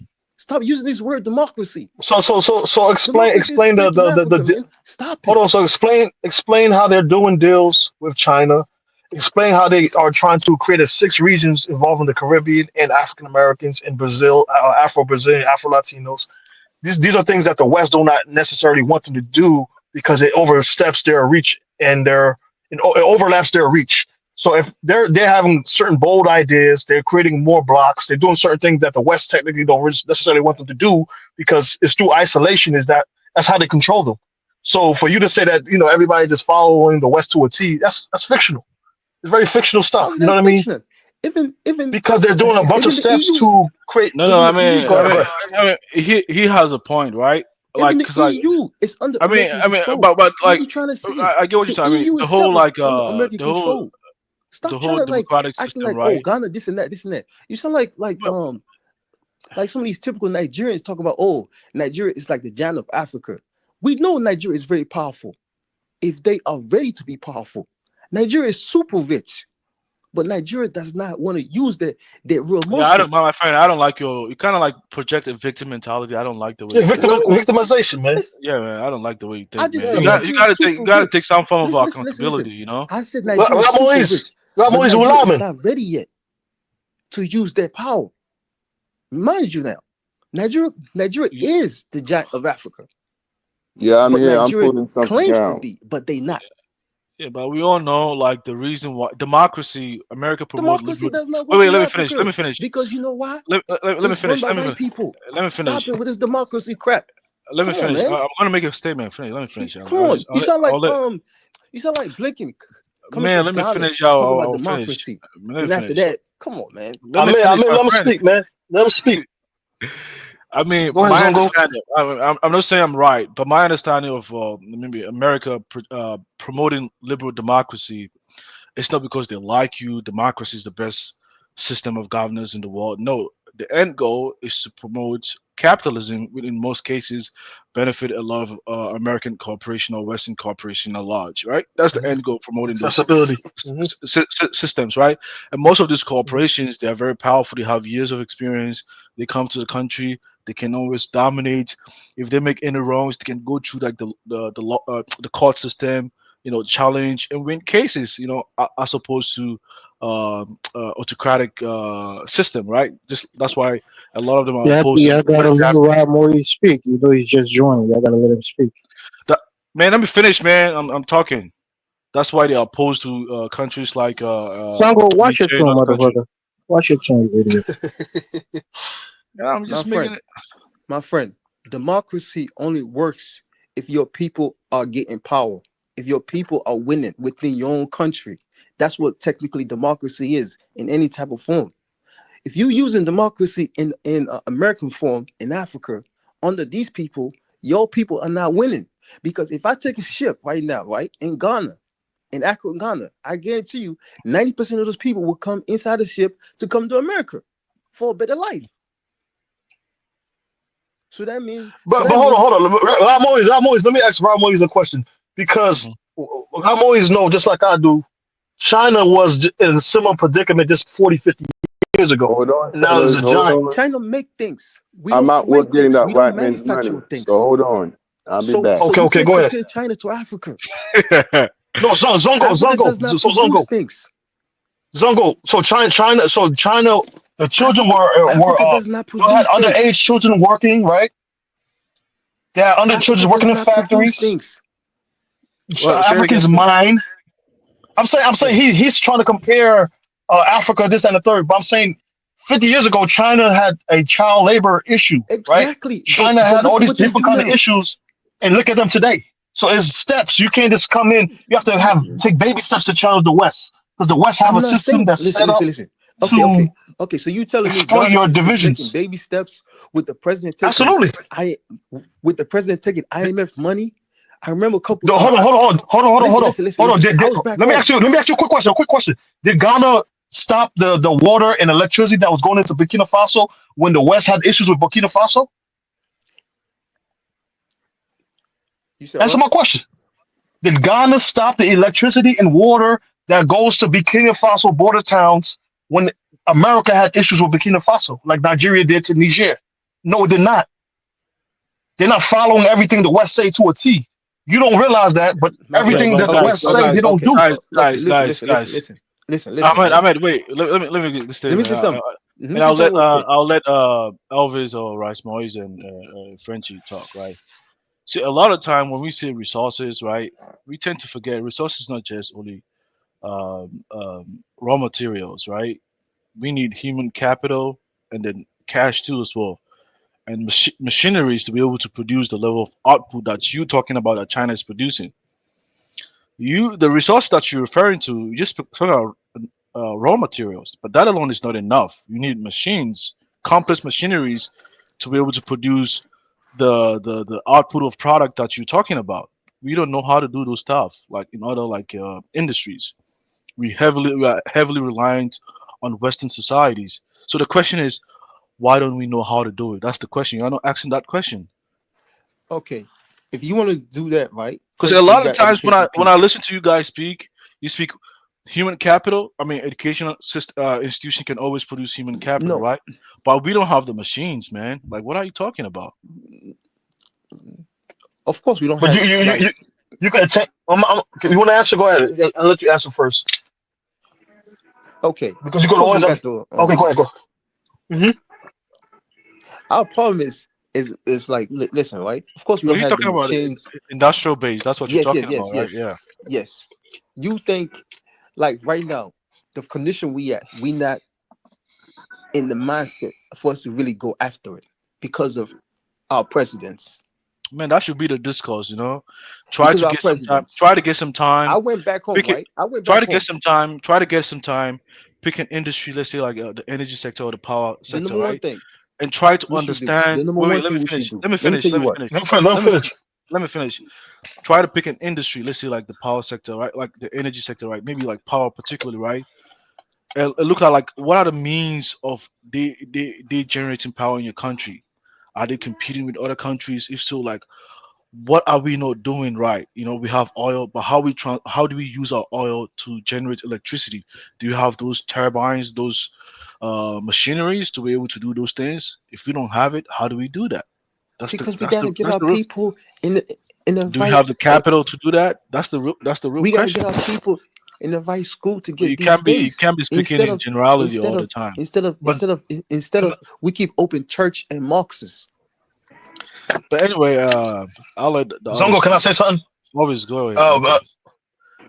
Okay, I'm gonna say one quick point. Countries are doing that. They're getting tech from Europe. I want y'all to let Ramo speak. He hasn't done on the show ever. He said he was at work or something. We're trying to get him in the convo. He says at work. He said he will be back. That's what he said. You didn't hear him say that? Rice Maurice, are you there? I'm here now, fellas. What's going Oh, on? okay. He said he would be back. Oh, that was So good. go ahead. I'm Go ahead, here bro. now. I'm good, Saca man. fitman, como ilamin. Ula, Elvis, what? Frenchie, are you still the moderator, Man, Frenchie? speak English, man. This is not Haiti. Speak English. it's always Haiti, man. It Elvis, was always Haiti. We chill always at out, Haiti. man. Chill out, Frenchie, Elvis. Frenchie, are you still the moderator, Frenchie, or not? She's not. Okay, she's quiet. Go ahead, man. Let's go ahead. Yeah, but what we talking about, man? Because we jump all over the place. What we talking about now?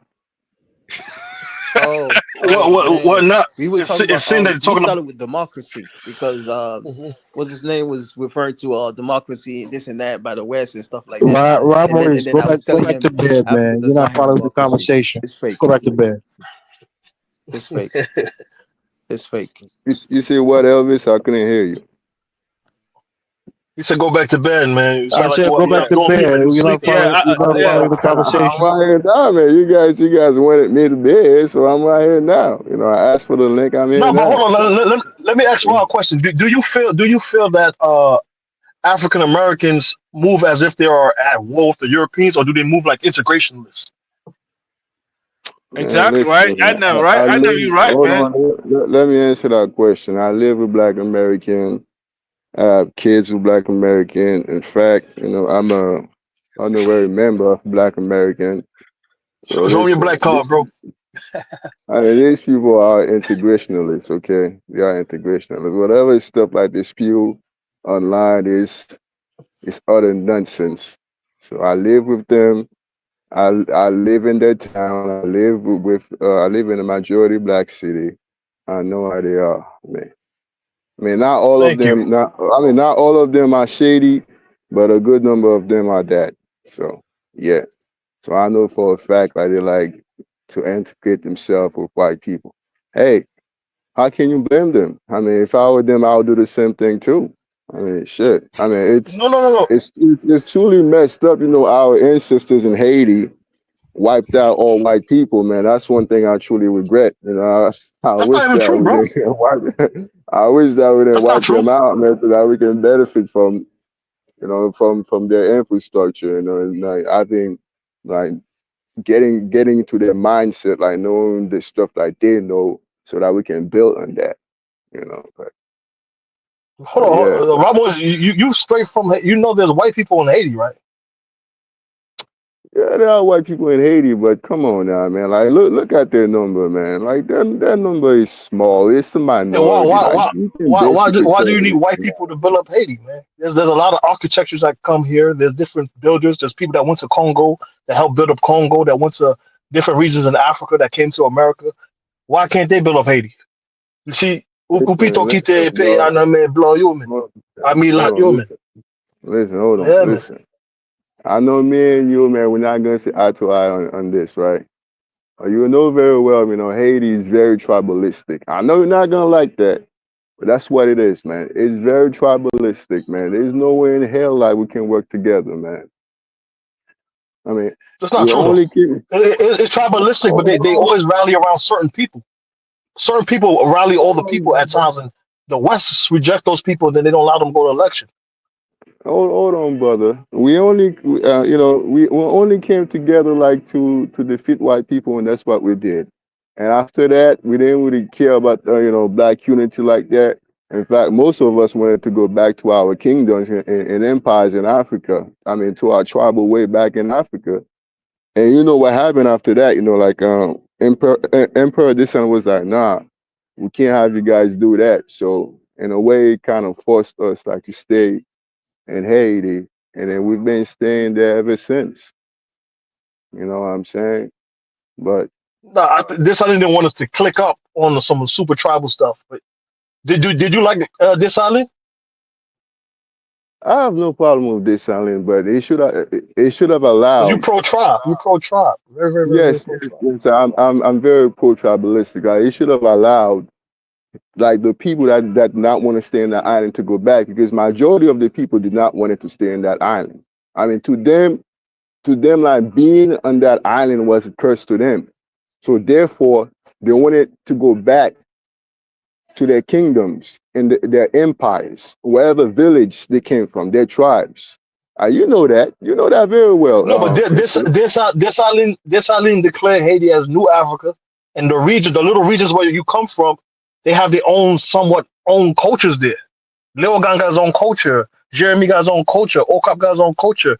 Gonaïve got his own culture. Jacques Mel got his own culture, and is impacted by all those different tribes, plus French influence, plus Polish influence.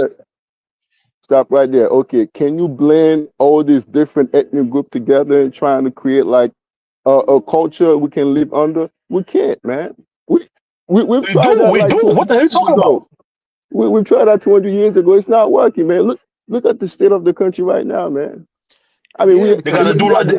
Because you're not looking at the people that's holding the power behind closed door, which is the Americans. Thank you. There you go. Government. You're not looking at it. You think the Arabs are certainly by there. You don't want to look at them. I am tired of this narrative, man. Like Zango said, I'm tired of this narrative. Like it's not pointing the about being finger. tired of it. It's just who? Okay, yes. That's why you don't like Kala. That's why you don't like Kala, man. You don't like Kala's a Pan-Africanist. You don't like Pan-Africanism. These people benefit from that. They benefit from that. The people allow it. The people allow it. I wouldn't say allow it. That's not true. That's not true. Brother, you cannot say to me that, like like they're just taking advantage of us. No, it's the people that allow it. It's the people that wants the country that allow stuff like that to happen. So what is the Noirist movement? What's the Noirist movement then? What was Duvalier movement? Was it not Noirist movement? The pro-black movements? To unite the people on Pan-Africanism? They put tout moun c'est moun, nous tout c'est noir, nous tout c'est nègre, nous tout c'est petit d'Afrique. That's not what they promote. Okay, that's fine. We all children of Africa. We all. Come on, man. They promote Pan-Africanism in Haiti, bro. How did that? No, but it goes back to that leader. Whatever leader that rallies the people, they either kill them, they don't allow them to go on an election, they run them off, and they give us fake leaders, man. Guys, see, a lot of times, they do that. They do that in all Africa. I'm sorry, but I just wanted to shift. We keep going back to that killing stuff, man. Like I wanna shift. People that was supposed to protect that person to prevent that person from getting killed. I wanna shift the conversation a little bit, right? I've worked in the oil and gas industry before, right? I've been in Ghana like for a short period of time. See, a lot of the highly engineered equipment, from drilling, even exploration, like looking for the oil on deep seas or on shores, even drilling, production, separating the oil before actually transporting. Then the later stage is even about refining. A lot of the times when I hear a lot of you guys speak, you mostly concentrate on refining. Refining is just like final stage, So a lot of more money earned in the two stages, which is mostly the I don't know. But the point I'm trying to say is that a lot of these companies that you see, right, we do have the resources, right? But a lot of the times we tend to either invite foreign companies because we don't have the capital, one. The second, we also don't have the highly engineered equipment, even the IT softwares to be able to maximize production. We don't have it. We mostly buy from countries that are highly advanced in those particular industries, right? So the key question is, how can we be able to produce this kind of equipment? Where do we get a capital from? Hold on, but Zongo, some of the stuff you're talking about, hold on, Zongo. Some of the stuff you're talking about is happening right now. I saw a couple of videos that Nigeria is purchasing material from Turkey, right? They got some military equipment from Turkey. They are getting machineries that can equip themselves to build certain boats and military technologies from China. There's different trades of how you call it. Okay. Let me say something. That's like let me say something real quick. That's like let me say something real quick, right? About a different industry, right? Like hold on. Industry, yeah. Let me say something, please. Even if they doing it for us, right? We're not doing They're nothing. not doing it for us. You're getting right? the tech where to do it for yourself. That's what I'm trying to say. Now, before you were not saying doing about we can't do it, like you know, so we gotta get outsiders to come do it, right? That too could work, but the problem is right. We can actually do contract. It's the contract. Like we're the not percent investing that in we getting. ourselves. We don't invest in ourselves. You know what I'm saying? Like some country, like I don't want to call names. It might be mining their gold, and then they only take 10%, and then the company take 90%. That makes no sense. That makes no sense. You could but you gotta understand. You could do it 30, or you could do go it. Ahead, go ahead. I'm gonna say 70. That's much better instead of you taking 10%. And a lot of time the trade, it's been going on for years. Even the oil industry. If I owe you $50 and I keep giving you $10, every time you borrow me $50, you losing. And then think about it. If it's like 50 years now, how much money have I made off of you? I mean, let's be real.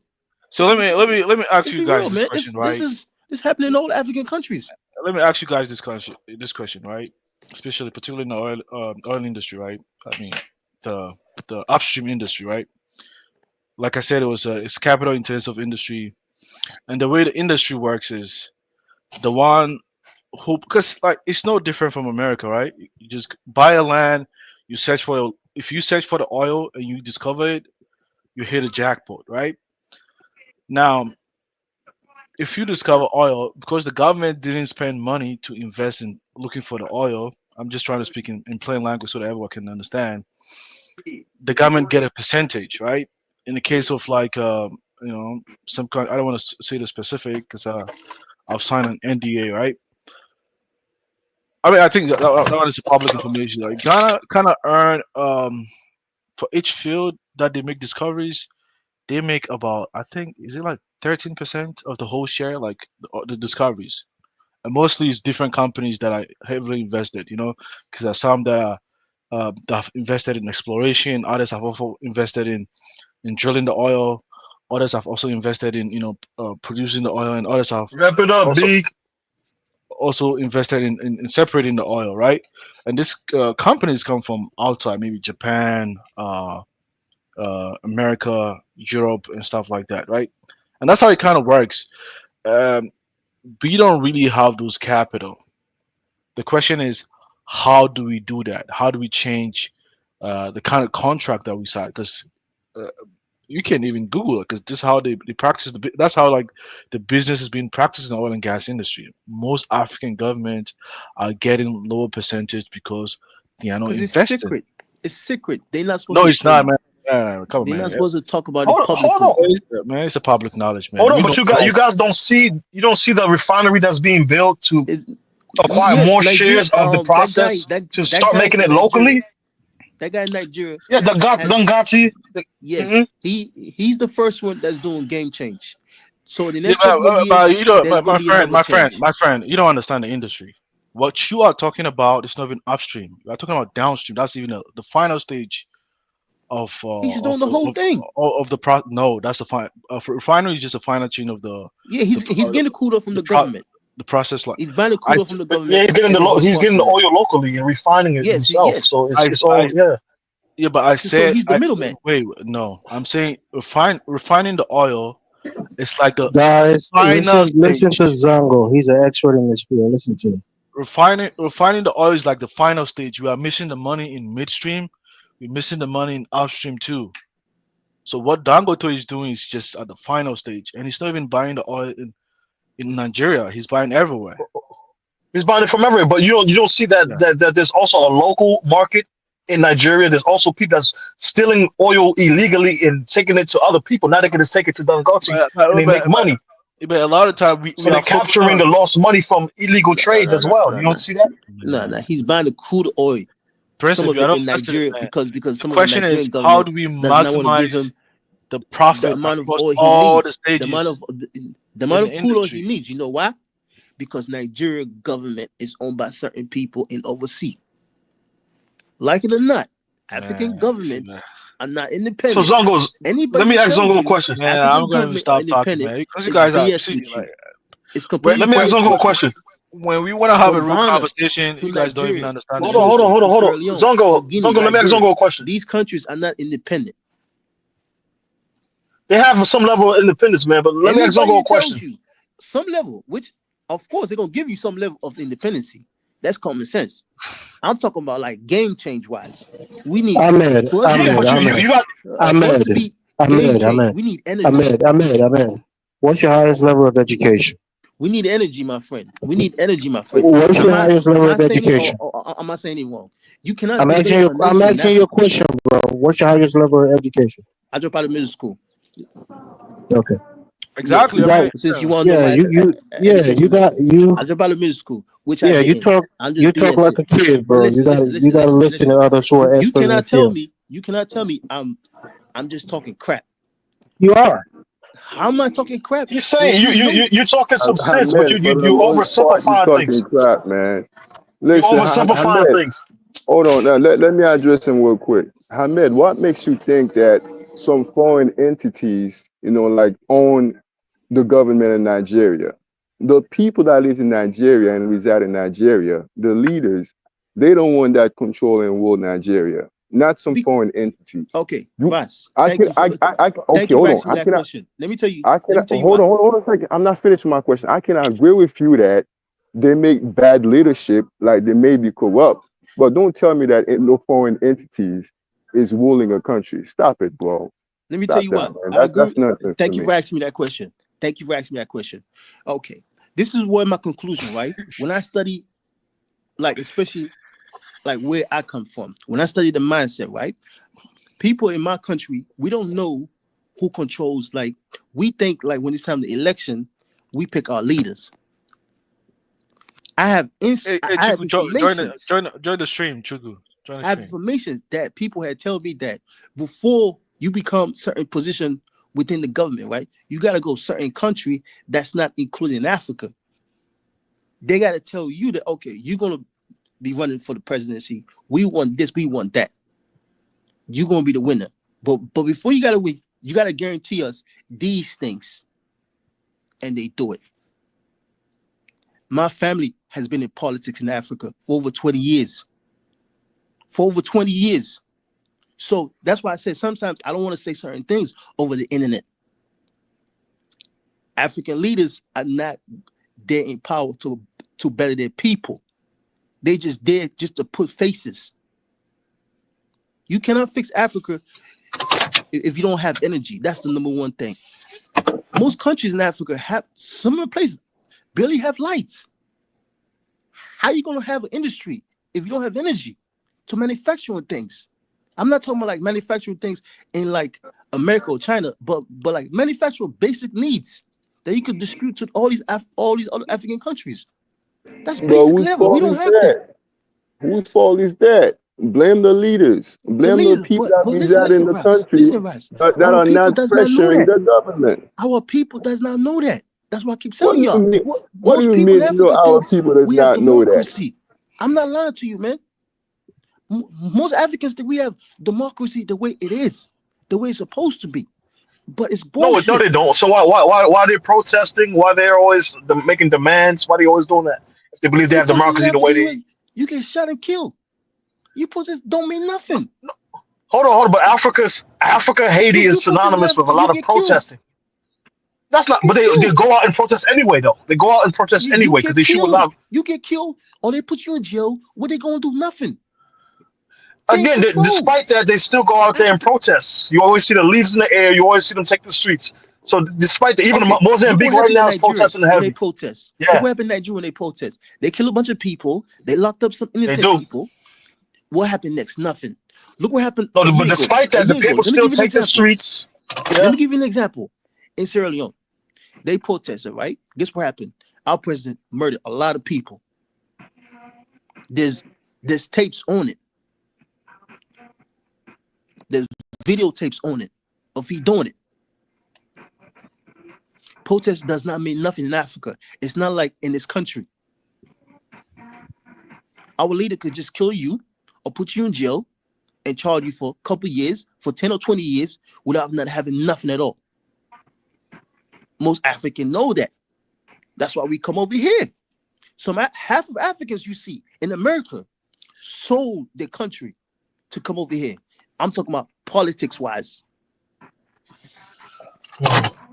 I loosely I'm not lying to you. This is true right here. You talking to somebody that I know people that done that. So many people that work. But there's also victims of the government that fled too. Come on, this is the truth, man. We sold each other to come over here. There's also victims of those regimes here as well. I guarantee you, I put my life on it. Half of Africans that's in America did some dirty shit to come over here, and half of it is connected to politics.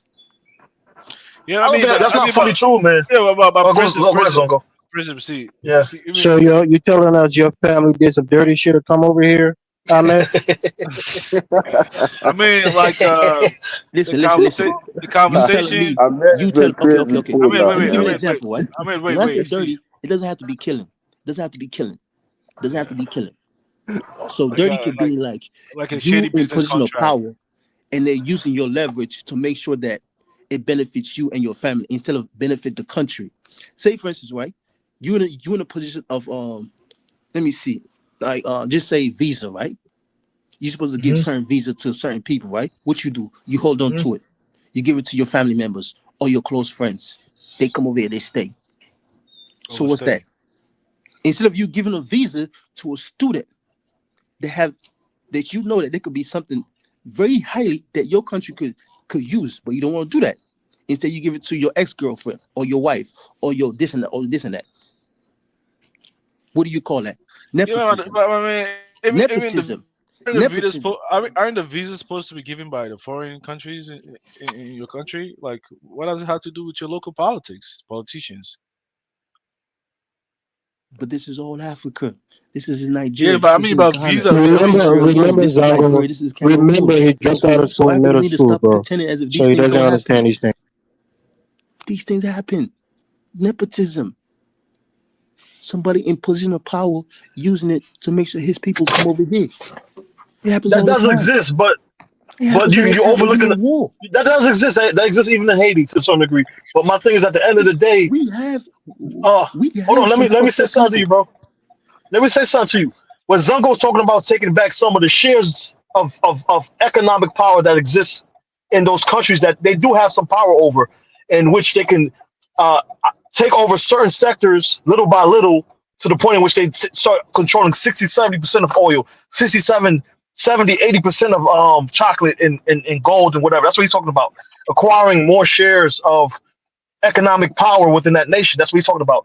And also, you overlooking the fact that there's certain political things that's going on that is Africa's reaching out to one another. They're trading more so with one another, their neighbors, which is something that wasn't happening 50, 30 years ago. They're not supposed to. Exactly.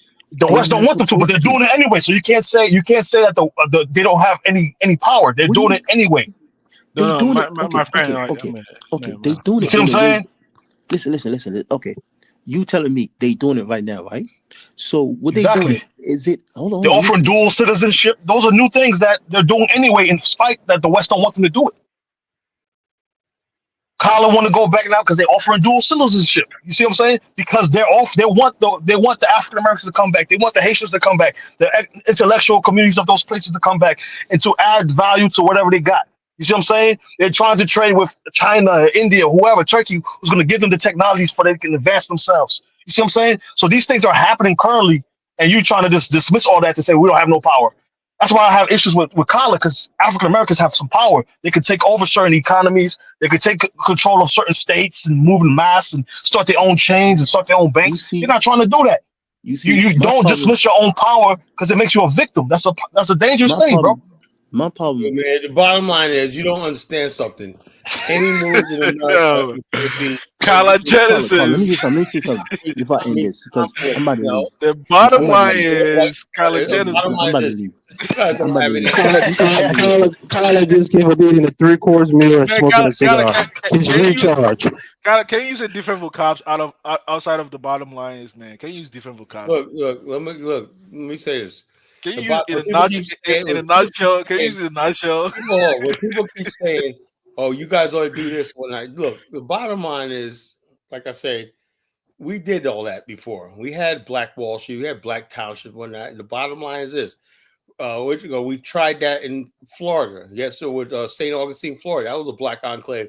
But guess what? They built a highway through it and cut it off one night, and the place starved one night. So the bottom line, as long as you live in America, it's not going to happen, bro. So it's like we're going to take over certain areas. Get out of here with that. It's not going to work. But Kala, you had a show the other day that mentioned that the future of Black Americans is bright, and well, I know that. Hold on, that's what I said. Does that require Africa? Listen to what I'm saying. When I say future is bright, that means that the Black people in America who don't mess with Pan-Africanism or Africa have a bright future in America. I believe that, right? The people like maybe I don't know.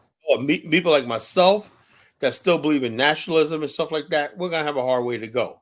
And also the Black people that mess with Africa and Caribbeans really gotta have a hard way to go because they're on the losing side of everything. That's what I believe. But the Black people in America just want to integrate into American society, right? And everything like that, they're fine.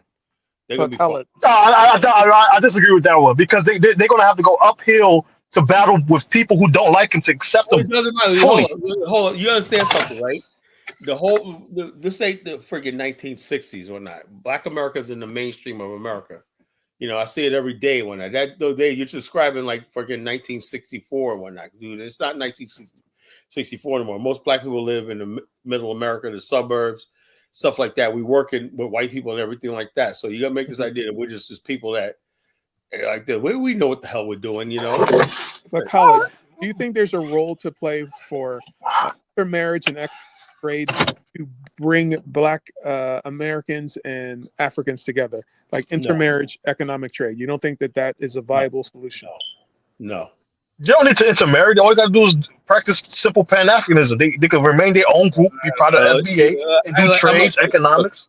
I'll be honest with you, right? The thing is, we tried the Pan-African thing and everything like that, and it's gotten us nowhere, man. We got to try something else. I'm just being frank. If it works, like if somebody could make something happen and pop, hey, I'll be all for it and whatnot, But all I hear is a bunch of talk and everything like that, and grift. Grifters like the Dr. Arikanas and all these other people like that. And people talk about Pam, and no one's really serious about it. Hold on. Can I tell you something, Colin? Have you ever heard of Earn Your Leisure? No. Well, they're a very, very popular economic African American channel, and they are promoting housing and investment in Ghana. Today or yesterday, 500 people got citizenship in Ghana. You know that, right? The Black people in Ghana that go to Ghana are the dumbest people on the friggin' planet. They go there and they spend all their money to build a house that they have. They don't own the land. They have no equity in there, so they can't borrow. They have no liquid asset, no nothing. And they go into Ghana. They can't get a job, because there's no jobs there and everything. They sit there and say, "Oh, I'm in Ghana. No wealth, no money coming in, no investments, no nothing." And they live off their YouTube channel. Come on, man. Stop with that shit.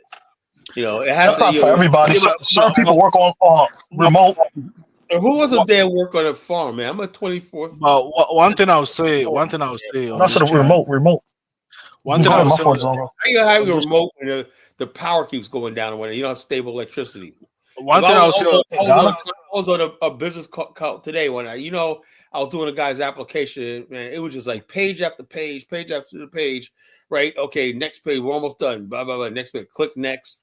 Boom, fill that information. Click next. Can you imagine what will happen if I'm doing that in the middle of a freaking contract I'm trying to draw up and the power go off? Why not? Dude, man.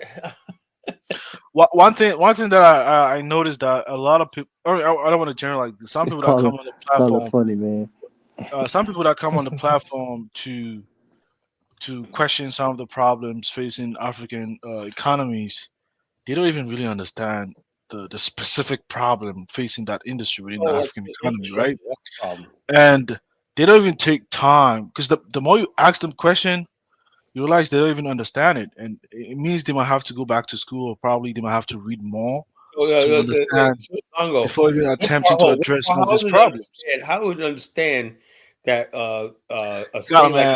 we know you're just an expert on Liberia. I mean, so let's see this. A state of Alabama, our poor state in America, right? generates more megawatts of electricity than all of West Africa. How is that? You know. Then how can you be a manufacturer company to the base if you don't have decent energy first? That's a question. I mean, you guys are skipping steps like 60, like maybe 60 to 80 years ago. Africa fully took its independence. It's slowly building its way up. It's slowly reconnecting markets. It's slowly doing all these things. Asia did. Vietnam was in war when Africa got its independence. Now look at it. But Vietnam was assisted by America. Puerto Rico was assisted by America. Japan was assisted by America. How? So America didn't help Japan build back up its industries. It didn't help Germany build back up its industries after the wars. Built it up. You know, American private companies that went there in Japan and whatnot. They took a risk and went there. It wasn't America that built up Japan. Japan's companies, you know what Japan's corporations are? Like I told you, the Zaibatsus, Mitsubishi, Sumitomo, Matsui, you know, Hitachi, you know, all these companies. These are Japanese firms when I control Japan. They reinvested in themselves. So where they got that money from? I'm gonna go ahead. My fault. They got a strong economy. The yen.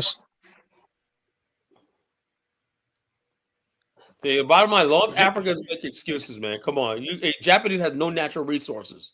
Yeah, you know? They don't have it. They don't have natural resources. I agree. And they're rich. And that's why earlier I was saying natural. When we see a lot of resources, it don't matter really, what you have. What you don't have. Come on, man. Let me finish, man. If you use it the right way, it benefits you. They don't have They don't have to have because that's what I'm saying. A lot of times when we see it, I don't have to drop everybody down, but I got to make this point. Oh God, man! I thought I was going to say something. Look, when I basically said the idea of an Afrikstan, right?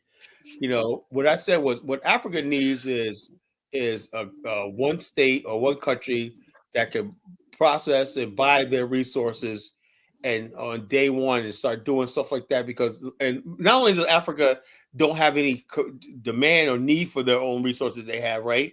They let foreign companies come in and extract it. I can see even if Africans were exported themselves, but they got foreign companies that export the stuff, the foreign expertise and everything, like a separate entity, sucking all these the natural resources and minerals out, and basically giving the African governments money 2%, in foreign currency. 3%. You know, you be lucky if they give you 10%. And the problem is and that then these guys talking about independent, like democracy. Come on, man. Carla, we gotta do an IQ test to let people on the panel, man. What do you mean you gotta do an IQ test? Is it right or wrong? Carla just said what I'm trying to say. So we I meant it's not wrong. I didn't call your name, bro. I just said we gotta do an IQ test. I didn't call your name. Hey, Elvis, you been trying to sneak diss me for the past couple of days now. What do you mean sneak diss? I told you when I had something direct to say to you. I told you for the past couple of days now. I'm saying everybody thinks that you just talk around the issues, bro. And you're so negative when it comes to the continent. You overgeneralize. And you don't add any substantive argument. Elvis, to that point, we get inside the boat. Let Carla speak. Let Carla speak. Any African-owned mining companies and thing? No. Like the only country that have their own mining companies is South Africa. Elvis, man. Man, I came on this panel. I told you, like, I've been in the oil sector. I was giving like gems, and some people were trying to challenge me. You know, I'm like, damn, like I can't even say nothing. Nobody's gonna even believe what I'm saying. I try to tell them Zango is an expert. I try to tell them Zango is an expert in this area. Give him the leeway. No, I wouldn't say I'm not an expert, but I do understand like the industry a little bit, right? But I mean, I'm not saying everything, right? But I do understand a little bit, right? And I was just trying to share the knowledge, right? But nobody was just This guy is saying that a lot of people did some shady shit to come to the United States. Most of us came through the diversity visa lottery program. A lot of people came through refugees, resettlement. So a lot of people didn't come here through shady business or dirty business. No, don't generalize your statements like that, bro. Elvis, you telling me? What do you mean I'm done? In Africa. What are you switching the goalposts? We're not talking about nepotism. We're talking about how people came into this country. A lot of people came in from Africa, not on Indian tubes. not through the border illegally. They came on an airplane with documents and with visas that were provided by the United States. So don't give us this nonsense that we came here through a dirty way. Don't do that. I'm not saying everybody came through the dirty way. There's a high percentage. You kind of generalize. Be quiet. No, I think what he was saying was nepotism exists. He was saying like there are some people that qualify for visas. So your nepotism in Africa brings you to America? Nepotism did bring certain people to Africa. I mean, a very small minority of the people that came from Africa. But that's Sierra Leone. He's the world. Yeah. You only know Sierra Leone. You've been here for 30 years. You barely been back home. Why are you generalizing Africa? The worldview of Africa is not something that you have from lived experience. Elvis in Liberia, does the Liberian government give American visa? Nigga, we're the second least awarded visas in the entire world in Liberia. Carla will tell you that. Most people that come here is through the diversity visa program. A lot of other people came here after the war when we went to Ghana and they got resettled into this country. That's how they came here. Nobody is coming here through dirty tricks. Say things with anecdotal evidence. Don't generalize the entire continent. So you telling me there's nobody that hasn't come up in this country because of when you say there are a few people that come, I would agree with you. Don't say most Africans. Don't say most. Government system. No, I thought he said. I thought he was referring to You himself. telling me somebody did not come to America? Are you talking about yourself, Ahmed? Are you talking about yourself right now? Who are you? Yeah, he said. Are you telling me that there's nobody? Ahmed, are you talking about yourself? Are you telling on yourself right now? Go ahead. I'm talking about myself and other people. Okay, Ahmed, can you go right there, man? You just said it. You were talking about yourself. Ahmed, can you ignore nepotism don't exist in Africa? You kidding me? Ahmed, can you ignore the personal nepotism exists in governments in Africa, sure. But when you say that most Africans do dirty things to come into this country, it's not true. You're talking nepotism now. I'm talking about the immigration process. It's two different things. Then how come? Right? But let me defend Amir a little bit. He's logically sensible. He can speak, but he just generalizes too much, and that's my issue with him. But he can speak. He's logical. I'm not saying 100%. I'm not saying 90%, my friend. So we talk. We're not talking about 100%. How old is he? What percentage are you talking about? How old are you? What percentage are you talking about? How old are you? Yeah, a quick story, right? How old are you? No. What percentage of Africans you think come into this country by doing dirty things? The year, right? How old are you, Ahmed? How old are you? I'm not going to tell you the year, right? Check this out, right? Are you under 30 or over 30? I'm slightly over 30. Let's keep it that way. I'm not gonna give my age in this country. That's fine. But just let you know that I've been in this country. You know, I went back home last year. No, I'm not. I'm not trying to. I wasn't trying to. When I go back home, I do like 2 months, 2 or 3 months. So Carla, why you got that funny grin on your face like you high, bro? That picture looks funny. No. Carla reminds me of Mr. Baker. Carla look like he big. He look like he high in that picture, bro. Man, he looks.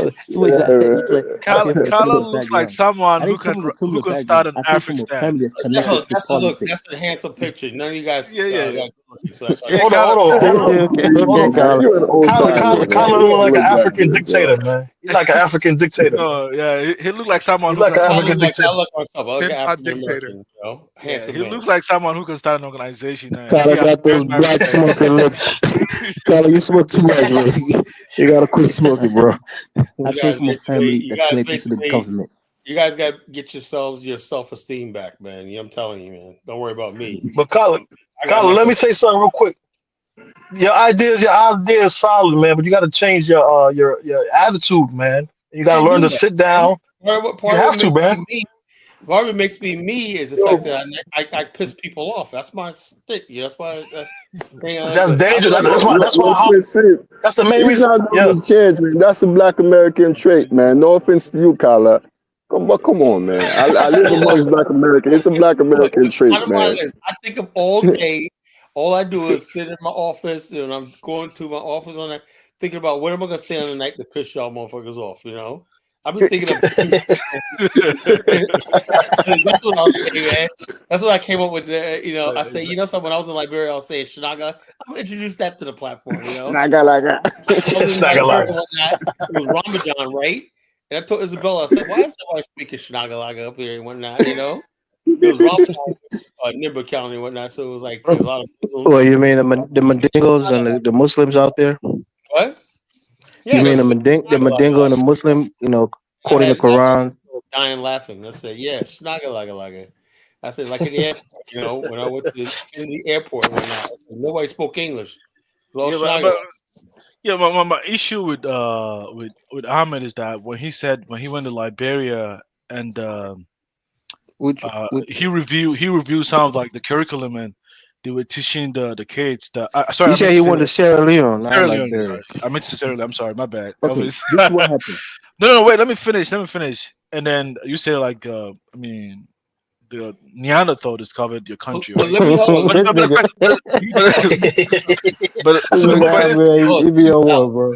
Check this out. The question is. I wanted to ask him a question. I have an article that I found on Facebook that I sent to the dollar bill. It says, "How's the oldest republic in Africa don't have a literary bookstore in the whole country? Not even a library, nothing like that in Liberia." Anyway, but bottom line is West Africa. We have a library now, Carla. Don't disparage us. I know you got a library now. I think but I'm saying is this though, historically, look, this is the whole thing. Let me say this. Let me just very carefully, right? I remember years ago, back in what year was that? 2009. I did an event at one of my senior buildings, whatever like that. Where in the church chapel in the apartment complex, right? I basically saw this old book on the piano, right? And it was a world geography map dated from 1957. Do you know the only the way it said it, Africa, and they called it on the thing it said Negro land, it's West Africa, it said Negro land, literally, and then the map of Liberia was carved out in Ethiopia, and the rest of the continent it just said French West Africa, British West Africa, Nigeria, none of those countries existed. And I said, wow, right? So therefore, what I'm saying is this though, that's one thing, right? You listen to it right there. But the thing about Black people, right, is we had our own authors, geographers, scholars, and everything to counter what the National Geographic and narrative was. Africans didn't have that. So when you see Africans basically read a book talking about how white people found it, because they don't have an African scholar that talks about from their point of view. That's the one thing Black America is blessed with. We have produced a lot of scholars and historians and stuff like that. It's mostly about civil rights and stuff like that. No, it's all history. You don't know it like that. I studied African history. I was at this African history from African Americans. I was at this library in Portland, Oregon. It's called like Powers Book Library. Has anybody heard of that bookstore or something? No. It's one of the largest bookstore in the world. Let me tell you, Zongo. I was going to make this statement. I was going to make this statement. Make this statement. Zongo, relax. I was going to say, but I was surprised. African American history is so well documented. The African American Almanac is like 12 inches thick. That thing is of just basically history. That's what she said. African American encyclopedia. So this is what we have. But I would say we have an almanac, a history. Who's laughing in the back? Stop lying, man. Stop lying right now. When you have basically an African and read a book about the British, he doesn't have a Sierra Leone museum or basically but I'm not gonna lie to you. When I was an almanac or if Timbuktu exists, man. But Kala low key right. The school teacher general bullshit, and then they have their own scholars like James Small, Henry Clark. These guys they go around and teach the oral history of the black community. But go ahead, Zongo. Okay. I was gonna say. I was gonna say scholars and everything like that. Was trying to ask you something. I was gonna say when I went to that bookstore and I said, you know what? I went there. I saw like philosophy, European philosophy, Asian, and all those shelves. Man, I was looking for the African shelf, man. When I went there, man, I was shocked. I'm like, damn, it was a tiny shelf, the whole continent. I'm like, God, and I'm like, wait. And I'm like, you know what? Let me go check the African American shit. I was shocked, man. I'm like, man, the African American got a lot of books that the whole continent of Africa. I'm like, damn. I was shocked. Yeah, because the bottom line, that's why I said when people say, are you guys capable? Yes, we have a history. It's a continuum. Yeah, we are. If anybody's is capable of building a nation, we are. Yeah, I would say when it comes to the English speaking world, I would say in America, maybe in America, right? I mean, I think African American write more books than Africans. I mean, I don't know, man, because the African shelf, I didn't see a lot of books. Well, the only thing we ever had, right? But we got oral history. Like we don't need that all that writing stuff. We got oral history, man. No, I said in the English speaking world in America. I wasn't generalizing. Oh, okay.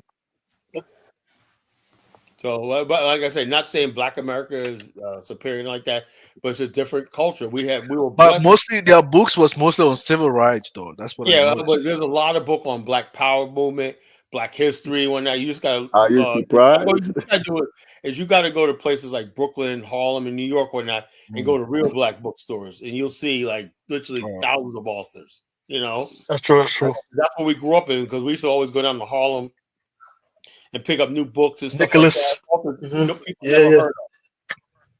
True. But that's the main reason I hopped on was because I heard Amir is like advising you in the wrong direction. Like I said, I think your Afrikstan is capable of being built, but you have to have the right spirit in mind. You have to go as a brother in the spirit of brotherhood, not in the spirit of like aggression or give me this or you're not gonna do this.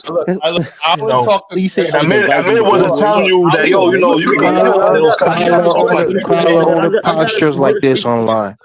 When he's in Africa, he's like a chicken. So don't listen to him when he's posturing online. No, I'm not. Yo, Kyle, I got a suggestion for you, brother. Like those who want respect, gotta give respect.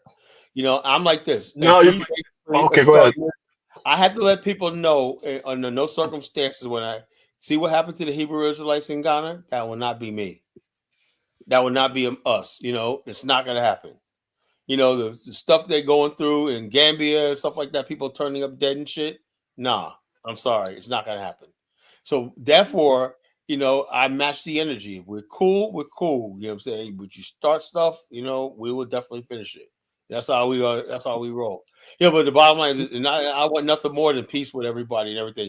But we can't act like the always can't be on Black America, right? They always make Black America. Oh, because we've always been the type we want Pan African so bad, we let people take advantage of us and shit on us. And I think that's what's killing the Pan African movement is that people think to be a Pan African, you got to let Africans walk all over you and exploit you and those kind of abuse you and all those kind of shit like that. And humiliate you and stuff because you don't know your so-called history. Them days are over, So that's why I say we go whatever we do as far as like Pan-Africanism or Black nationalism, whatever like that.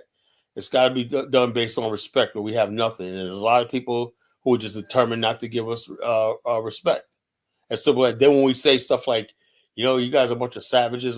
That's what we don't like to say. Nobody likes to say nasty things like that. But when we say, dude, we're not asking for a whole lot, but just observe, even if you don't accept me as a Black person, even if you don't have a concept of race, but recognize you're talking to another human being. And the tone from Africans is, they don't have any respect for human life. That's what I get from them. Hold on, but they apologize to African Americans. They welcome African Americans back. I don't understand what you're talking about. And it translates the way they treat each other. And it also the only life they respect to me is white people. That's it.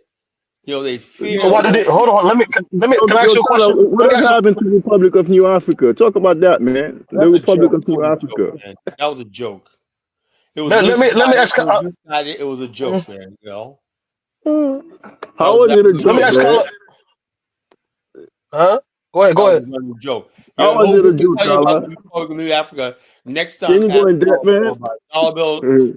I know a lot about it, but the person that could break that down to you about that farce of an organization, they end up becoming that MOVE organization, the city of Philadelphia. Oh, Philly. 75.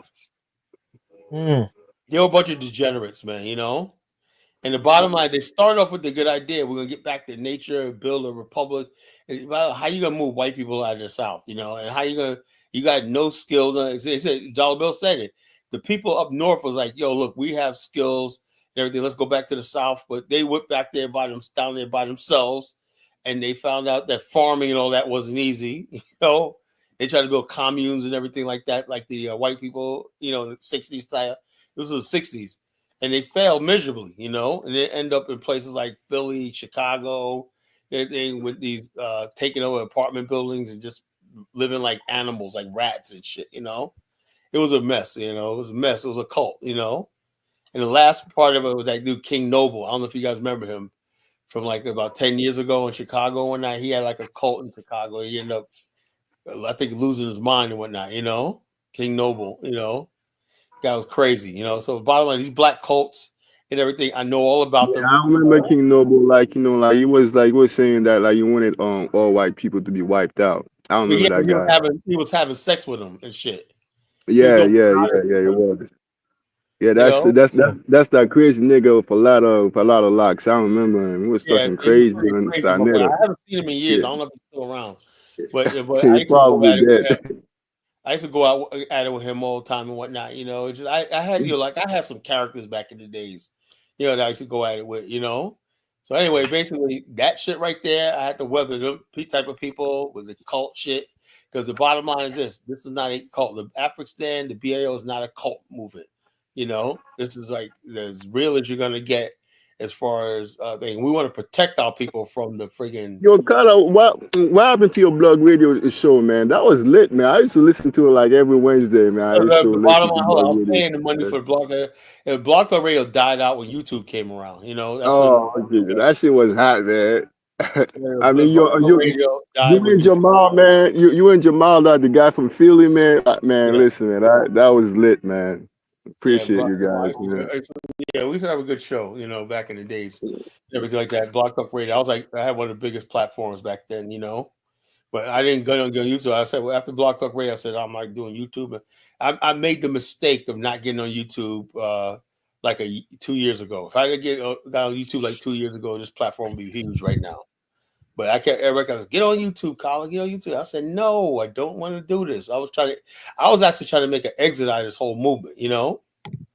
But when I thought I was out, they pulled me back in. So, what solution does Ahmed have for his country? Do you have any solution, Ahmed? Oh, my country? Ahmed's not a 10-man. He's not a 10-man, so it don't really matter. My country? Don't have the numbers. Man, what solution? So far, like based on the problems that you've identified, what are the possible solutions would you like? Man, first of all, it's a very small country, so which means we're gonna need help from like the bigger countries, like let's say Ghana or Nigeria. So, and then as well, it's much easier to fix because it's very small. I gave one solution. Can you summarize? I'm coming. Don't get together and say Nigeria and all these countries get together and say, look, we're going to finance a road, highway, power line, and rail line between Freetown and Monrovia. That would create so many jobs, create economic opportunity, you know, as far as trade, travel, and everything. It was tourism and industry, everything up on that corridor, you know. But hey, look, the bottom line is these two countries that should be just one economic. That's what Garvey wanted to do. He wanted to combine the two countries. It should have been. The bottom line is what it is like you got these two countries that have nothing to do with each other, and you got two cities. That's another thing about the legacy of colonialism. The African cities are not connected with each other, you know, by infrastructure. You know, you have two countries like Brazzaville and Kinshasa are right across the river from each other, right? But they have absolutely no trade with each other, you know, because they're building a bridge. Right? I heard they're building a bridge. That's democracy. That's what he was talking about. It's about time, you know. So the bottom line is too. Like if you look at Dakar and Guinea-Bissau, it's the same thing too, man. All the cities are on the coastline. Like there's no the capital city is not in the interior. Everything is on the none of them are connected. There should be a highway going all the way up and down the coast, you know, where you could trade. Yeah, I mean, I agree with that. that's The African democracy. mind Somebody does was not saying think like we have that. democracy. Well, the whole But democracy doesn't Carla, mean nothing if the people are literate and the people elect corrupt people, corrupt backward people. It true, doesn't mean anything. true. Yeah, but I'm mistaken one thing. When I say democracy, I was just explaining the process. I wasn't giving my opinion Democracy on does that. not work. Look, Yes, I There's a understand, democracy, different. but it seemed There's a like you was difference democracy defending. between. requires My democracy issue No, with I you requires wasn't. was literate, No, I wasn't a defending. literate I'm just. my I'm issue just. with you a was No, I was you was homogeneous bringing it population. as if the white people, the way like America or British talk to us about democracy.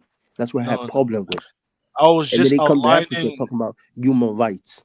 There's nothing No, human rights about Okay, let me political tell you no, what no. choice. human rights is, right? There's an Oh acronym of human man. rights. Human means Okay. That's what I H have a is problem for with. One at a time. One H at a is for time. Let Carla hunger, speak. U is for unrest, M is for malnutrition, A is for anarchy, What N the is hell for is this? that's human rights. Carlos lingo.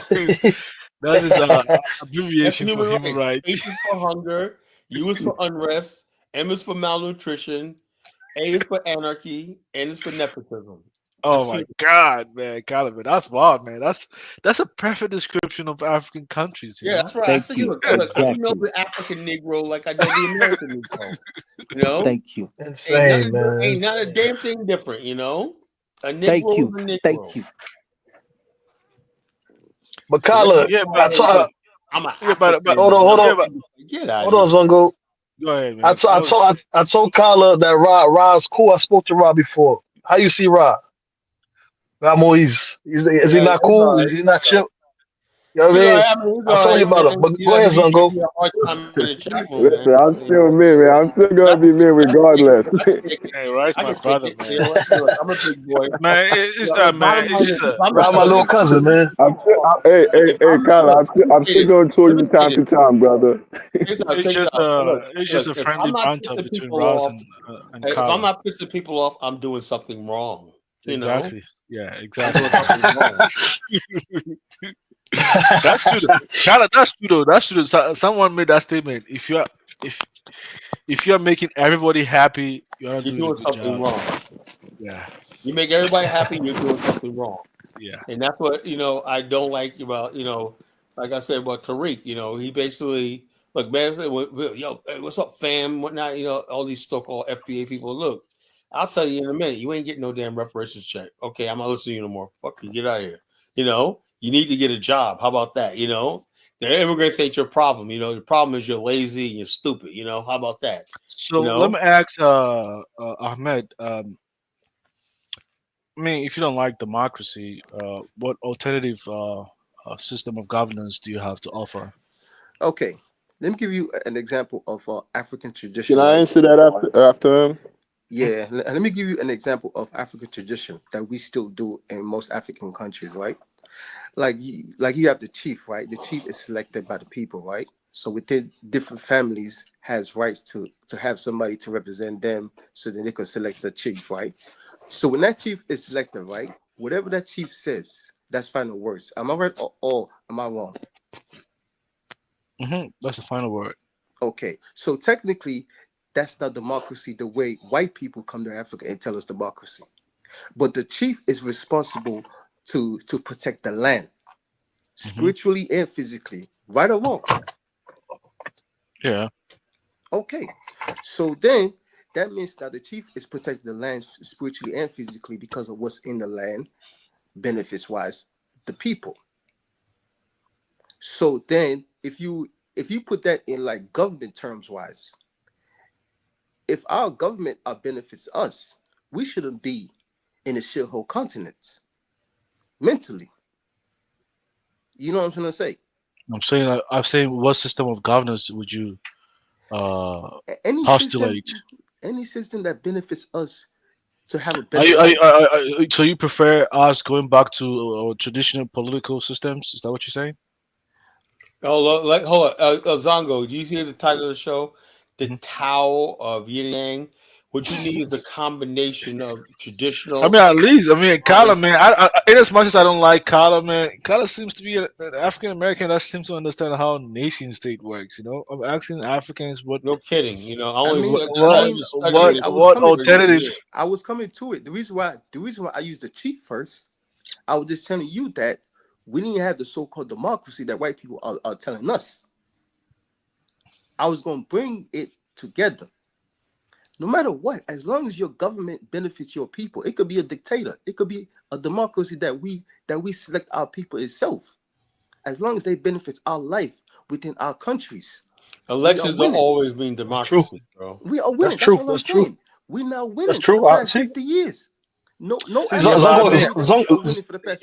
trying to look down on Ahmed, man. That's not cool, man. Ahmed is logical. He's very logical, man. No, you see, that was a good. Winning for the past No, but I'm just saying, what system is gonna work though? That can work. You don't have to follow the West to a T. But that's you don't have to follow the West to a T. No, but the question that I asked, but the West it doesn't mean. I mean, see, I think well, let me answer that. The system that's gonna work like, for me, I think it's a constitutional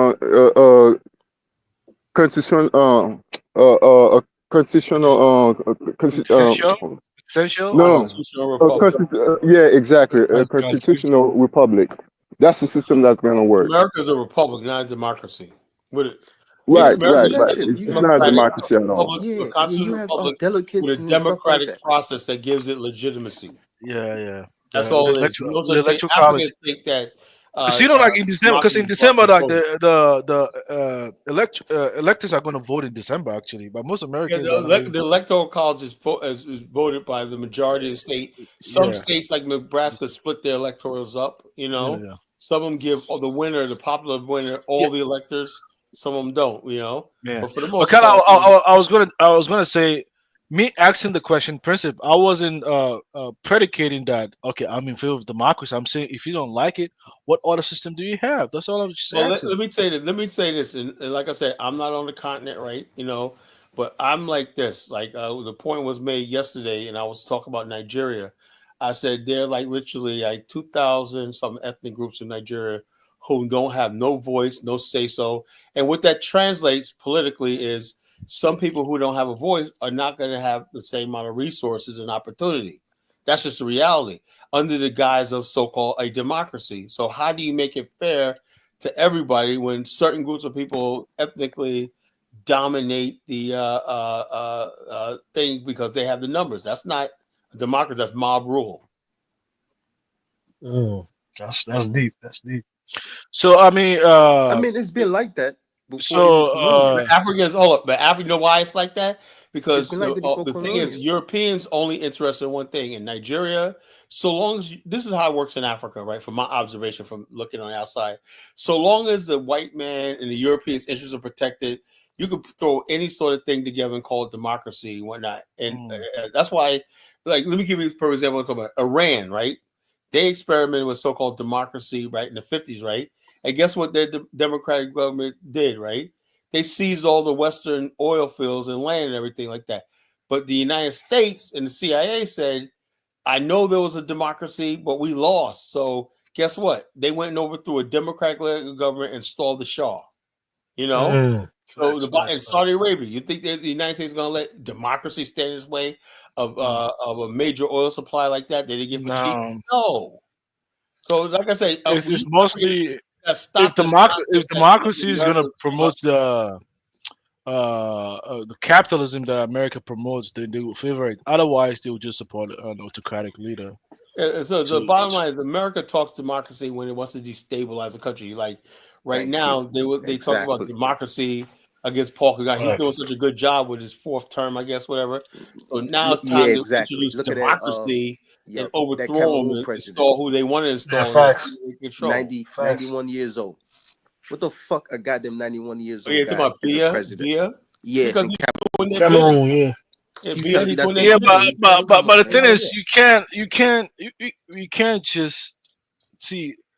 I get it. Like we might have like autocracy and stuff like that, but what if I mean, let's say in the case of It's about autocracy, right? bettering your people, Wait. It's about bettering your people. It's the Wait. system that you use to better your people economy wise. Let me finish, man. Because I mean, a lot of times you just That's don't all make it statements. is. Wait. Let me finish. Come on. A lot of times you just don't make statement. You got to think about like the pros and cons, right? What if like the leader is a bad leader that doesn't support your interests, like maybe say Bazoum or something like that. You know, someone who is not pro your country, and he's an autocratic leader. How do we deal with situations like that? You overthrow him. You overthrow him. It's going to be hard, man. In the case, overthrowing him. in the case of this Arabic countries, in the case of Egypt and those countries, those military dictators, they were pro-Western. They were against what the locals wanted. Well, then you're fucked. If they're pro-Western, then you're really fucked. You got to question. That's what I'm saying. Then you got to question the whole idea of your existence. That's why exactly right. And he's a military dictator. Like, see, when I was in Cyprus, I met a lot of like opposition guys that were in Cyprus. Man, they couldn't go back home. Like, if you meet the wrong leader, I mean, it's over, man. Well, the bottom line is, this all goes what I've been saying for a long time. Most countries in the world, and people say, "Oh, Michael, all the countries in Africa." Do you know how easy it is to build an Afrikstan? The bottom line is, people can see the economic benefit in the region. Of course, it is. I know that, because all these countries are tenuous and they're artificial. I mean, if it is a homogenous state, like with like the way he was saying, like Somalia's homogenous, and they ain't going like doing nothing. like the traditional political system that would work, but the current modern African countries comprised of several ethnic groups with different political traditional authorities. I get so that. there has to be some sort of a system that kind of like. Any group. Look, let me say something. Any group of people, like I said, my only problem is this. Like, let's say South Sudan. Most of the people are the same ethnic group, whatever, like that. They have a right to elect and build a country how they want it. It's not going to be, of course, it's autocratic and everything like that. But so long as people see, something, look at Japan, right? Japan was autocratic during the Meiji period. It didn't have its first general election until 50 years after it became a republic. Why is it that they forced Africa right after they have elections? Japan took 50 years to get its basic infrastructure and everything together. And then you know who only voted? Property owning Japanese men. In 1925. Now 50 years after it became a republic. It's 1876. So the bottom line is this. So they basically, by that time, they had railways, they had industries, they had big companies and everything like that. So now it's time to enfranchise people. They gave limited franchisement to people who could vote and stuff, and basically it was a right wing. But kind of what's holding us back? What's holding us back from doing that? African countries should get. First of all, the borders don't make any sense, right? You got a lot of countries were created with overlapping borders that don't make any logical. Like, let me give you an example. Half of people in Uganda, right, are ethnically tied to people in Kenya, but they did that so one group of people can't have a state of their own and everything like that. So they overlap the two territories, so there'll always be conflict with each other. Yeah, but Kyle, I mean, I think that's when true. When the who did African, that? The British. Wait. When the African leaders, hold on, when most of our leaders achieved independence, they had this discussion. I heard about this. There was no independence. No. I'm saying when Nkrumah and others accomplished independence in their respective countries, right? They were not independent. They were basically given some sort of wait. They held a discussion about borderless African countries. For some reason, that would not work. That would not work. Wait. For some reason, they just meant, I don't know why they maintain it. I've never read in details about why they didn't go about with the borderless countries. I don't know. Maybe let me most say countries. Why? Hold on. You know why? Because how can you basically borderless on a border that you didn't create in the first place?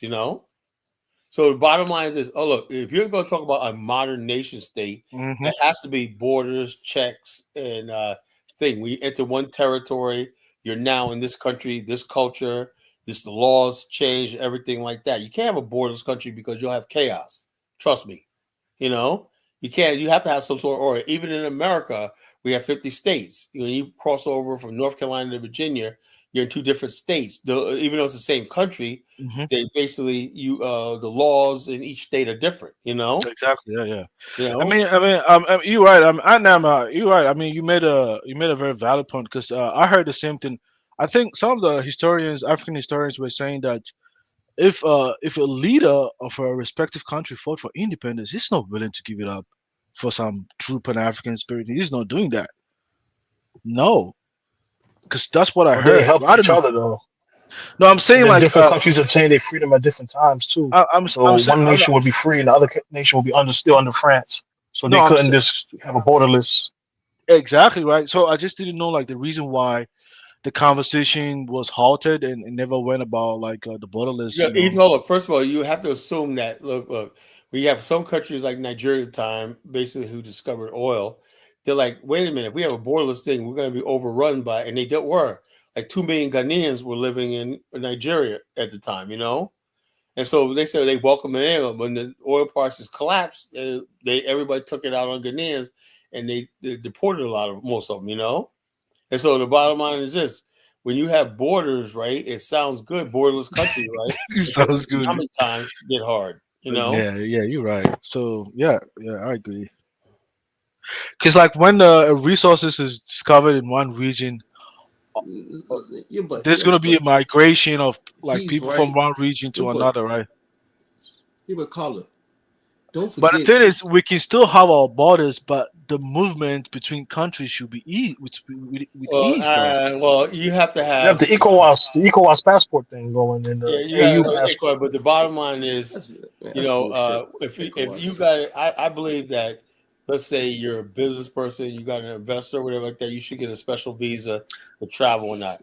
I don't believe that every time Joe and Harry, like you got these so-called African Americans who basically got a Ghanaian or a Sierra Leone passport, and they think I'm part of ECOWAS, man. Go over across the Burkina Faso and get your ass shot, you know, or these conflict No, it's zones. true. No, when I have a ECOWAS passport, I can just go to any West African country, you know, with ease. Yeah, but the whole By thing flight is always easy. do you really By want to flight, hold on? A lot of like that, even though people have that right to go to different countries in Africa, there's going to be conflict. no, no, Right now, I'm saying ECOWAS country. right now, there's Burkina Faso is accusing Ghanaians of spying for the West. You know, because That's the leader, but that's the leadership. I do is getting this information from somebody. It's basically Ghanaians that go over there and basically reporting back to Adu. Adu going to Tony Blinken saying, "Listen what the Burkina Faso." And basically, give me some money and I'll Zongo doing that over there. Zongo's doing that. Man, Adu's just a for the United That's States. World democracy. That's world democracy right Yeah, there. but Adu is a politician. You know, he has a lot of like businesses. He get a lot of money. He want to maintain his relationship. You know, I mean, politicians are always going to be politicians. They'll throw another African country under the bus in a minute. Of course, man, they'll do that. You see how? Oh, so now you talking properly, huh, Ghana man? Man, what are you? Wasn't I talking properly? Are you Ashanti? Wasn't I talking properly initially? I mean, but now you really revealing what I was trying to say earlier. That exactly what I was trying to say.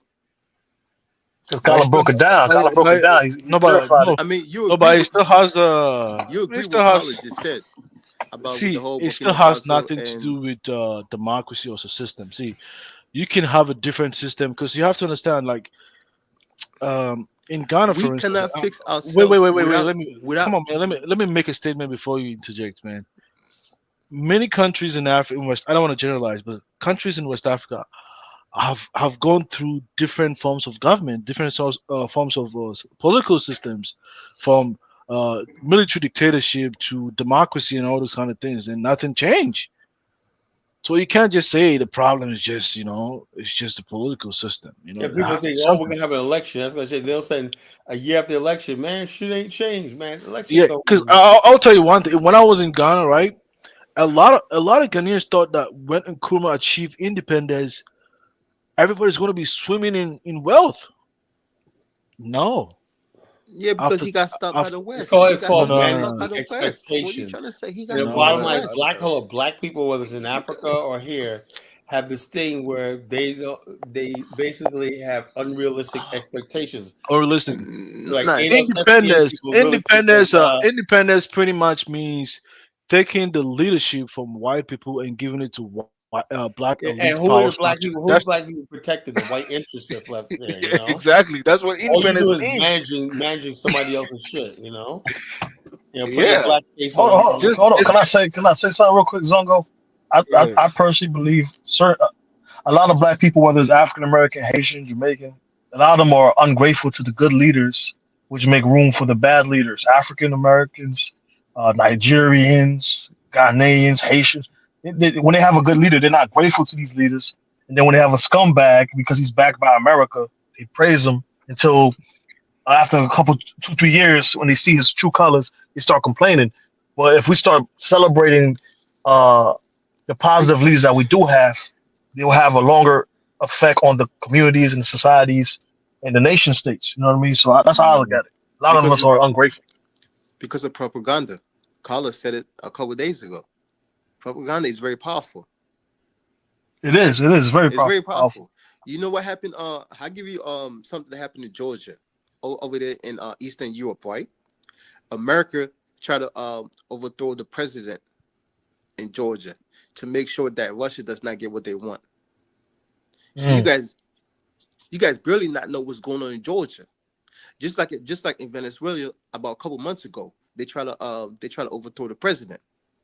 Maduro. Yep, they try to overthrow the president. You know why Elon Musk is supporting Trump and then try to be within the government? You know why? Look up the number one electric company. Electric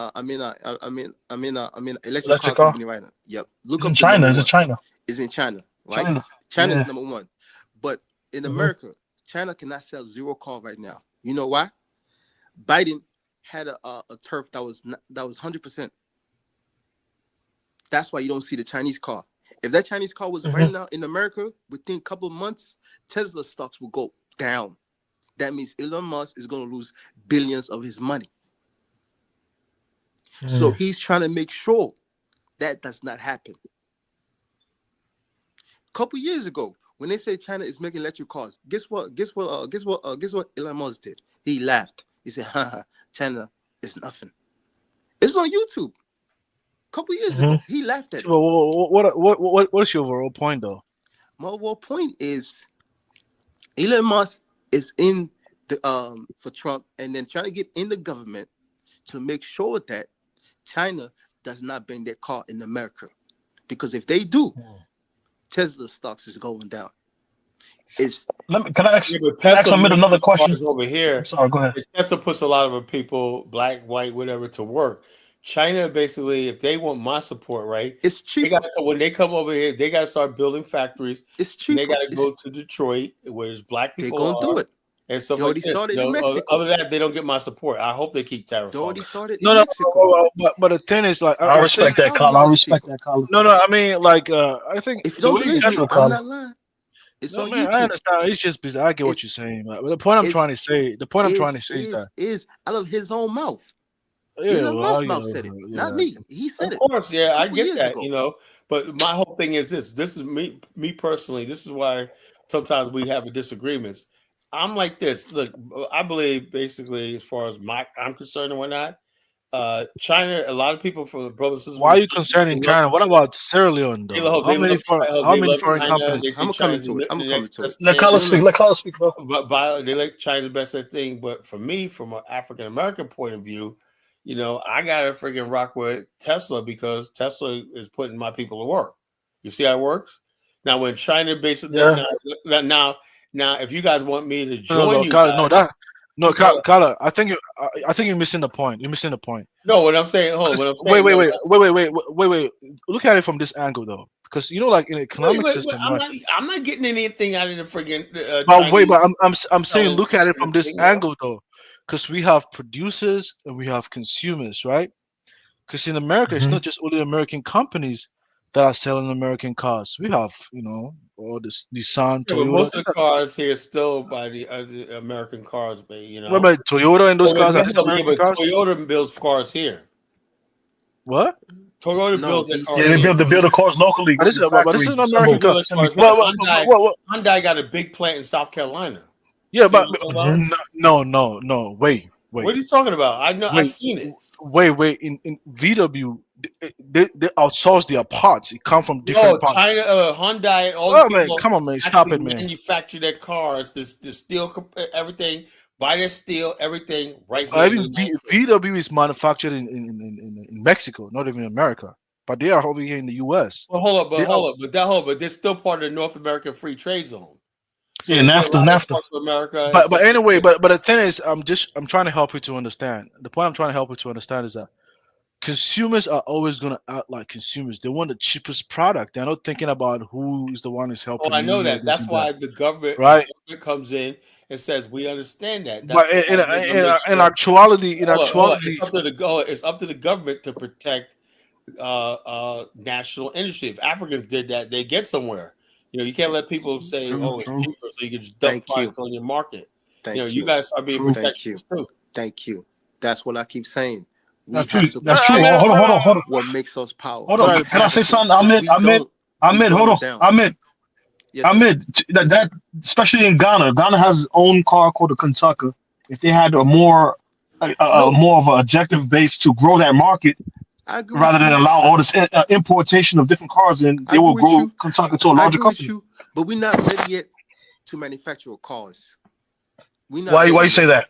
Because we don't manufacture cars. It takes a lot. It takes a lot of. You don't have a market. The structure. You got to build a lot What of do you mean? structures. They're manufacturing cars already. No, in mass. You got to produce your own steel, your own copper. They are doing that. They are doing that, Colin. Check us out. Check us out. I would suggest you guys go on YouTube, get up a thing called Nippon taking on Detroit. But the problem is that the reason why I don't like this conversation. This is what I want you Africans to do, right? Start studying Hyundai, like the Hyundai Corporation, right? It took the guy 5 decades to build Hyundai into the more large corporation, the Hyundai Corporation, right now. These companies basically from A to Z, the parts, the steel, everything, the computer chips, everything are made in the country, and assembled in the country, right? And also, the majority of cars are made for their local domestic market. Because why? Because they have financing and stuff like that. Most cars in America are bought through people financing because we have that's one aspect of the retail financing. In Africa, you don't have the financial thing. Nobody gives you a loan for cars and stuff like that because there's no financial credit market there. You got to have a credit market. Man, forget about that, man. So talk about different. How you gonna say forget about that? Because you're never gonna develop without that. Besides that, man, there's so many other things we could build from scratch first, and then work from that way up. You know what I'm trying to say? We need energy. We need energy. We need energy to make sure we have. Something about the grid, man. That's what energy do you want for what? To do what? If you want to manufacture a lot of things, let's just tell you. Put it this way, right? Look at glass, right? Your window, right? Yeah, it's made out of glass, right?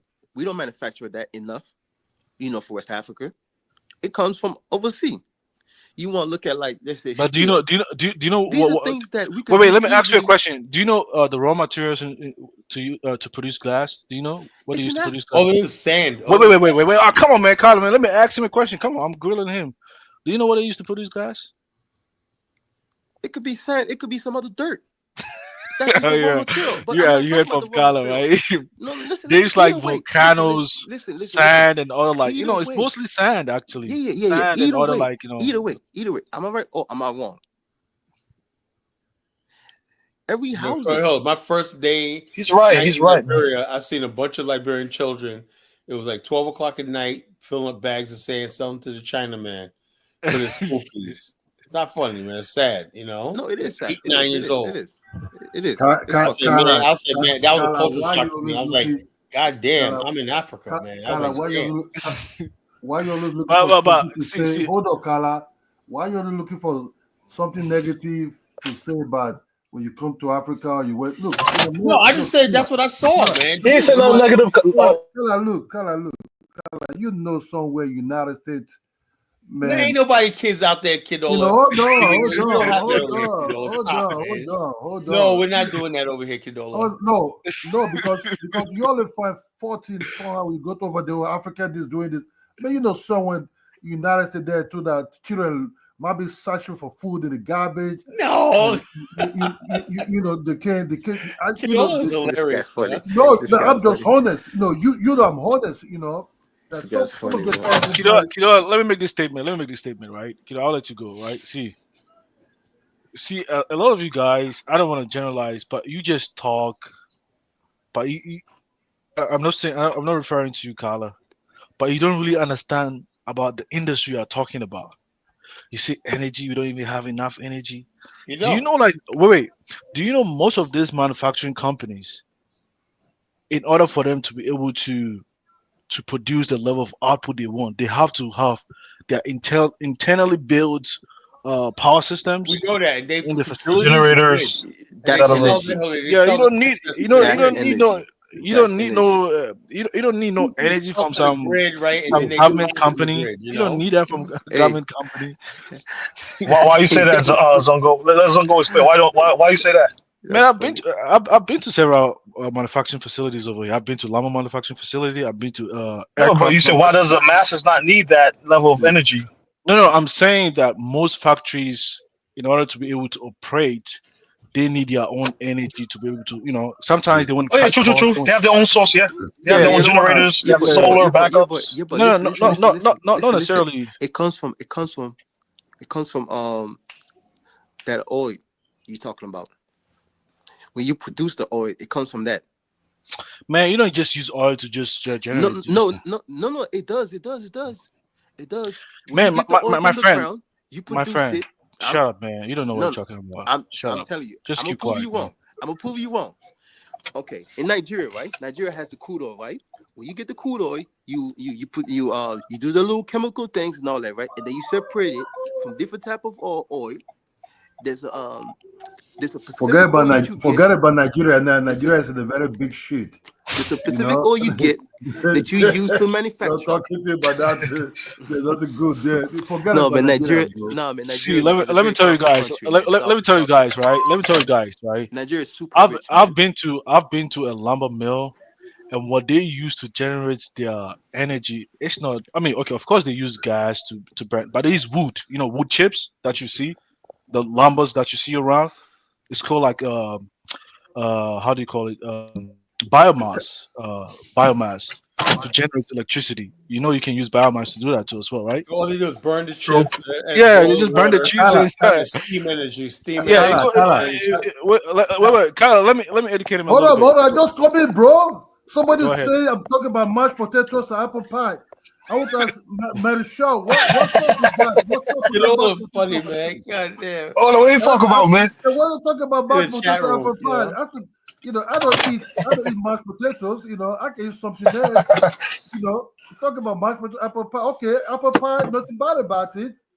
Marisha, what you eating? I want to know because you've been eating the white man food for a very long time. What food you make? Yeah, man, but I'm man. Hey, fellas, we hit that mark. It's 6 hours, man. I appreciate the support, but I gotta go. If you guys want to stay on, hey, look, I'm in the live stream, but y'all can keep talking all night. Anybody else want to get on, man? I'm gonna put the link in the chat room. If you want to do the after show. This Ahmed guy. Sometimes you just speak about issues that I don't understand. If you really understand that sector that you're talking about, I appreciate the support, you guys. Yes, you do. Yes, you do. All I'm saying is the truth. You do need oil. It just depends on it. It just depends on gives you manufactural energy. When you process it, you get a couple of different type of oil. I forgot what it's called, but you get the petrol oil that you use on your car. You get the diesel.